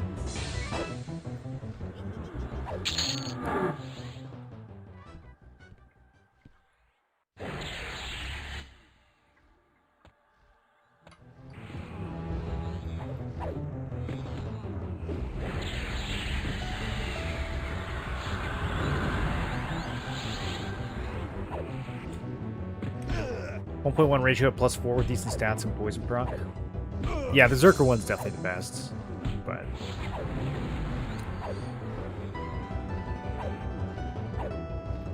we might be able to make the warrior one work.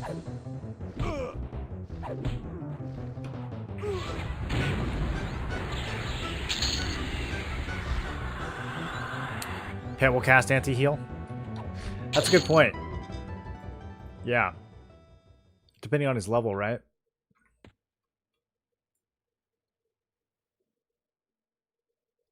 Any good drops?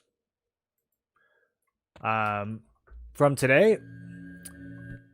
Not really. We got some new weapons in Splitpaw, but they're like barely better than Befallen weapons. Like maybe 5% better than Befallen weapons. They're pretty underwhelming. I feel like you're much better off just, you know, grinding Befallen, getting that shit upgraded to like +6, and then kind of using that until raids. I would not go to Splitpaw for weapons. There was a chest piece in there that was pretty good, and a bracer that was pretty good. And then there's a shield at the entrance for healers that's good. The rest of it all seems to be kind of mid. Overall, it's pretty underwhelming. I think Splitpaw... I feel like they put too much stuff in Crushbone and not enough in Splitpaw. Some of the drops in Crushbone are crazy.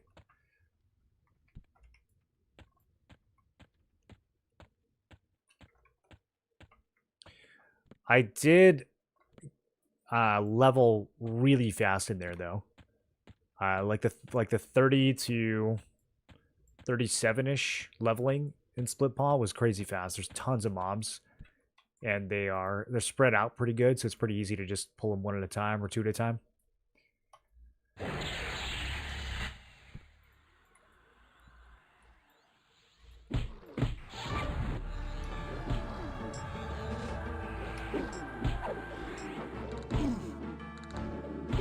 There's a quest for a slow clicky. Oh, is there? Well, well, well.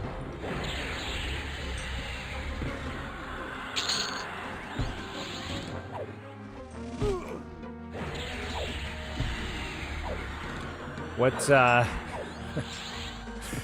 what does it entail?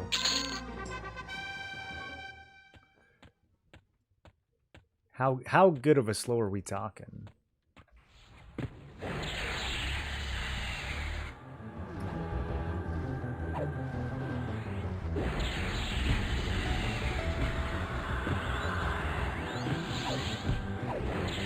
The Vampiric Embrace only hitting for 46 feels off. This is allegedly the same spell that we had on Shadow Knight, but I'm pretty sure it was doing like twice that much by this level on Shadow Knight.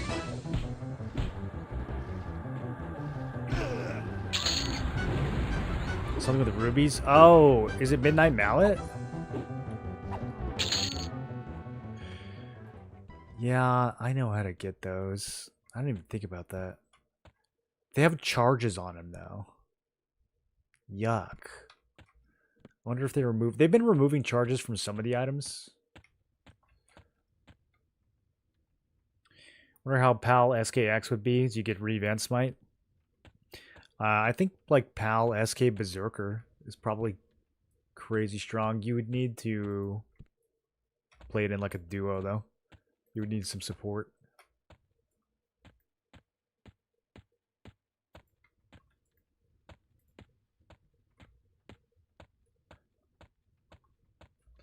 I don't know that SK brings enough to the table when it comes to Paladin. I would rather pair the Paladin with a Monk or a Ranger in most cases. If I just wanted more DPS.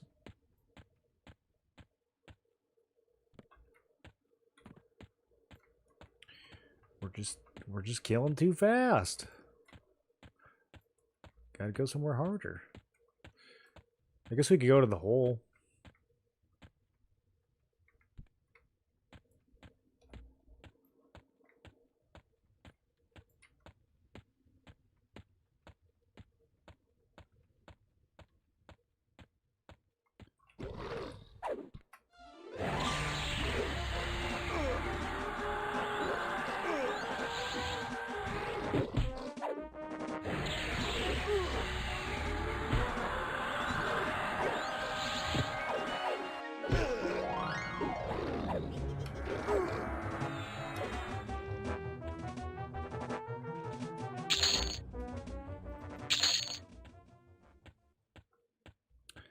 The fire elemental trolling you with a ring, a gold ring in here is really funny.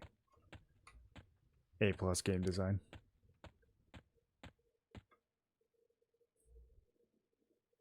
Good build I found for farming moats. Warrior Bard Wiz, 5,000 conflag crits. Warrior Bard Wiz. You like the warrior for? I feel like just throw like a druid in there for more sustain, right? More sustain and more spell crit.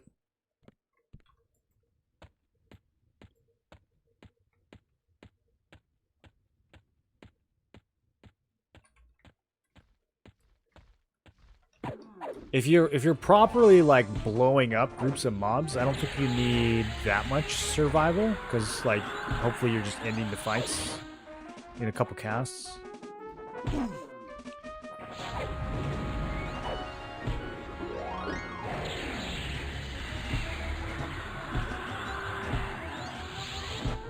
It's definitely Wizard Bard something. If you're trying to AoE.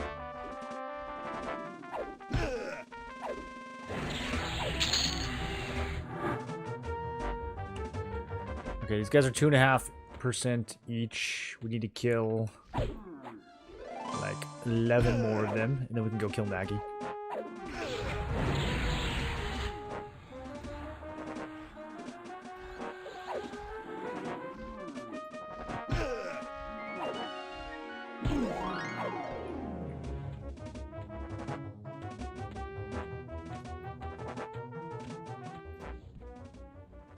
I do think it's funny how confused the mobs get with the pathing here. Look at my poor pet trying to figure it out.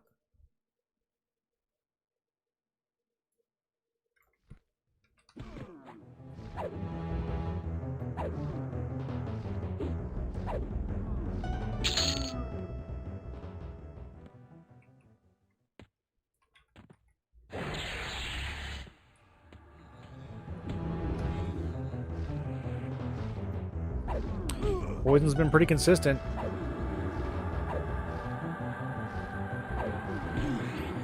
If they don't fix Cannibalize, SK Shaman X is definitely the way to go. Yeah. Yeah, if you're a filthy exploiter.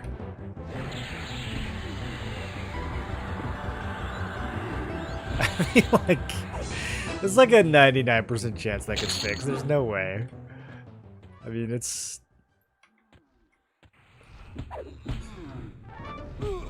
It is crazy that it hasn't been fixed yet, but surely they know for launch. Surely that's at the top of some list somewhere. It seems like it can't be that hard of a fix either. It's probably just like a minor database thing. I don't know. Who knows what kind of crazy spaghetti code this game has after 30 years.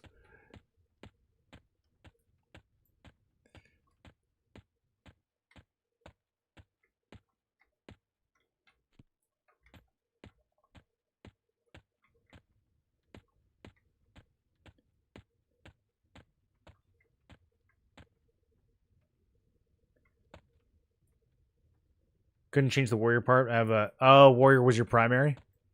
Okay. Yeah, no, that works then, honestly. I mean, you still have the cleave. You've got the regen, which is, you know... It's not like having a healer, but it's good. Keeps you alive. That's still a really strong AoE build.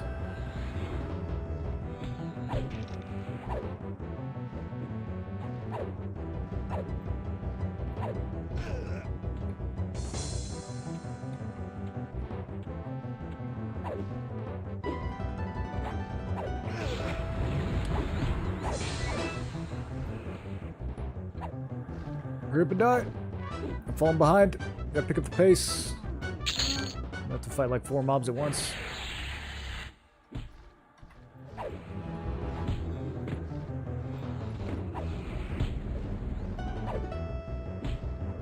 I guess it's not that big of a deal if we have to fight 4 mobs at once. We did it when we first got here.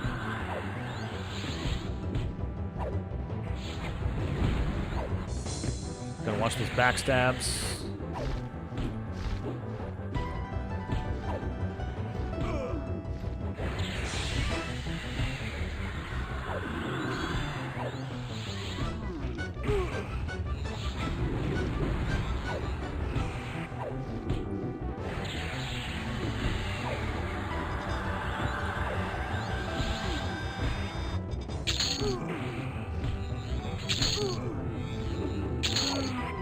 Okay, I need 4 more imps.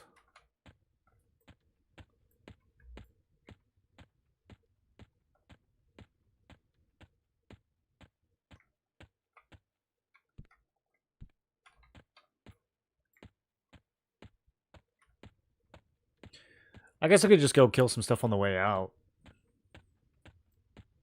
Well, I would just click the button if we needed to leave. Let me pull these spiders at least.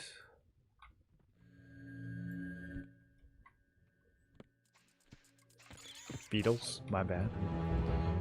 Only one? Where are the other beetles?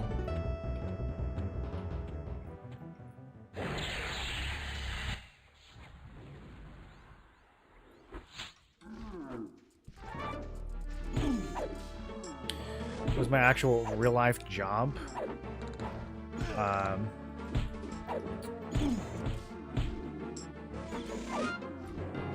I'm a spy for a foreign government.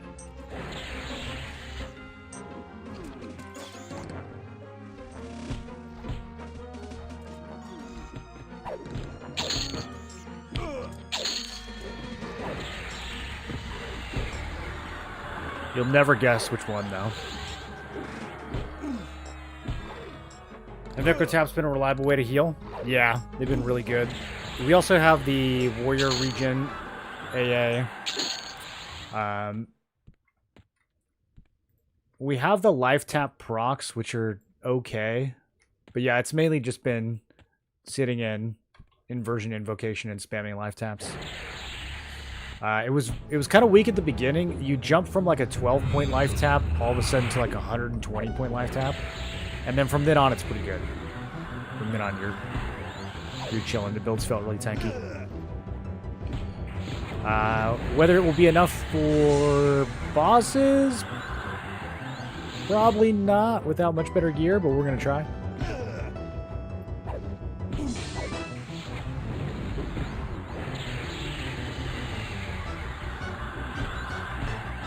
It's not an exploit if they don't address it. I don't think that's how exploits work. Alright, level 40. Let's go kill Nagi.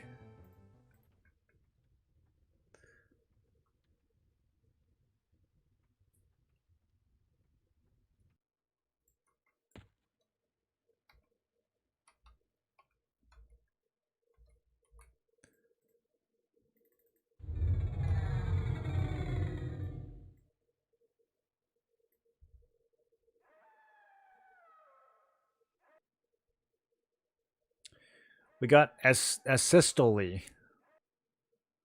I don't actually fully know what this does because I think it has the wrong tooltip, but we're going to use it.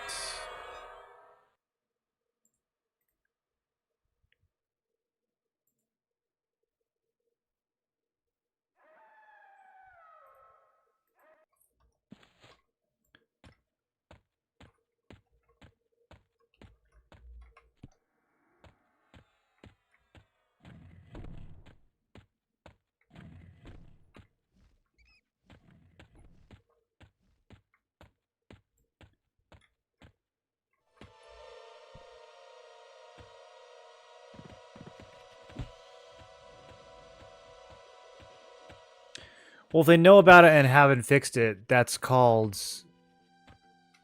a backlog. That doesn't mean it's not an exploit. It just means that they haven't fixed it yet.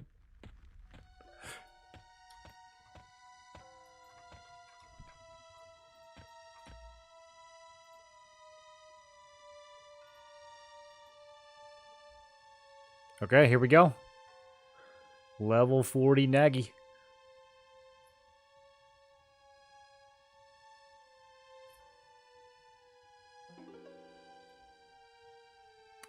This is 100% doable if we swap Shaman in for Berserker. But we're going to try to do it without Shaman first. Just like my taxes. Yeah, exactly. If I don't get a letter from the IRS, then that must mean my taxes are legal.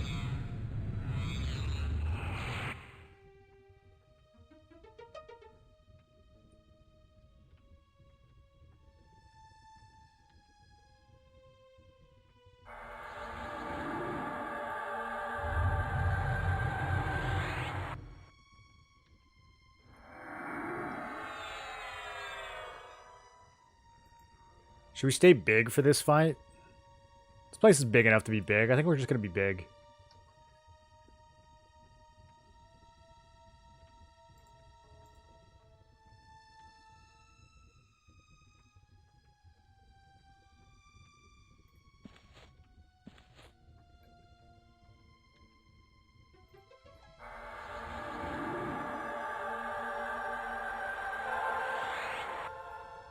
Alright, let's kill some giants.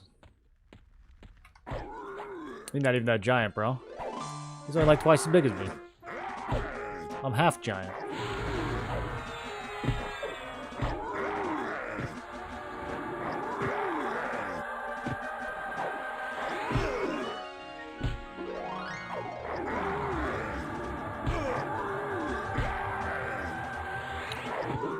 Okay, so following Venom, our next best dot is probably Dark Soul. I wonder if we should do some spell upgrading.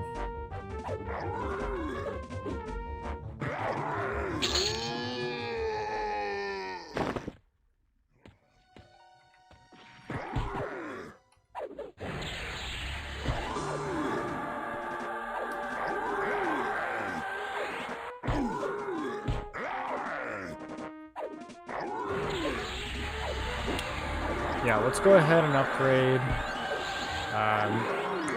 Scent of Darkness. I don't think we get a better version of this spell.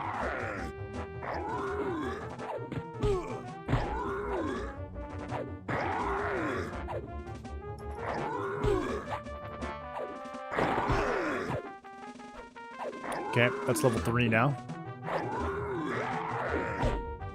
Comes with a nice mod. What else? I think Scourge is actually the best disease we get on this build. But, I don't know. If we go back to Shaman, we're not going to use it, so. This one, maybe if we upgrade it, it'll do more strength than AC. I think it's worth at least giving it a couple levels. I actually got a lot of motes to spend.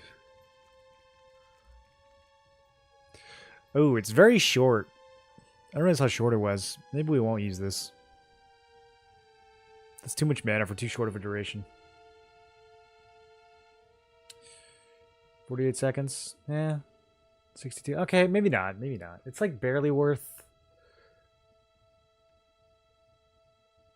Usually the disease line spells are like more than a minute. Sometimes they're 2 minutes. Okay, Dark Soul. I think that might be the best curse that we get. I don't know if this Spellline Horror.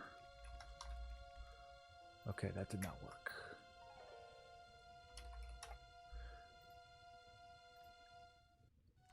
That is not apparently the same spell line as Odium.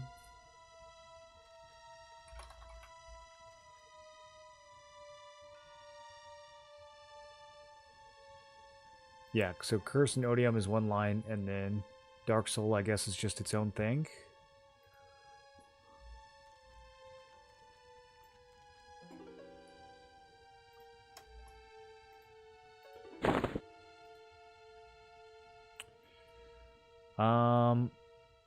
What else? What else? Vampiric Curse. There's going to be one more of these still. We don't want to level that one up yet. Okay, Chilling Embrace. Let's see if we get an upgrade to Chilling Embrace. No? Looks like no. There's another Poison Dot, but it's a different line. Alright, let's upgrade that one too.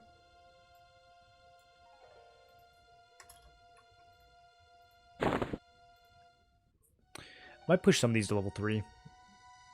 What else am I going to use these motes for? Venom of the Snake does get upgraded. It's so good, though. But we'll get an even better one. I'm kind of just curious for this one, what it does to the reuse time. Let's level up Harm Shields. It might get, like, substantially less cooldown. 20 seconds. Okay, never mind. And then this pet's not high enough to upgrade yet. Okay. We'll get another life tap too. That's good for now.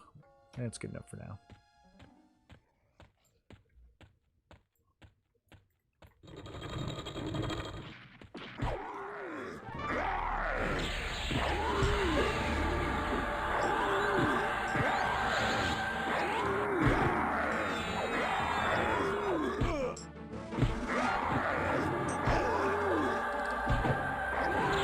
Pet throwing on anti-heal is pretty sick. I like when he does that.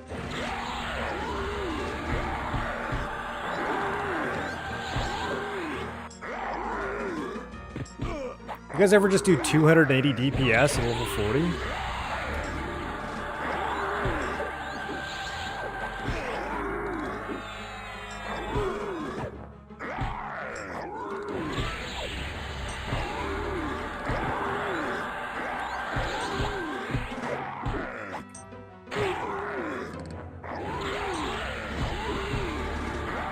Okay, that did take all my mana, though. We probably need to dot them a little harder and life tap a little bit less.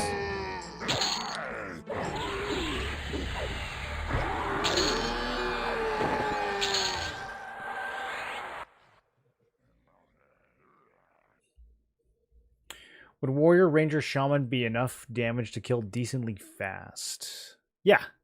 Yeah, that'd be plenty of damage, dude. That build would pump.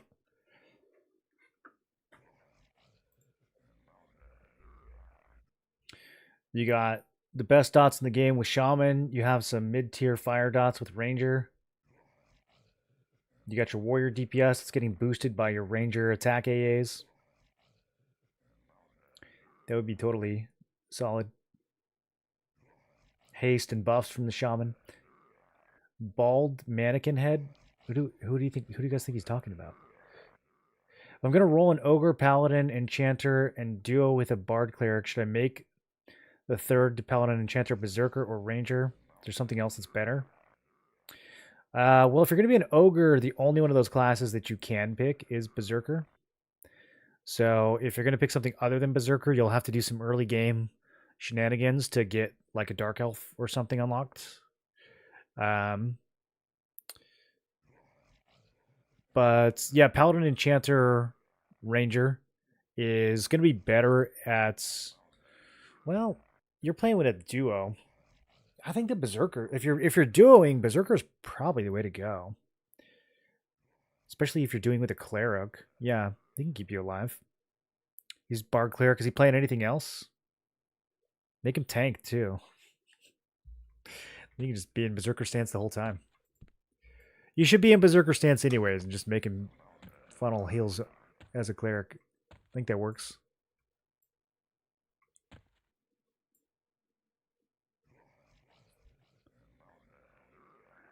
I mean, if you want to go really hard, you could do Paladin, Berserker, and another DPS class. Make him be the Enchanter. Because then he could just give you clarity. You know, you don't have to give it to yourself. Okay, so this is going to pull 2 mobs. I can't mez either one of them. We could root, but it never works. I'm not going to bother trying.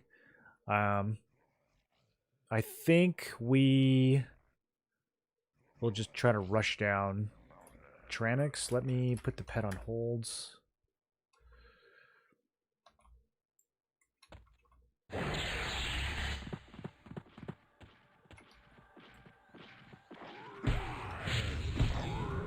Okay. Ow, brother. I think it was a harm touch. That should be okay.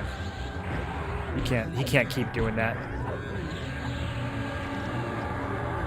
Okay, I'm panicking. Let's go defensive stance.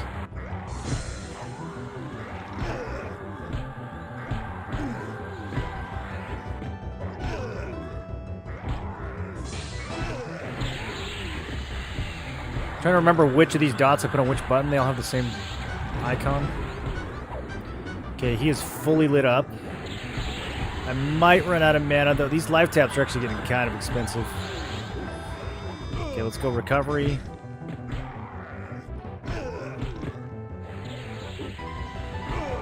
That pet is not attacking. Roll. I did just tell him to hold, so that one's on me.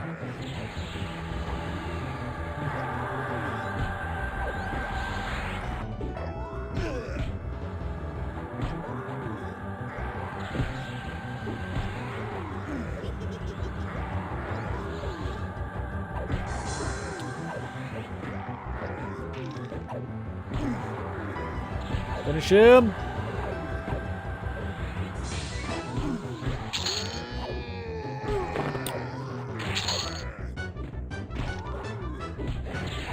Polished mithril torque.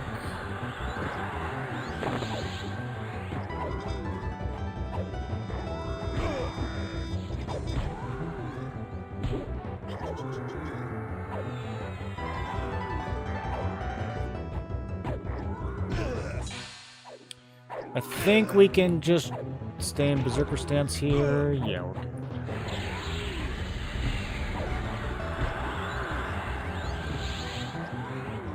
Okay, so next time we do that, we need to open in Mage Hunter so that that harm touch doesn't just rip 30% of my health off the bat.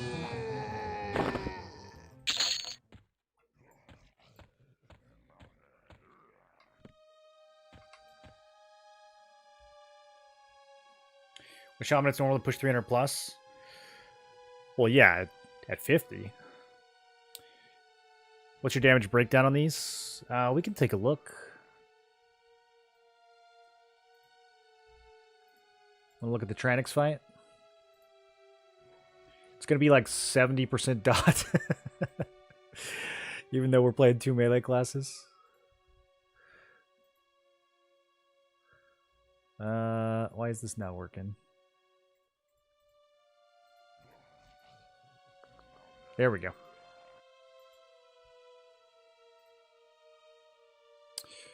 Uh, 37% dot tick. That is not correct. It's not counting. It's not counting any dots that we level up. So any of the spells that have like a 1 or a 2 or a 3 in their name, it's not counting those, which is unfortunate. 25% of our damage was from life tap, which is higher than I expected. I wonder if we got a couple crits. That was also kind of panicky because I was taking a lot of damage. Ideally, we wouldn't life tap quite so much because we didn't have perfect uptime on the dots. That would be more important. Main hand is 14%, cleave is 7%, bash is 5%, kick is 4%, damage shield 3.5%, frenzy is 3%. Frenzy is less than kick. That's kind of embarrassing. Can they buff frenzy? What are we doing here? Less than kick. I mean, literally, like, bro, I'm using like the biggest, slowest two-hander in the game. Frenzy's still less DPS than kick. That's kind of whack.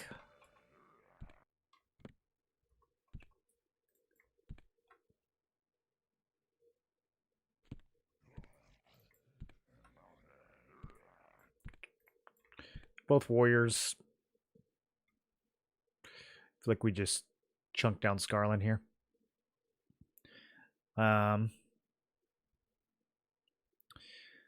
think we open in defensive stance until I get these dots on. And then we switch to Berserker.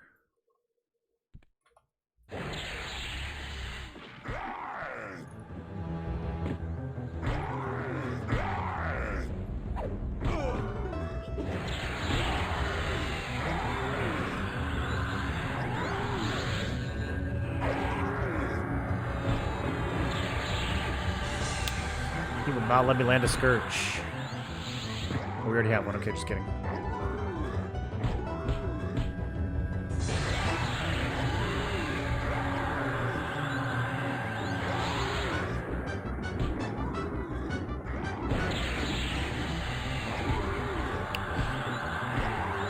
This is risky, but I'm going to try it. Multi-dotting. I don't really have the mana pool to be doing this.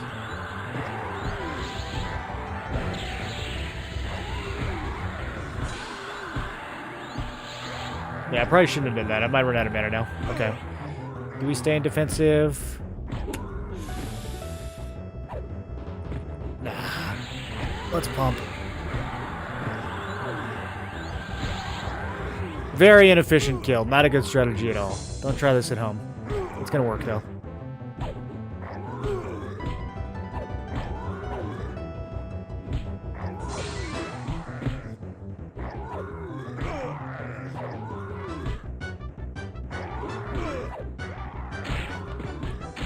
Ow! That was a big round.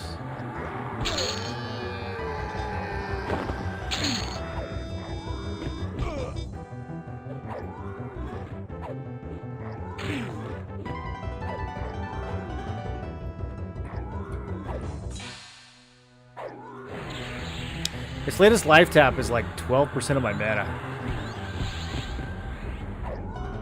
I need more mana.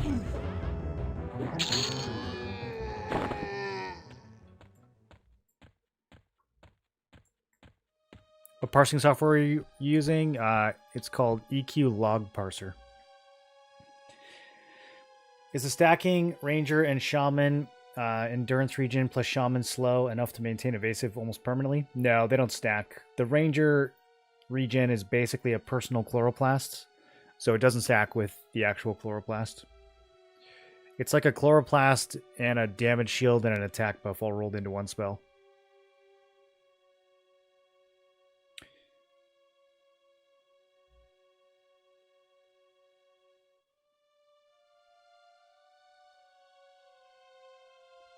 Appreciate the info. Yeah. Yeah, I like these questions. Gives me something to talk about. Frenzy sucks. Thought Cleaves and Zerker would do more. Well, we spent a good portion of that fight in defensive stance. Which is... I mean, we're level 40. It is what it is. If we were level 50, we wouldn't have to do that. But we're not level 50. We are... very far from level 50 at the moment.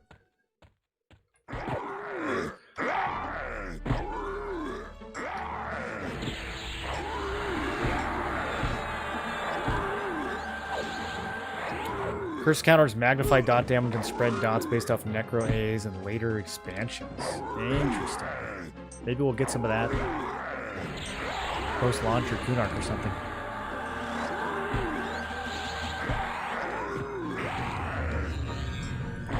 Should probably rearrange these dots in order of priority, but... Also, we should definitely need Berserker stances as single pulls. This shouldn't be too bad.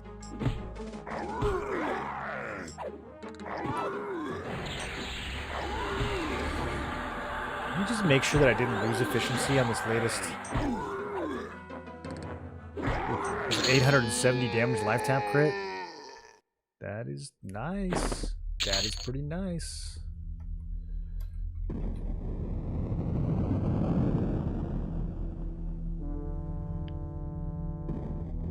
Okay, about the same. Actually, I think it's a little better. I think the one we're using is a little better. It's a little slower, but I think it is a tiny bit more efficient.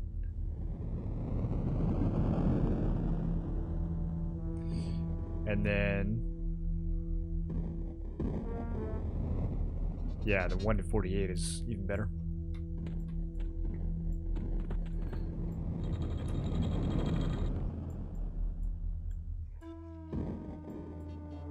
Two wizards.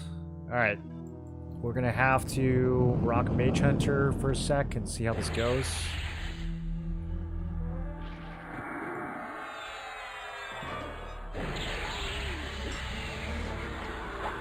Okay, if they're just going to spam Root.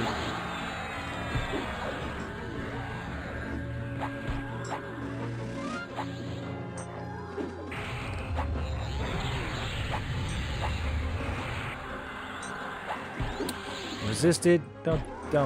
Just don't do that.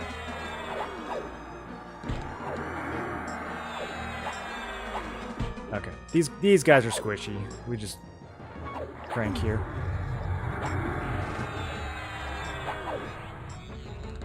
Full blasts.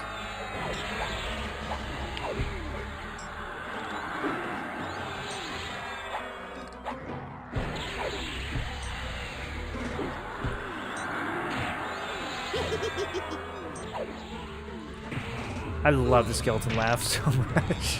It's so good.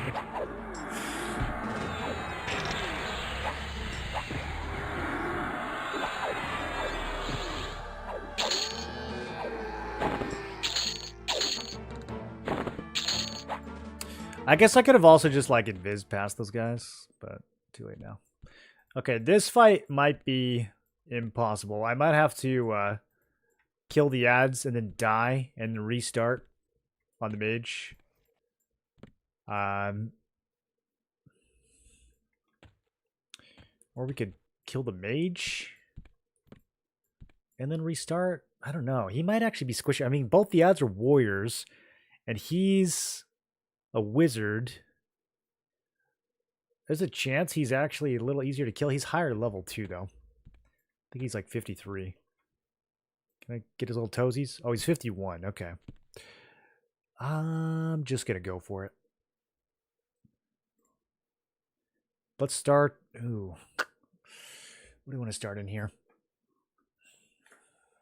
Let's start in defensive. Even if he nukes, I'm going to be taking more damage from getting punched by the ads. And him.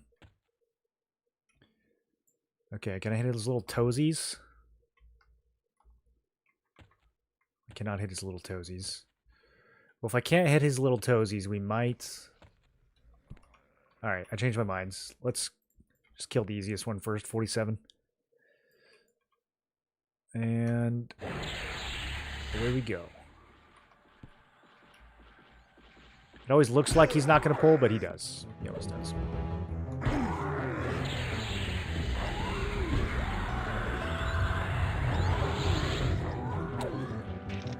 Okay, so hopefully I don't have to real die. I think the plan here is to kill him and then feign death.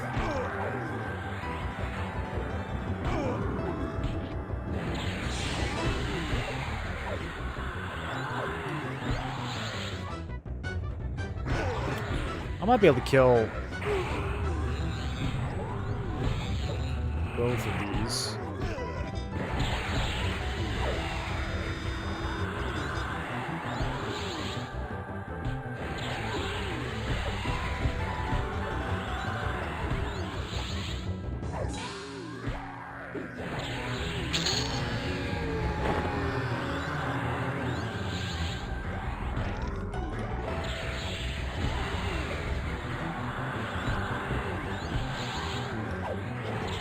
It's very hard to know which spells are on and which ones aren't. We need some more icons, dude.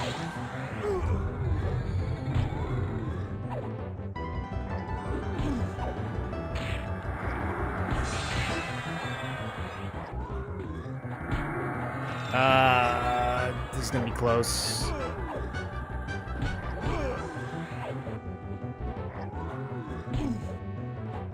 I need Homeboy to not throw another nuke out.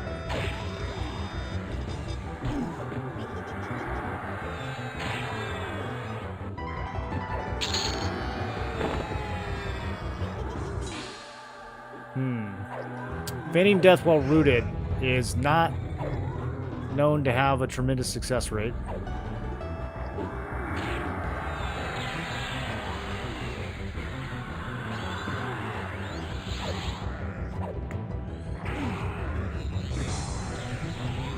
Oh, he's about to hit me with a big nuke.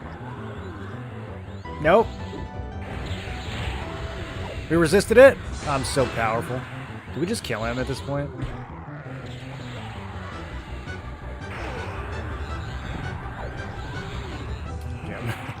I'm gonna try feigning.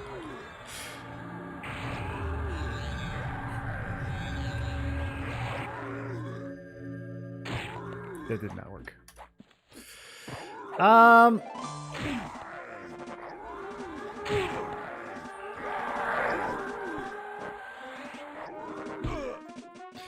mean, this is like kind of an awkward kill, but I think we can do it. Especially if he keeps rooting.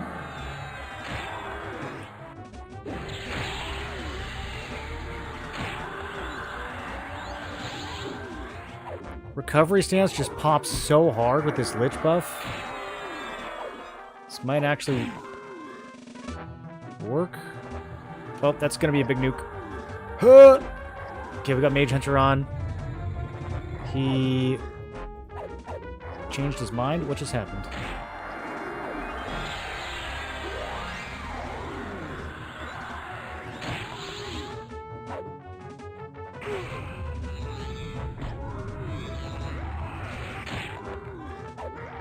Oh no! I swapped a little too soon. One tick too soon. Okay, we're good, we're good. Oh, we got the crit drain. Easy. Easy kill. GG. Wasn't even worried. That's wild. I really thought I was going to have to, like, feign split all three of those. We didn't even have to feign a single one of them off.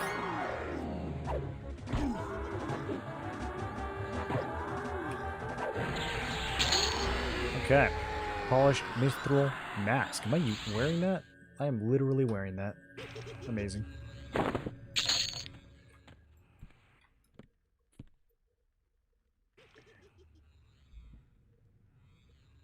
If I were to play a Paladin, Ranger, Necro, do you think that would work?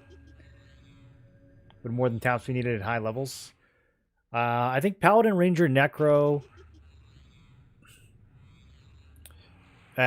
for leveling, it'd be fine. It lacks some specific tools that you need at max levels, specifically a good slow, if you're trying to solo raid the higher targets. People were talking about using slow clickies, which I need to go test and see how viable that is. But yeah, you lack a decent slow for the high-end raid. You pretty much have to slow the high-end raid bosses.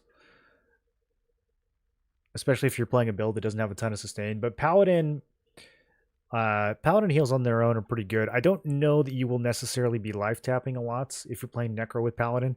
You'll be getting the life tap procs from the buff. So like when you auto attack, you'll be getting some life taps off that. But actually casting life taps is kind of inefficient. You're better off just casting heals. Especially because that build's going to be kind of mana starved.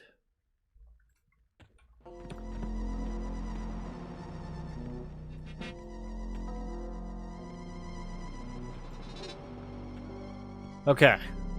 What is our strategy for Nagy? If we were doing this level 50, I would just Berserker stance him down. But, again, we are not level 50. So, we have to think about efficiency. Oh, music is so spooky. Scourge is about as efficient as Poison because it lasts twice as long, even though it does half the damage.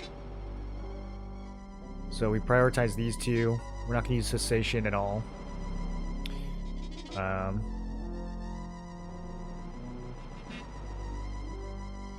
Dark Soul actually might be...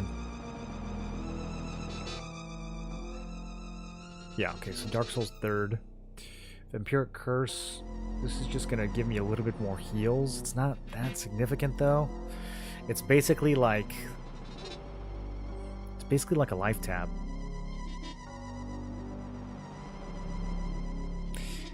It's really only worth it if like we get some crits. Chilling Embrace is pretty cheap in terms of mana.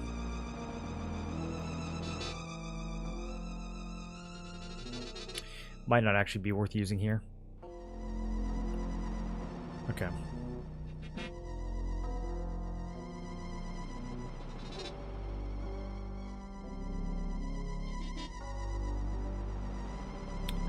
Yeah, I'm just gonna run the whole rotation.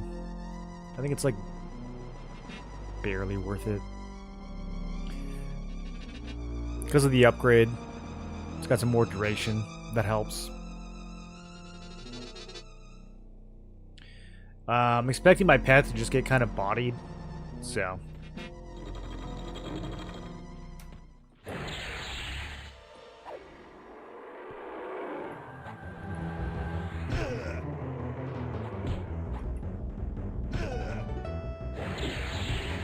I swear I pressed the button to get him to attack. He never listens. That pet, he never listens. We're tanking pretty good so far in defensive. We might actually be able to get a little berserking going here.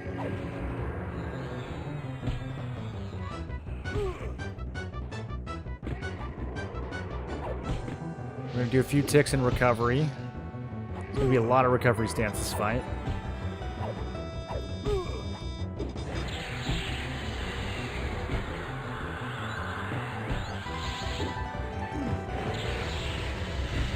Oh, the lava breath hurts.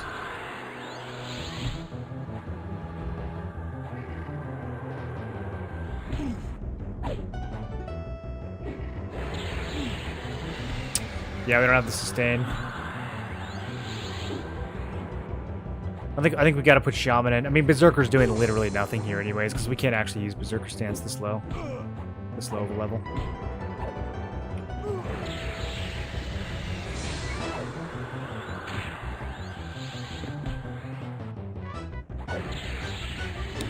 Where can we even go to change loadouts around here? We're gonna have to run like all the way back to Nactilus. That's kind of annoying.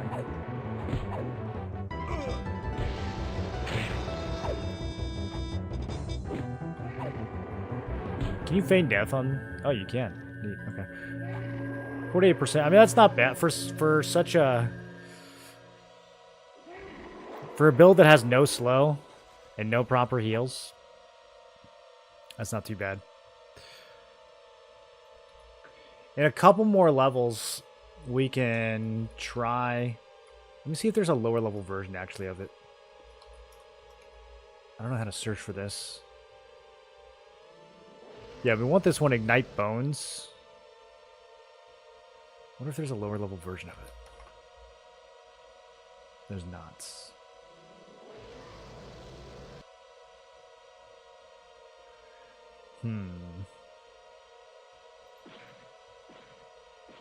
Should we go get some midnight mallets? Do some mallet gaming? If I stand here, is he going to cook me? Oh, escape. Don't do it, Nagy. What an idiot. He fell for it twice. If you use default icons, there's more distinction between spells. Default icons? What does that mean? Are you talking about the default modern, like, UI layout?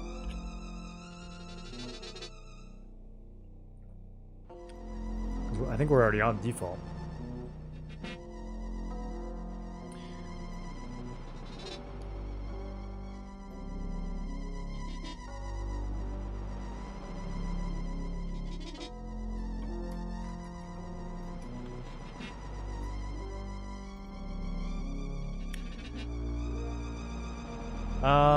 Let's go.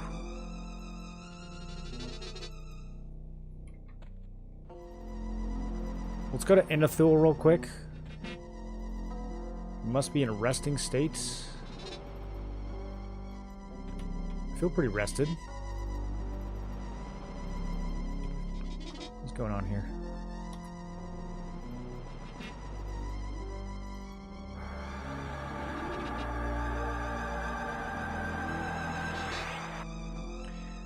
Default modern doesn't look like the classic old school ones you got. Yeah, I just have regular default. I don't have default modern on.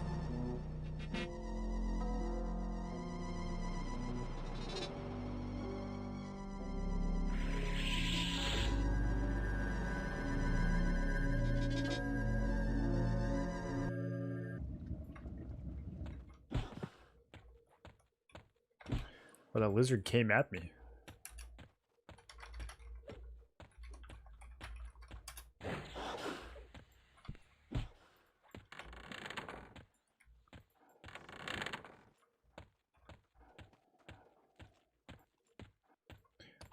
These level 20 wizards want the smoke. That's crazy. They all aggroed. What's better, setup warrior, Zerker shaman, or SK monk shaman?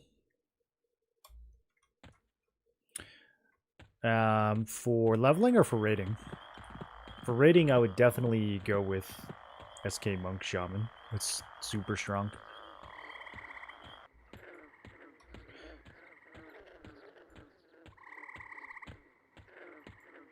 Berserker's a lot of fun to level with, though.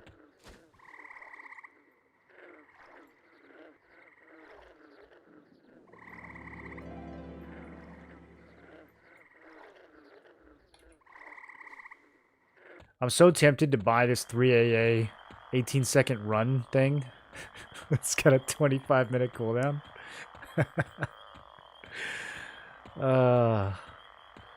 I miss my Shadow Knight horsey, dude.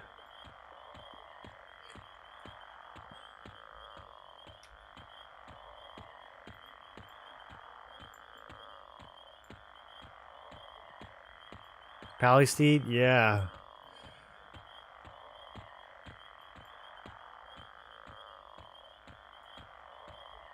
Such a bozo. What are we even running at? 41? Oh my goodness. It's so embarrassing.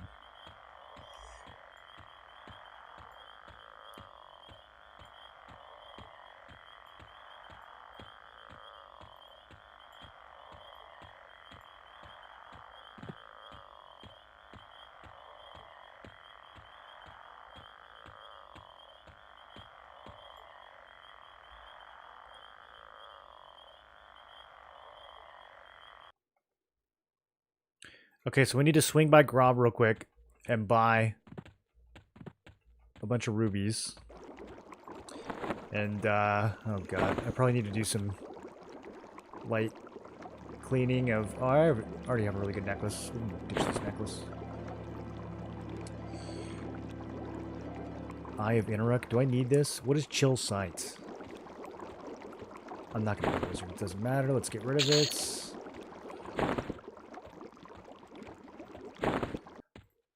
Rawhide Lariat for stun? Maybe. Oh yeah, we forgot to go to Crushbone and get like 80 more AC off of these level 5 boots.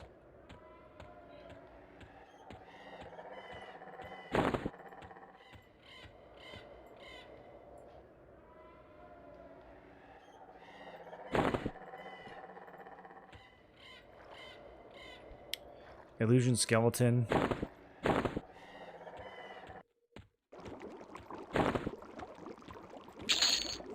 We've got ways of doing that if we need to. Puppet strings.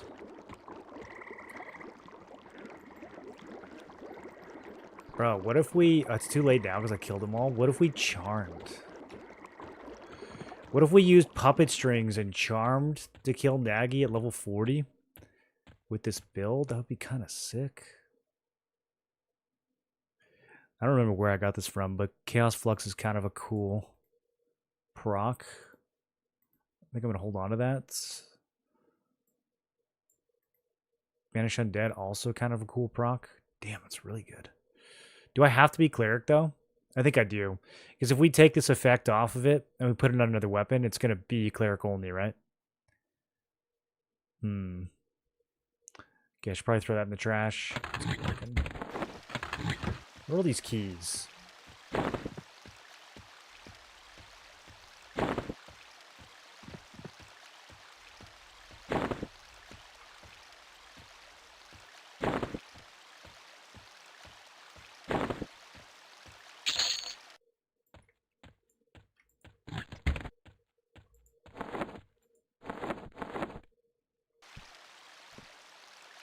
Ooh, okay.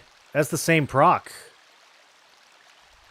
But I would have to find a weapon that's usable by Necros. Serpent's Tooth?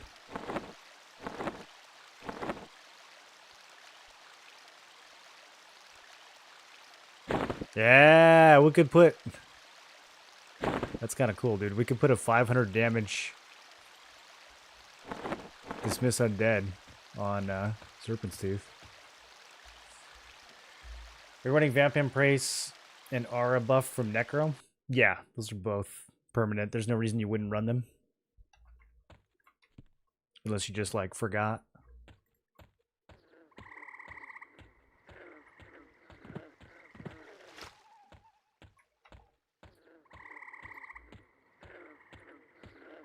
Going through a bunch of streams, seems like everyone is playing some form of melee, no pure casters. Assuming that's because you med while attacking, so there's essentially no reason to not be meleeing and just cast when you get mana.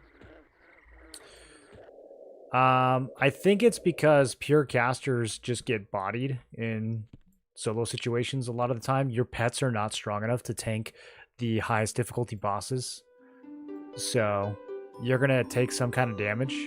So at bare minimum, people want to have, like, you know, a shaman or like at least a ranger, something that can kind of tank. But most people are just going to want to have like an actual plate class in their build if they're soloing.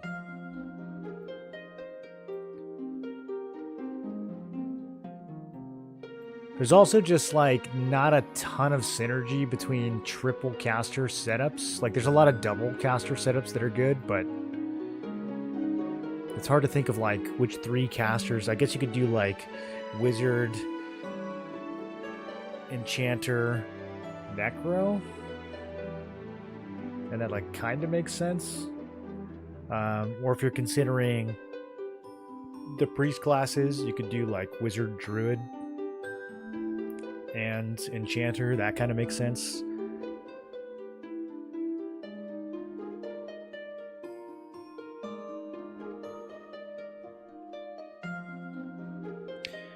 But yeah, I mean, people, I think there's a lot of like dual caster comps, but usually that third class is going to be some kind of tank or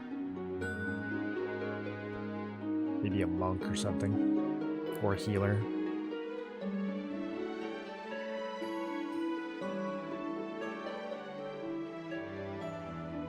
There's just not enough added benefit for putting a third caster in the spec.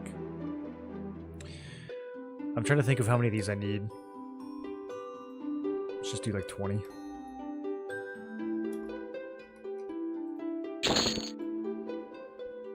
3,000 platinum. Oh! I gotta get my charisma up, dude. These trolls are scamming me.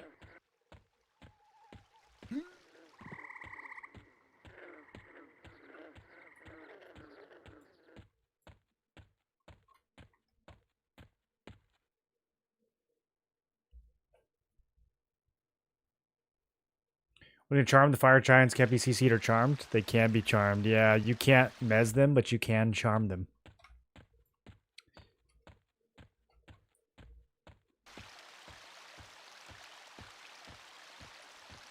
I don't know how well it would work with 70 charisma, but there's some people that think that charisma doesn't actually do anything for charms on this server and that it's just magic resists. Ooh, problem. Finding this NPC is friggin' impossible. I kind of forgot about that part of the equation.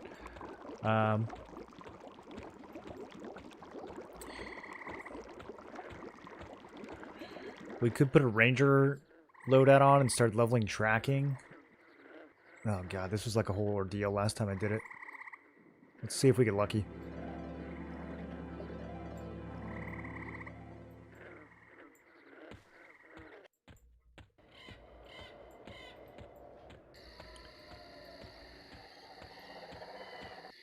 Wish Chancer, Mage, or Necro Healer. I don't even see people doing that. There's a lot of people doing Necro Shaman. But, I mean, the clearly best third option there is a tank class. Like, why would you add an Enchanter? You get all the utility. Like, Shaman already covers all the utility, except for the mana regen, which you also get, which you get from Necro. So it's like, what is the Chanter actually doing there? Unless you're trying to charm, I guess. But at that point, I don't know. The build's kind of just getting a little wacky. You could probably, I mean, I don't know. You might be able to make that work. Shaman, Necro, Enchanter.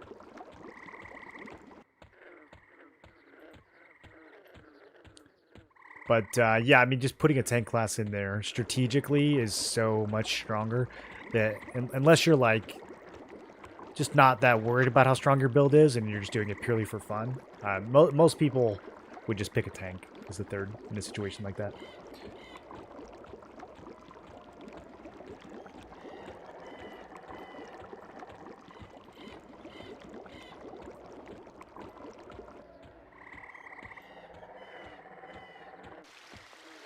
This might be a big waste of time.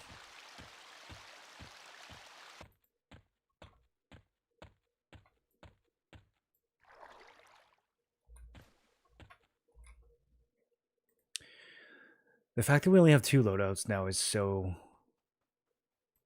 aggravating. Okay, so if I do this, I think all my spell slots and stuff get...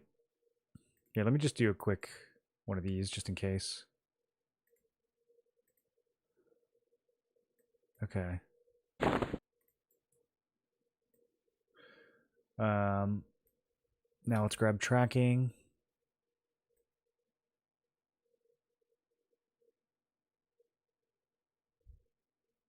Actually, I should have kept Berserker and dropped Necro. And just clomped.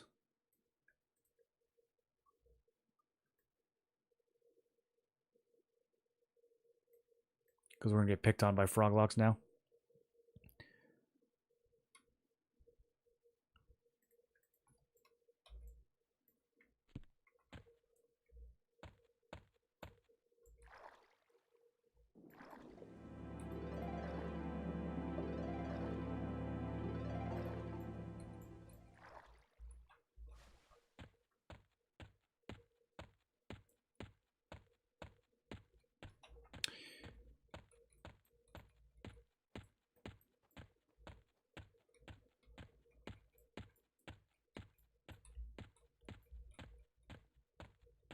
No wonder at 43 I couldn't charm him.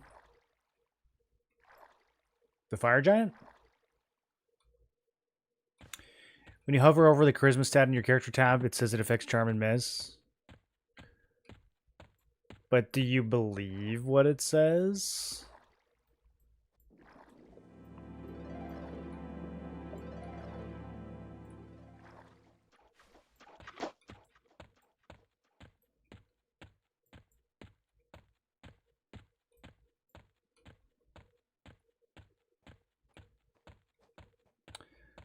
So at this level, she'll be red. It'll be an NPC called Lenuga.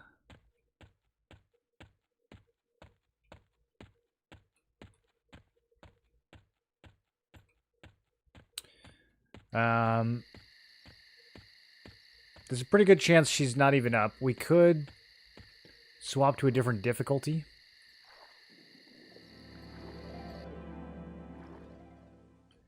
It'll be a little easier once tracking is leveled up. If you landed on Paladin being Bis tank, in most scenarios, yes.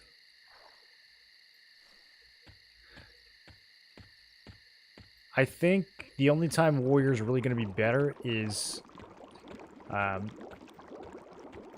if you're playing like a very mana-hungry comp.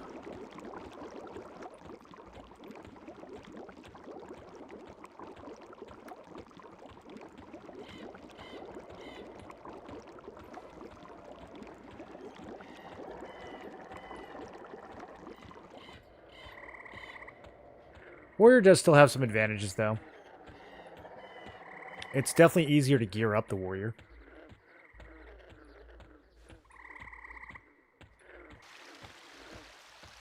First kill in Sky got Treant Fists. Nice. Yeah, you'll get a lot of those. I had like a +5 Treant Fist last beta just from Tresh. Without even hunting for it.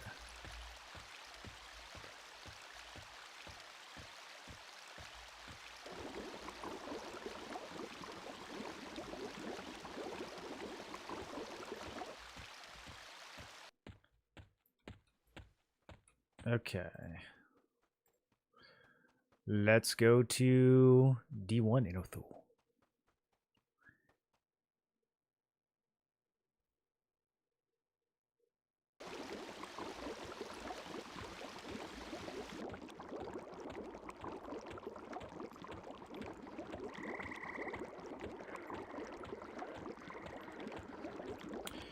The tracking window pretty soon gets big enough to cover like almost the entire horizontal of the zone, but like I said, she still just sometimes doesn't exist.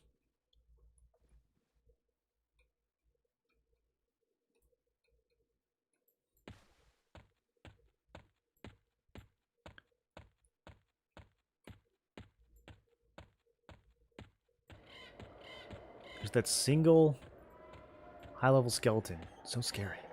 What's he doing?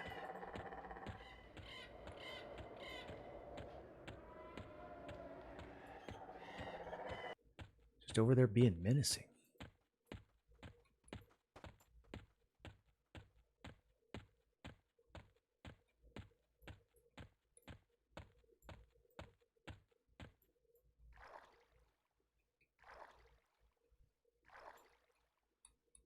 This is pretty good, the tracking radius so far. For 25, it's pretty good.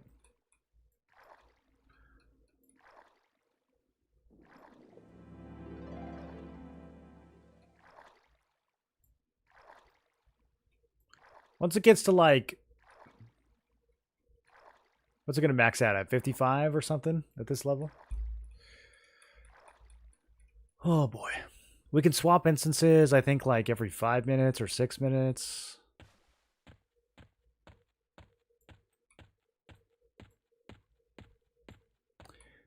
I wonder what causes her to spawn. We might have to actually just, like, massacre a bunch of these mobs. I think that's what I did last time.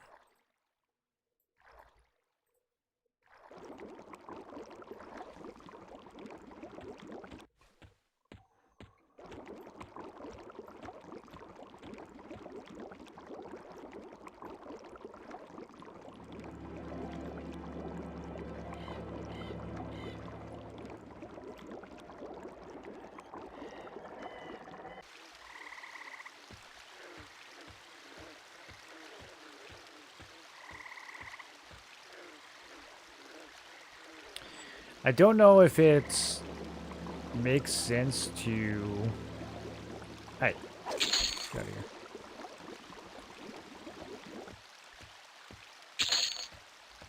I don't know if it makes sense to go to the northern part of the zone or not. I don't think she goes up there.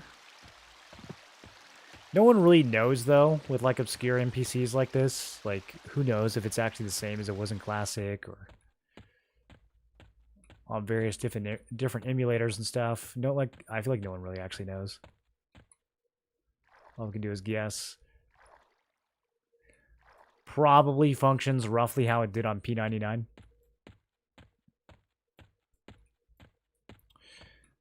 Okay, can we swap again? 85 seconds.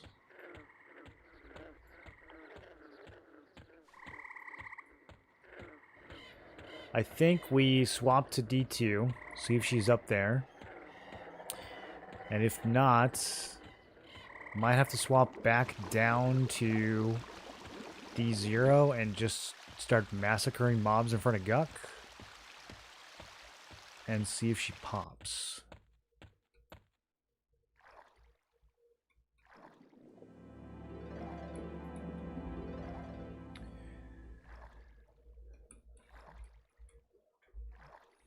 Fire up a personal? I mean, it's the same cooldown either way.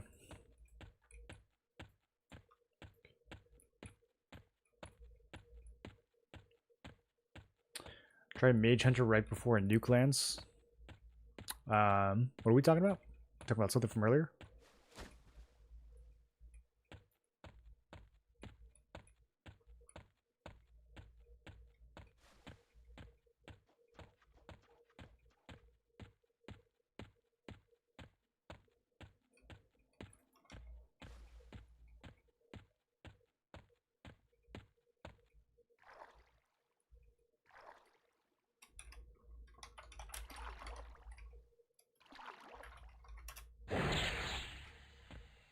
Typed in my Spirit of Wolf cheat code.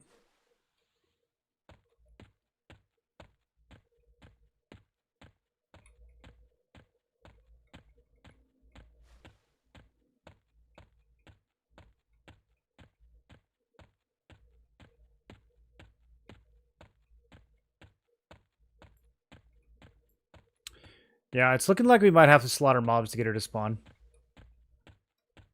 I don't know what else could trigger it.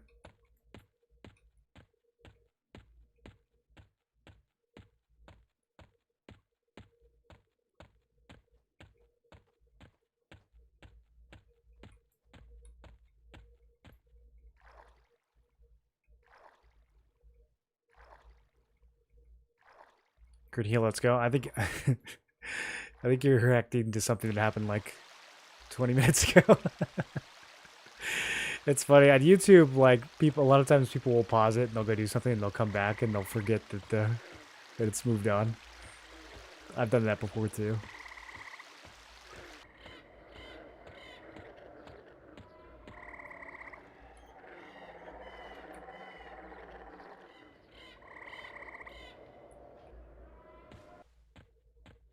I had a friend who used to power level people in this game with some AoE sword. He pulled a whole zone or dungeon and kill them with some rare weapon. Yeah, I wonder what era that was in. There's a couple AoE procs you can get. There's an Earthquake proc that you can get off of a weapon here. I don't know if there's any bigger AoEs than that. It's alright. It's like 250 damage. You can do some crazy AoE on this server just by having like Bard and Wizard in your builds.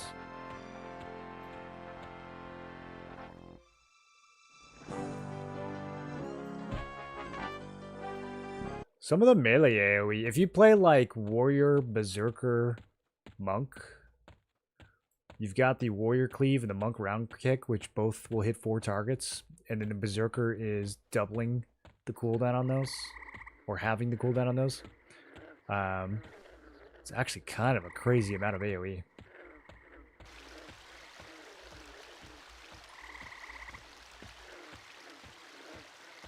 Doesn't even cost mana.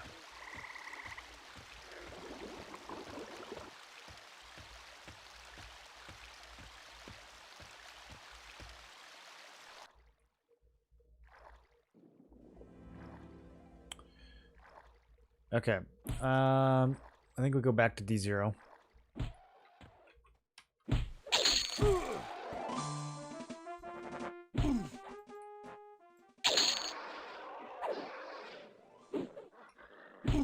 It is kind of fun to just like one-shot these lower level mobs.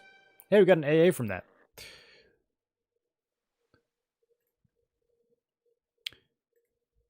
Don't want to quit the raid. That was close. Oh, I didn't even think about. No, okay, we're fine. Back to D0.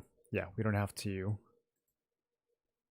Because if I make my own instance, we're going to lose the Nagi instance, which we don't want to do. But we don't have to. We don't have to. You see how big the tracking radius is now? It can almost touch both sides of the zone. I don't even think it needs to. I think the area that she spawns is pretty much like...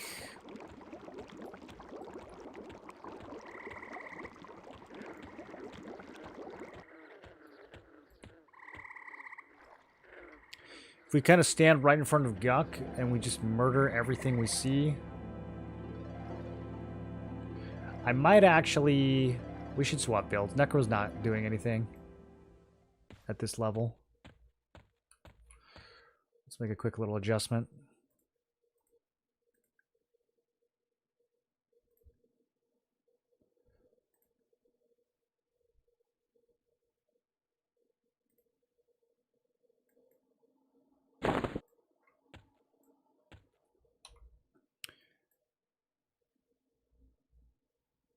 Okay, cleave, frenzy, slam, perfect. Berserker stance. Okay, now we're going to be able to just absolutely mow everything.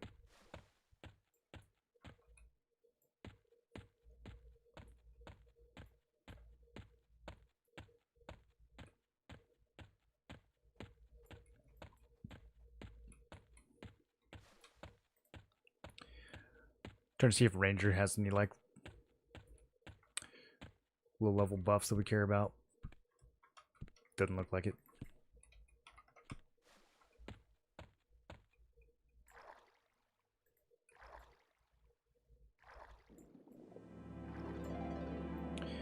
Okay, so there's this one area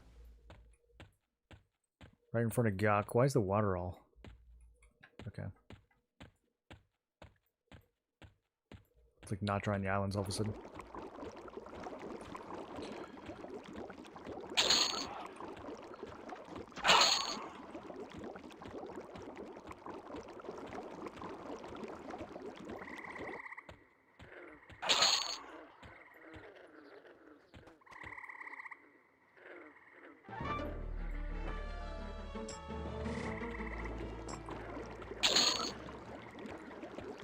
Maybe it is. Forger Grigg. So, yeah, I'm just going to kill everything. She will appear at the top of the list. She's higher level than this stuff.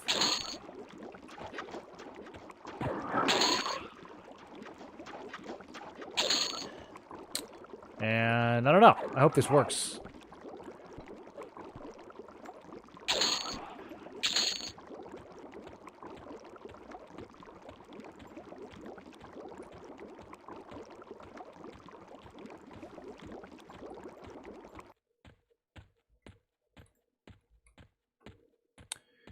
I only did this one other time. So I don't know if I got lucky or if this is like actually the way to do it.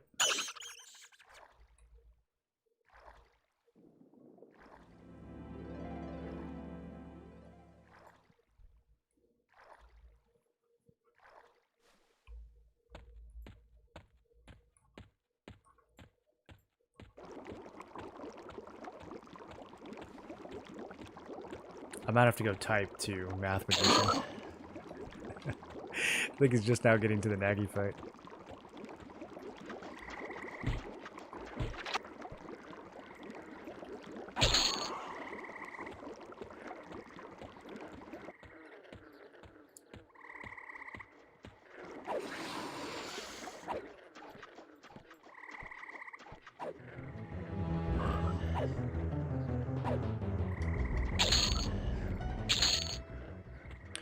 We definitely could just put Shaman on and go kill Nagi at 40, but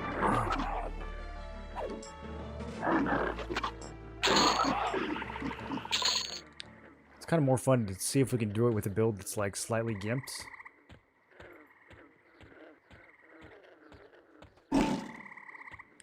Ugh, Basher.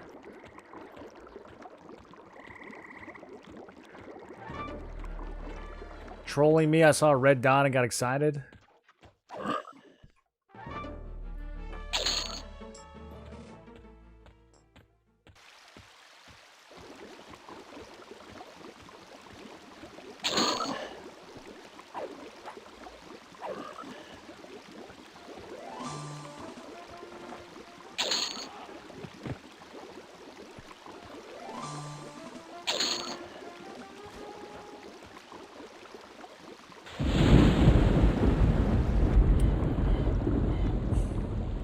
Maybe we go on Wiki and see if there's any other items that can slow.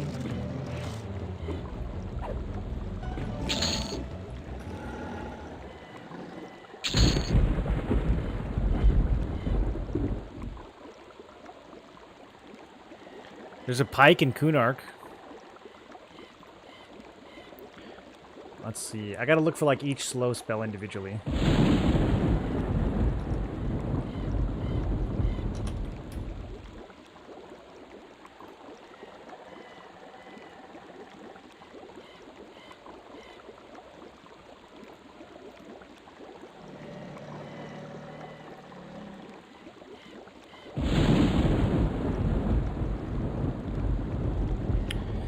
There's a Shaman Spear that casts Tagar's Insects, but if we were a Shaman, we'd already have this problem solved.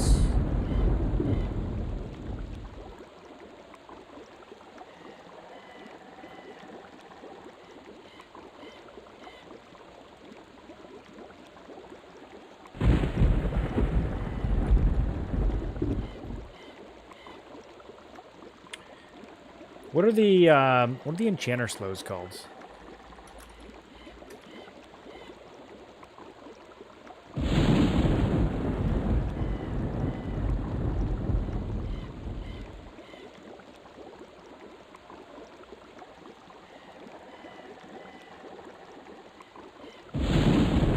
So Midnight Mallet is Walking Sleep, which is probably only a 30% slow. I think that might be enough though.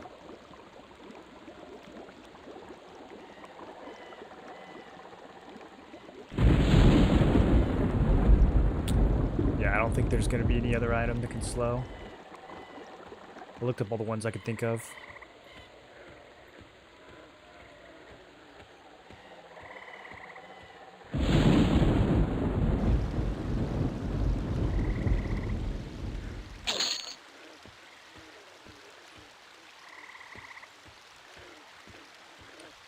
What we could do is throw Shaman on and go do like a D2 or a D3 Nagi. I don't want to lose this instance, though. But, I don't know. I guess it's not the end of the world. We can do it again tomorrow. Shiftless Deeds. Yeah, we can look up that one.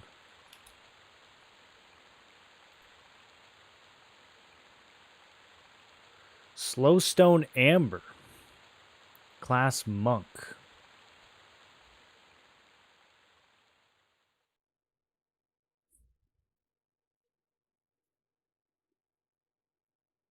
From Plane of Hate.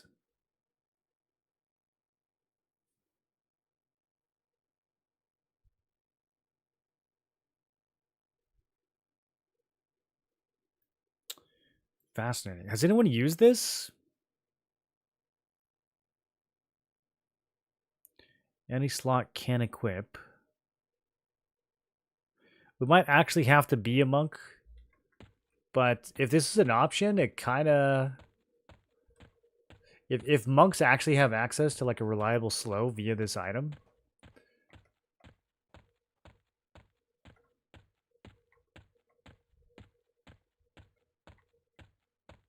kind of opens up some options.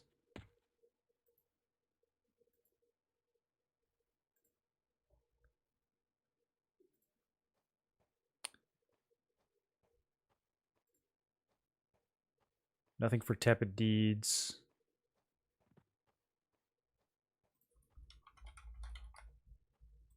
Let me go to the enchanter page.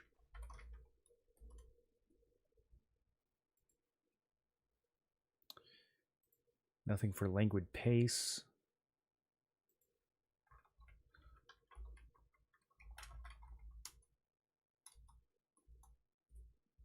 Okay.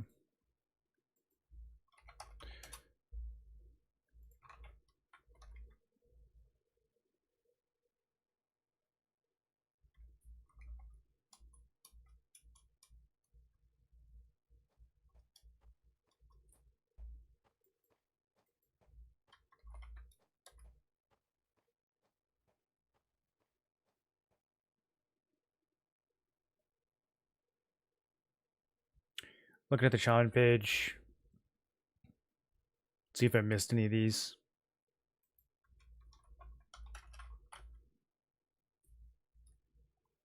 Drowsy, walking sleep, Togors. Yeah, okay. So it's Midnight Mallet and then Amber. I don't know how the Amber works. I don't know if they remove the charges. I mean, if it has charges, I don't think that's viable. But if they remove the charges from it, that could actually be insane.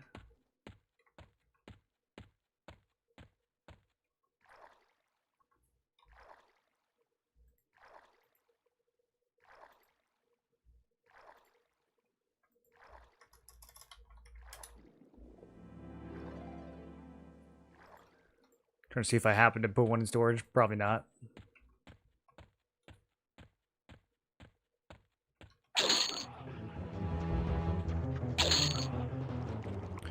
We have a reason to want to kill the monk mini boss now.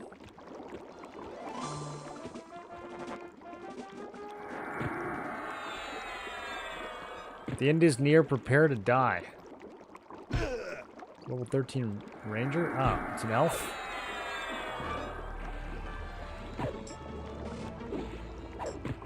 You can't hit them from here. Here, come over here. There you go. Nope, don't go back to water. Oh, longbow. Interesting. Not as good as the one from Crush Bone.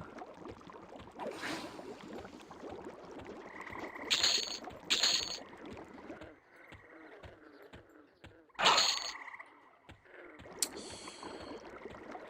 think this might be a bust. I don't know how to get this NPC to spawn.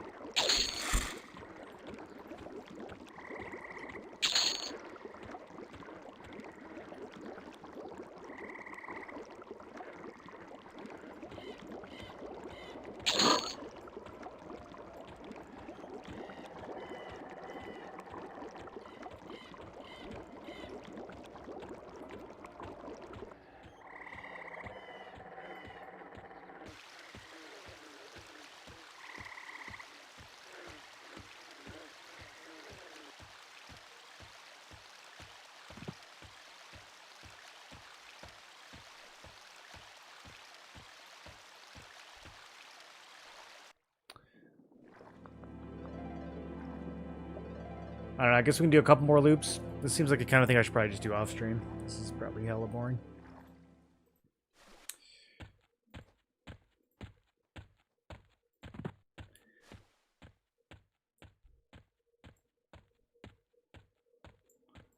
We could try to fight this level 31 skeleton at level 10.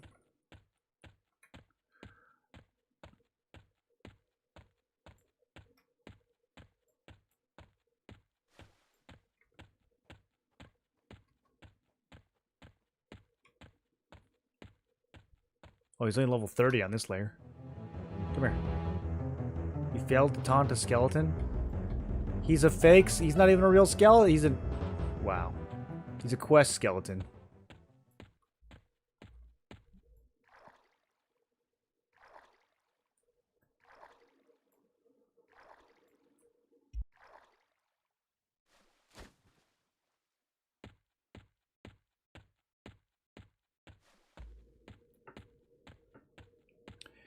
Do you guys think there's any way that we could break the level requirements for some of these instances?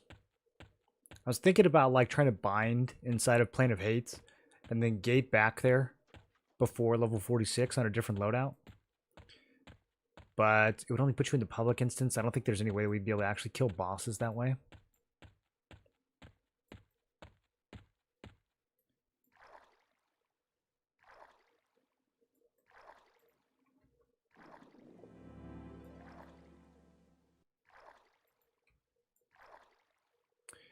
Although it might be kind of fun to just go do regular Plane of Hate at like level 30.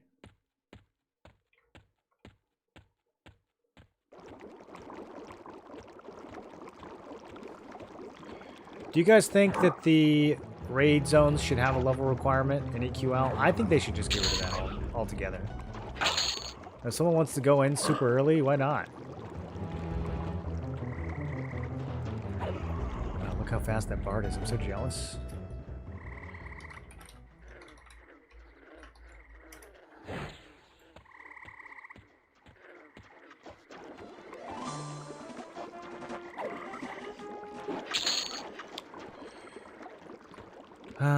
So much dedication to a level 40 Nagi kill. I feel like it's kind of going to be worth it if it works, though. I mean, mathematically, we're taking half damage the whole fight. We could win. I think even 30% would be enough, though, because we could play it kind of slow. Again, the Berserker's like not bringing anything to the table if we're in defensive stance.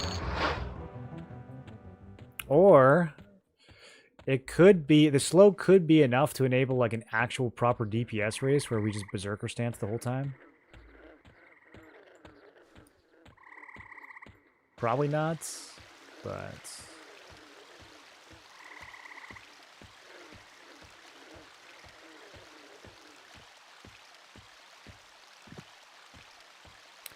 I could cut back on some of the dots. We could just run like 1 or 2 dots and then use a full mana bar on life taps. And see if that's a better or worse outcome. It might actually end up being better, because I mean, we have a lot of white damage.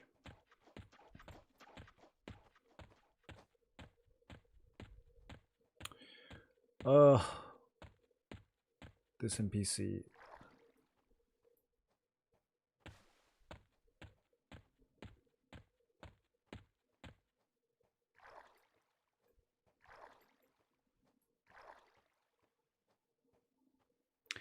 Sounds like an exploit. What? What did I say? Oh, gating into hate.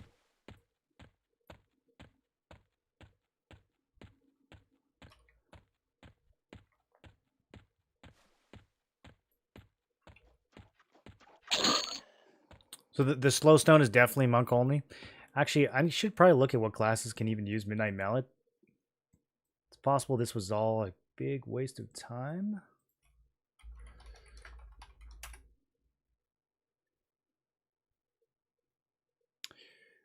It says Berserkers can use them.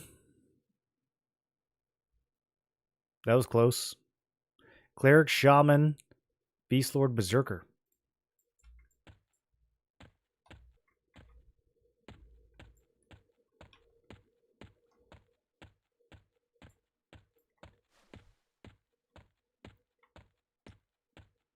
Trying Shaman, Druid, Necro for all the dots. I think you could make that work. Might have to, like, run around a little bit while the dots tick. Try to keep yourself from getting munched.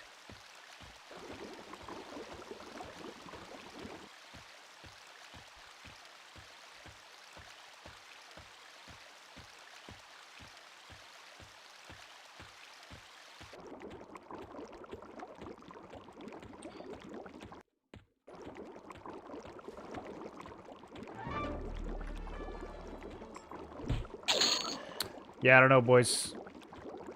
I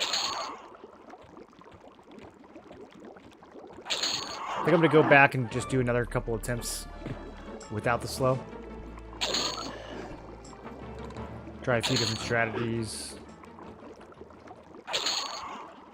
And then probably try to get Lenuka to pop off stream, so I'm not torturing viewers. Alright, yeah, let's swap back.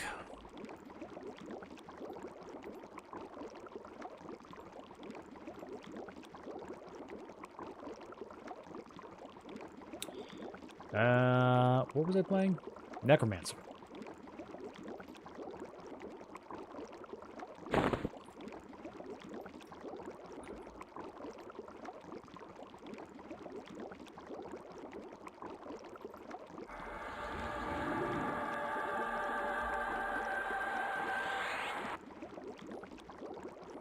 My stream just reset? Perfect timing. That's so funny.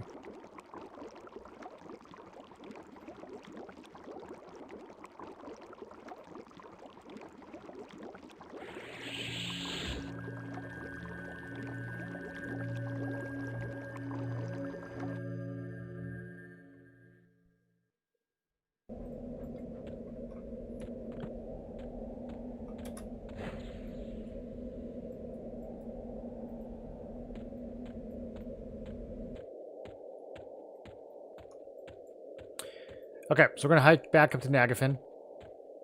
I'm going to... What am I going to do? Should we try the life tap strat?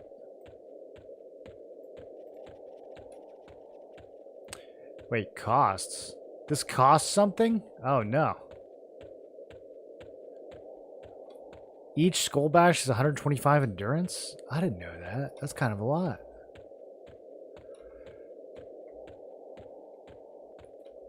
Okay, well, I won't just pointlessly spam that on Nagi then. I don't even think you can stun him.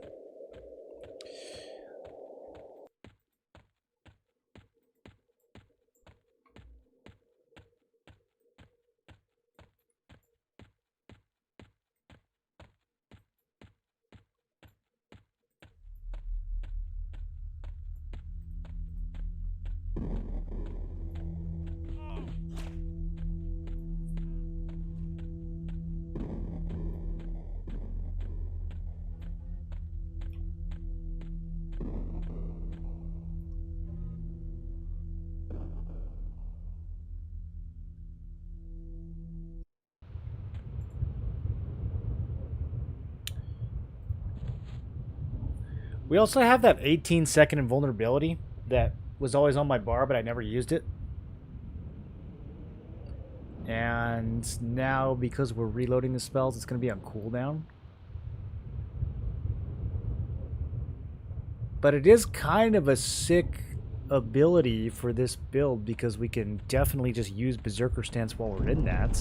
And 18 seconds is not nothing. It's a 10-minute cooldown. Okay, I thought it was a 15-minute cooldown.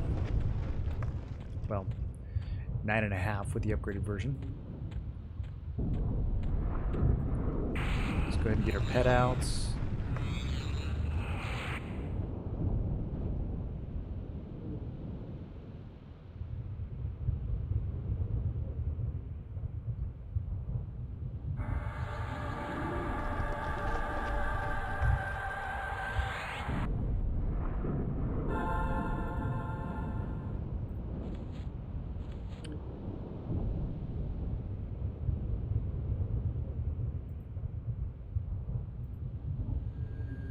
Okay, there's 5 permanent buffs we need.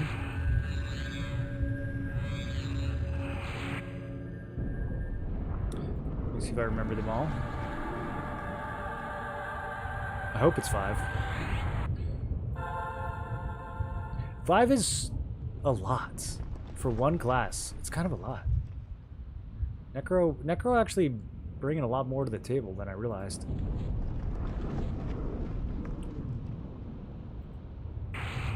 Are there any other classes that have 5 permanent buffs? I feel like most of them have like 3.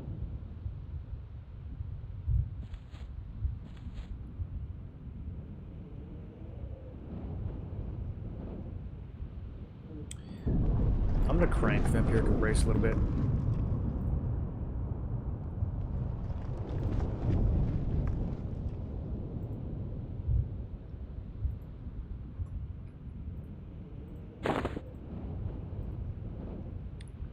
Okay, it's rank 4 now. Let's see if that does something.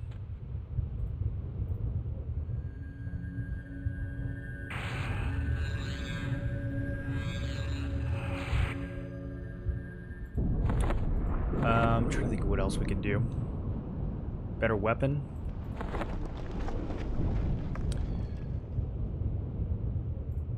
This would be an interesting chance to test two-hand versus dual wield with this spec.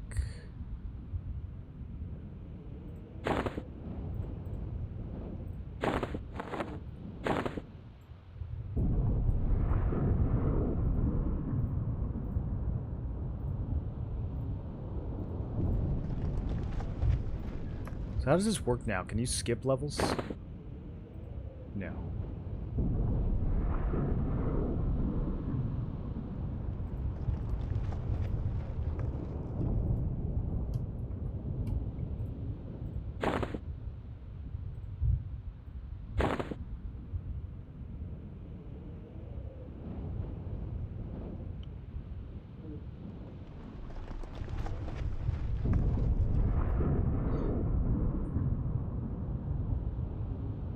We'll lose some cleave damage on this, but we'll gain.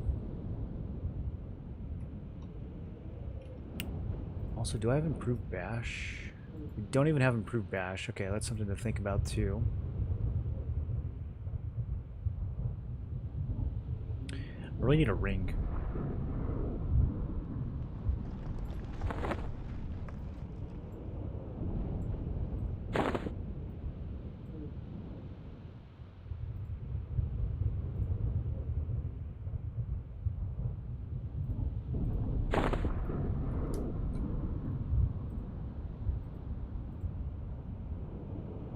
Oh, so that's how they... Okay. So you still have to go and manually upgrade the motes for your weapons? They should just let you throw them in there, shouldn't they? I thought they fixed that.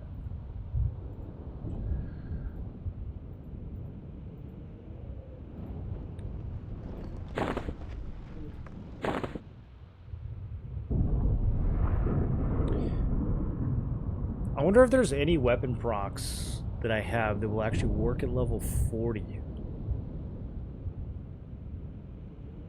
Scourge, we already do Scourge, we don't need that.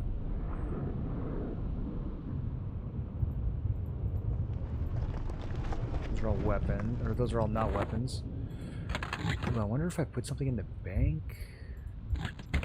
In the Dragon's Horde that has a good proc. Banish Undead, level 40, that's too bad. Also, we're not a cleric though.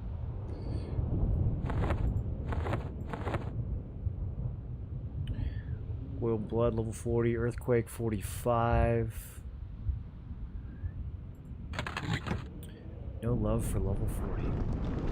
Strong Poison? It's not that strong.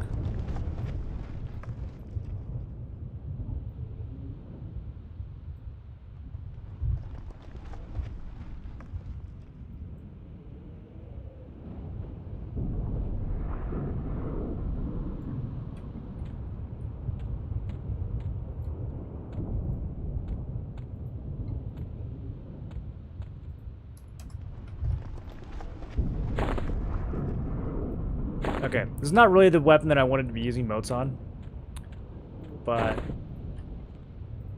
we're gonna have some fun with it.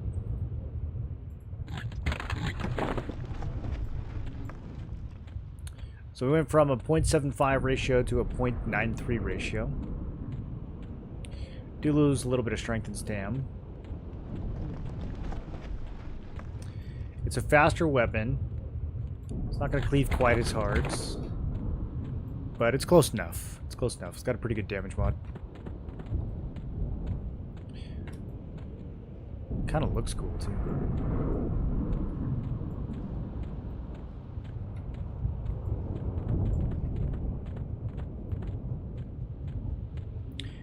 For Invuln and long reuse timers, good to keep those in the same spell slots. Yeah, I just was literally playing a different loadout, so there's no way I could have prevented that from happening. How do you think Bard would do in this build instead of Berserker?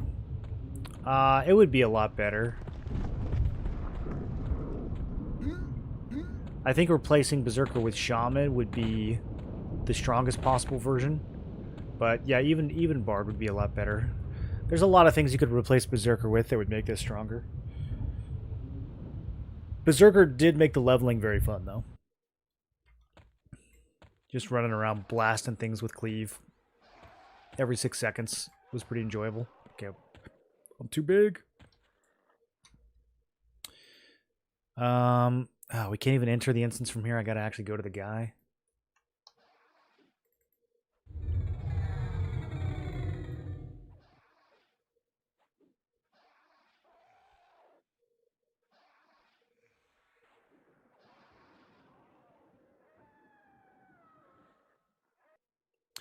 I didn't even look at my pet's damage on the last Nagy fight. I wonder how he's doing.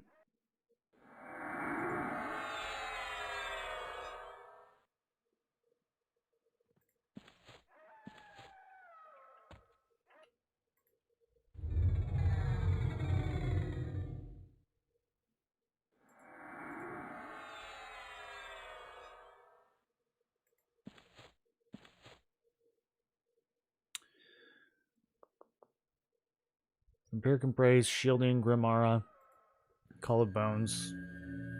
There's one more. What am I forgetting? Ah, yes, of course, Banshee. Banshee's actually so good.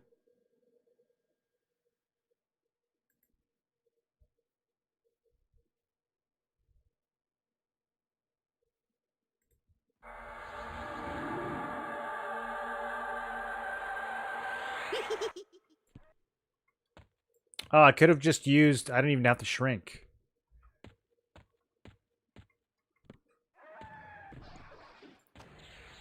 Could have just used Call of Bones to get through this zone.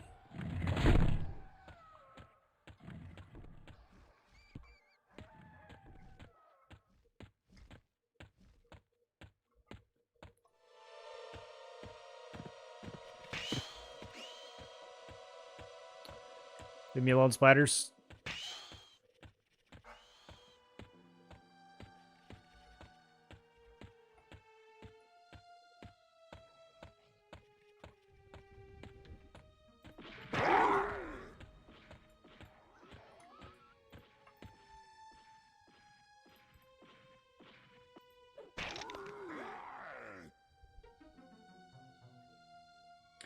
"28 stings with a 33 delay weapon and 0 spellblade procs." How much mana does it cost?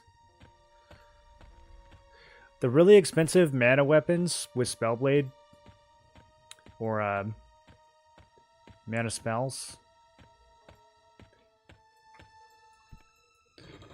usually not worth its. If something costs like half as much mana as another spell, it feels like it procs more than twice as often. Like, I don't know exactly what the formula is, but those lower mana spells proc way more often.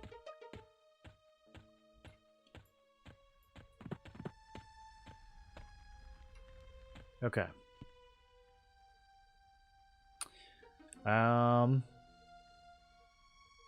So we're going to... I think just run straight at him in Berserker stance. Still going to use Venom of the Snake. Still going to use Scourge. I don't think I'm going to use anything else. Maybe this one. Yeah, we should use... Actually, do I use this over Scourge?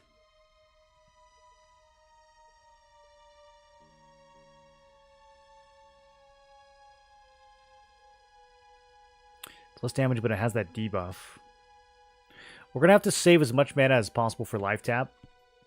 So... yeah, and this might actually just like not work at all. It might get blown up, but here we go.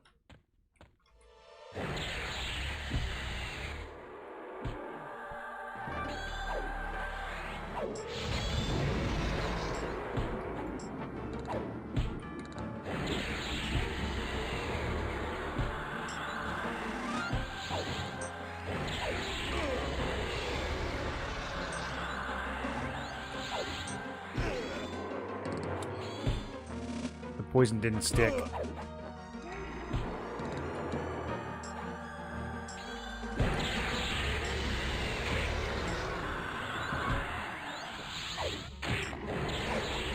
We're taking too much damage. Berserker stance is not the way. It's got to be defensive. Okay, let's see if I can reset. Oh, I didn't fall for it.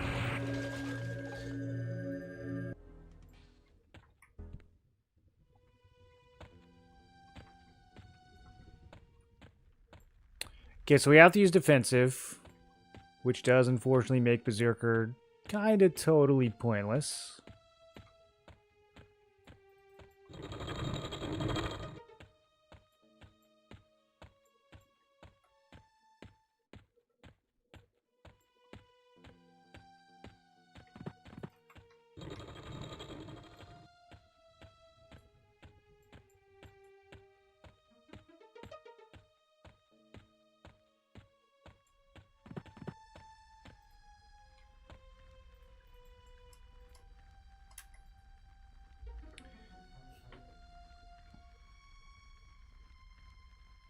What up, Grixis?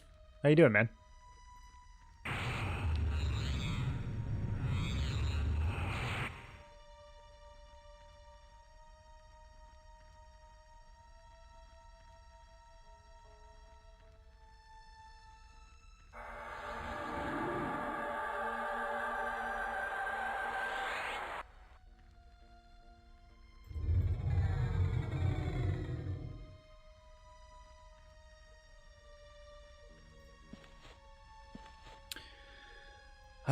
I'm hoping that when the game launches, they make permanent buffs last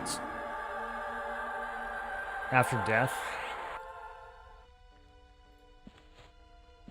That'd be wonderful. Oh, I wonder if increasing Vampiric Embrace actually did anything.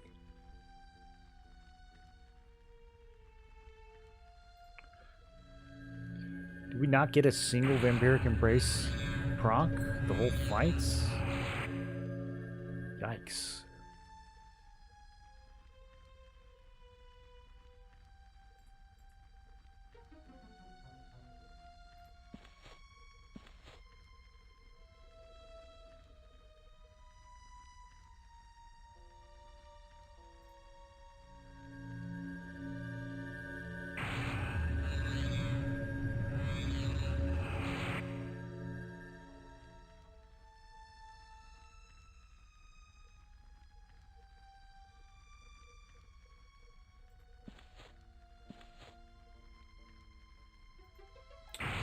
He's but good, can't figure out what MMO to play. Yeah, OSRS is always good. You interested in EQL at all, or is it too boomer for you?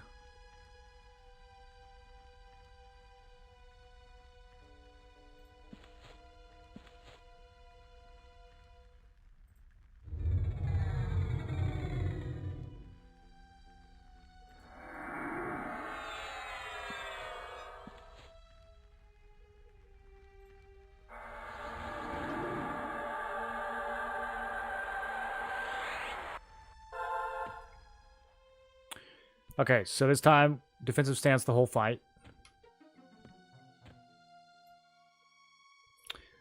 Which means we're going to have to rely a lot more on dots. Or do we? We ran out of mana last time. Yeah, it's going to be an efficiency play. The question is, am I getting... We're getting heals off these life taps. We compare this 158 mana versus 108 mana. This will do 10 ticks, 210. Okay, yeah. So it's like the same. Empiric Curse is kind of pointless, honestly.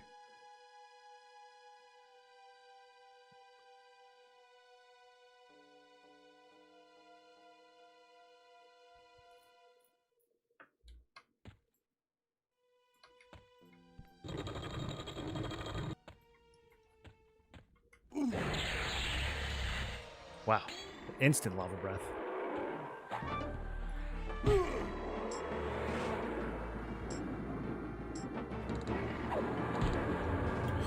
Him resisting Venom of the Snake is not cool, dude. Not cool. Resisted Scent of Darkness 3? Okay. Well, this run's already dead. How is he resisting Scent of Darkness? What the... How much poison resist did they give this guy?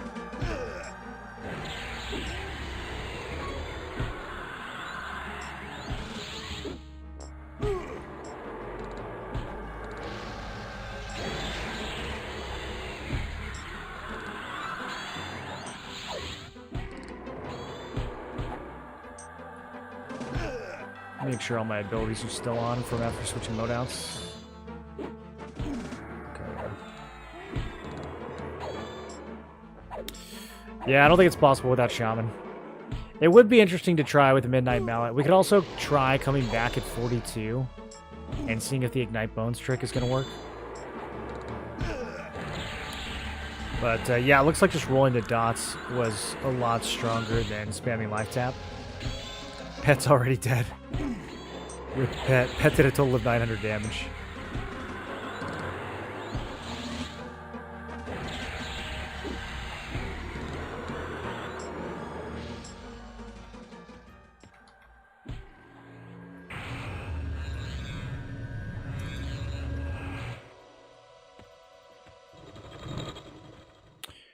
I should have had Spirit of Wolf on so we could run away and feign a little bit better.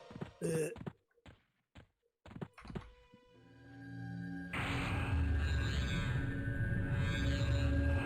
Okay, I think that one worked.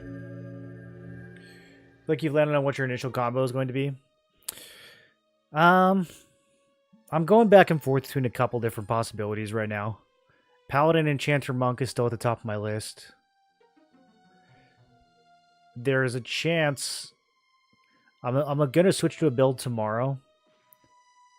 And try to do like some really early Nagi kills, like maybe all the way up to like D3 or D4, level 40. Pretty much as high as we can go. And that's going to be Warrior Necro Shaman. So that's probably my second place pick right now. I think it's going to be really strong. I haven't really fully tested, though. We're going to try it tomorrow.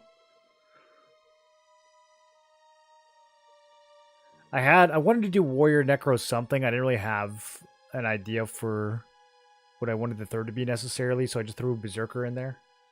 For leveling, and it worked pretty well. Obviously, it's kind of trash for rating, though. I mean, if we were level 50 doing this, it wouldn't be that bad. But doing this fight at level 40 is kind of like, you know, doing it at D3 or D4 at level 50, so we pretty much have to use defensive stance, which means Berserker is wasted. So I'm going to throw the Shaman back in here and see how far we can push it. I think we can do at least D1, D2 at level 40, and maybe higher. So it'll be interesting to see tomorrow. But I think it might be a build that can actually raid like crazy early and get kills. The spells like Alacrity work on smites. No, smite is it's like kick or cleave or any of the other martial abilities. The only way you can reduce the cooldown on smite is to be a berserker and use berserker stance.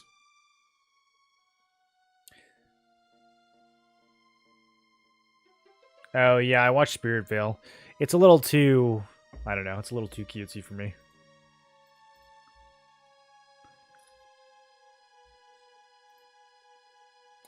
Alright, boys. I'm going to go away until tomorrow. I will catch you guys then. We're going to be doing D4 Nagafin. We're going to be doing level 40 Nagafins as high as we can go. At least D2, maybe D3, maybe D4. That would be hilarious. I don't think it's going to be possible, but we're going to try. So, I will catch you guys then.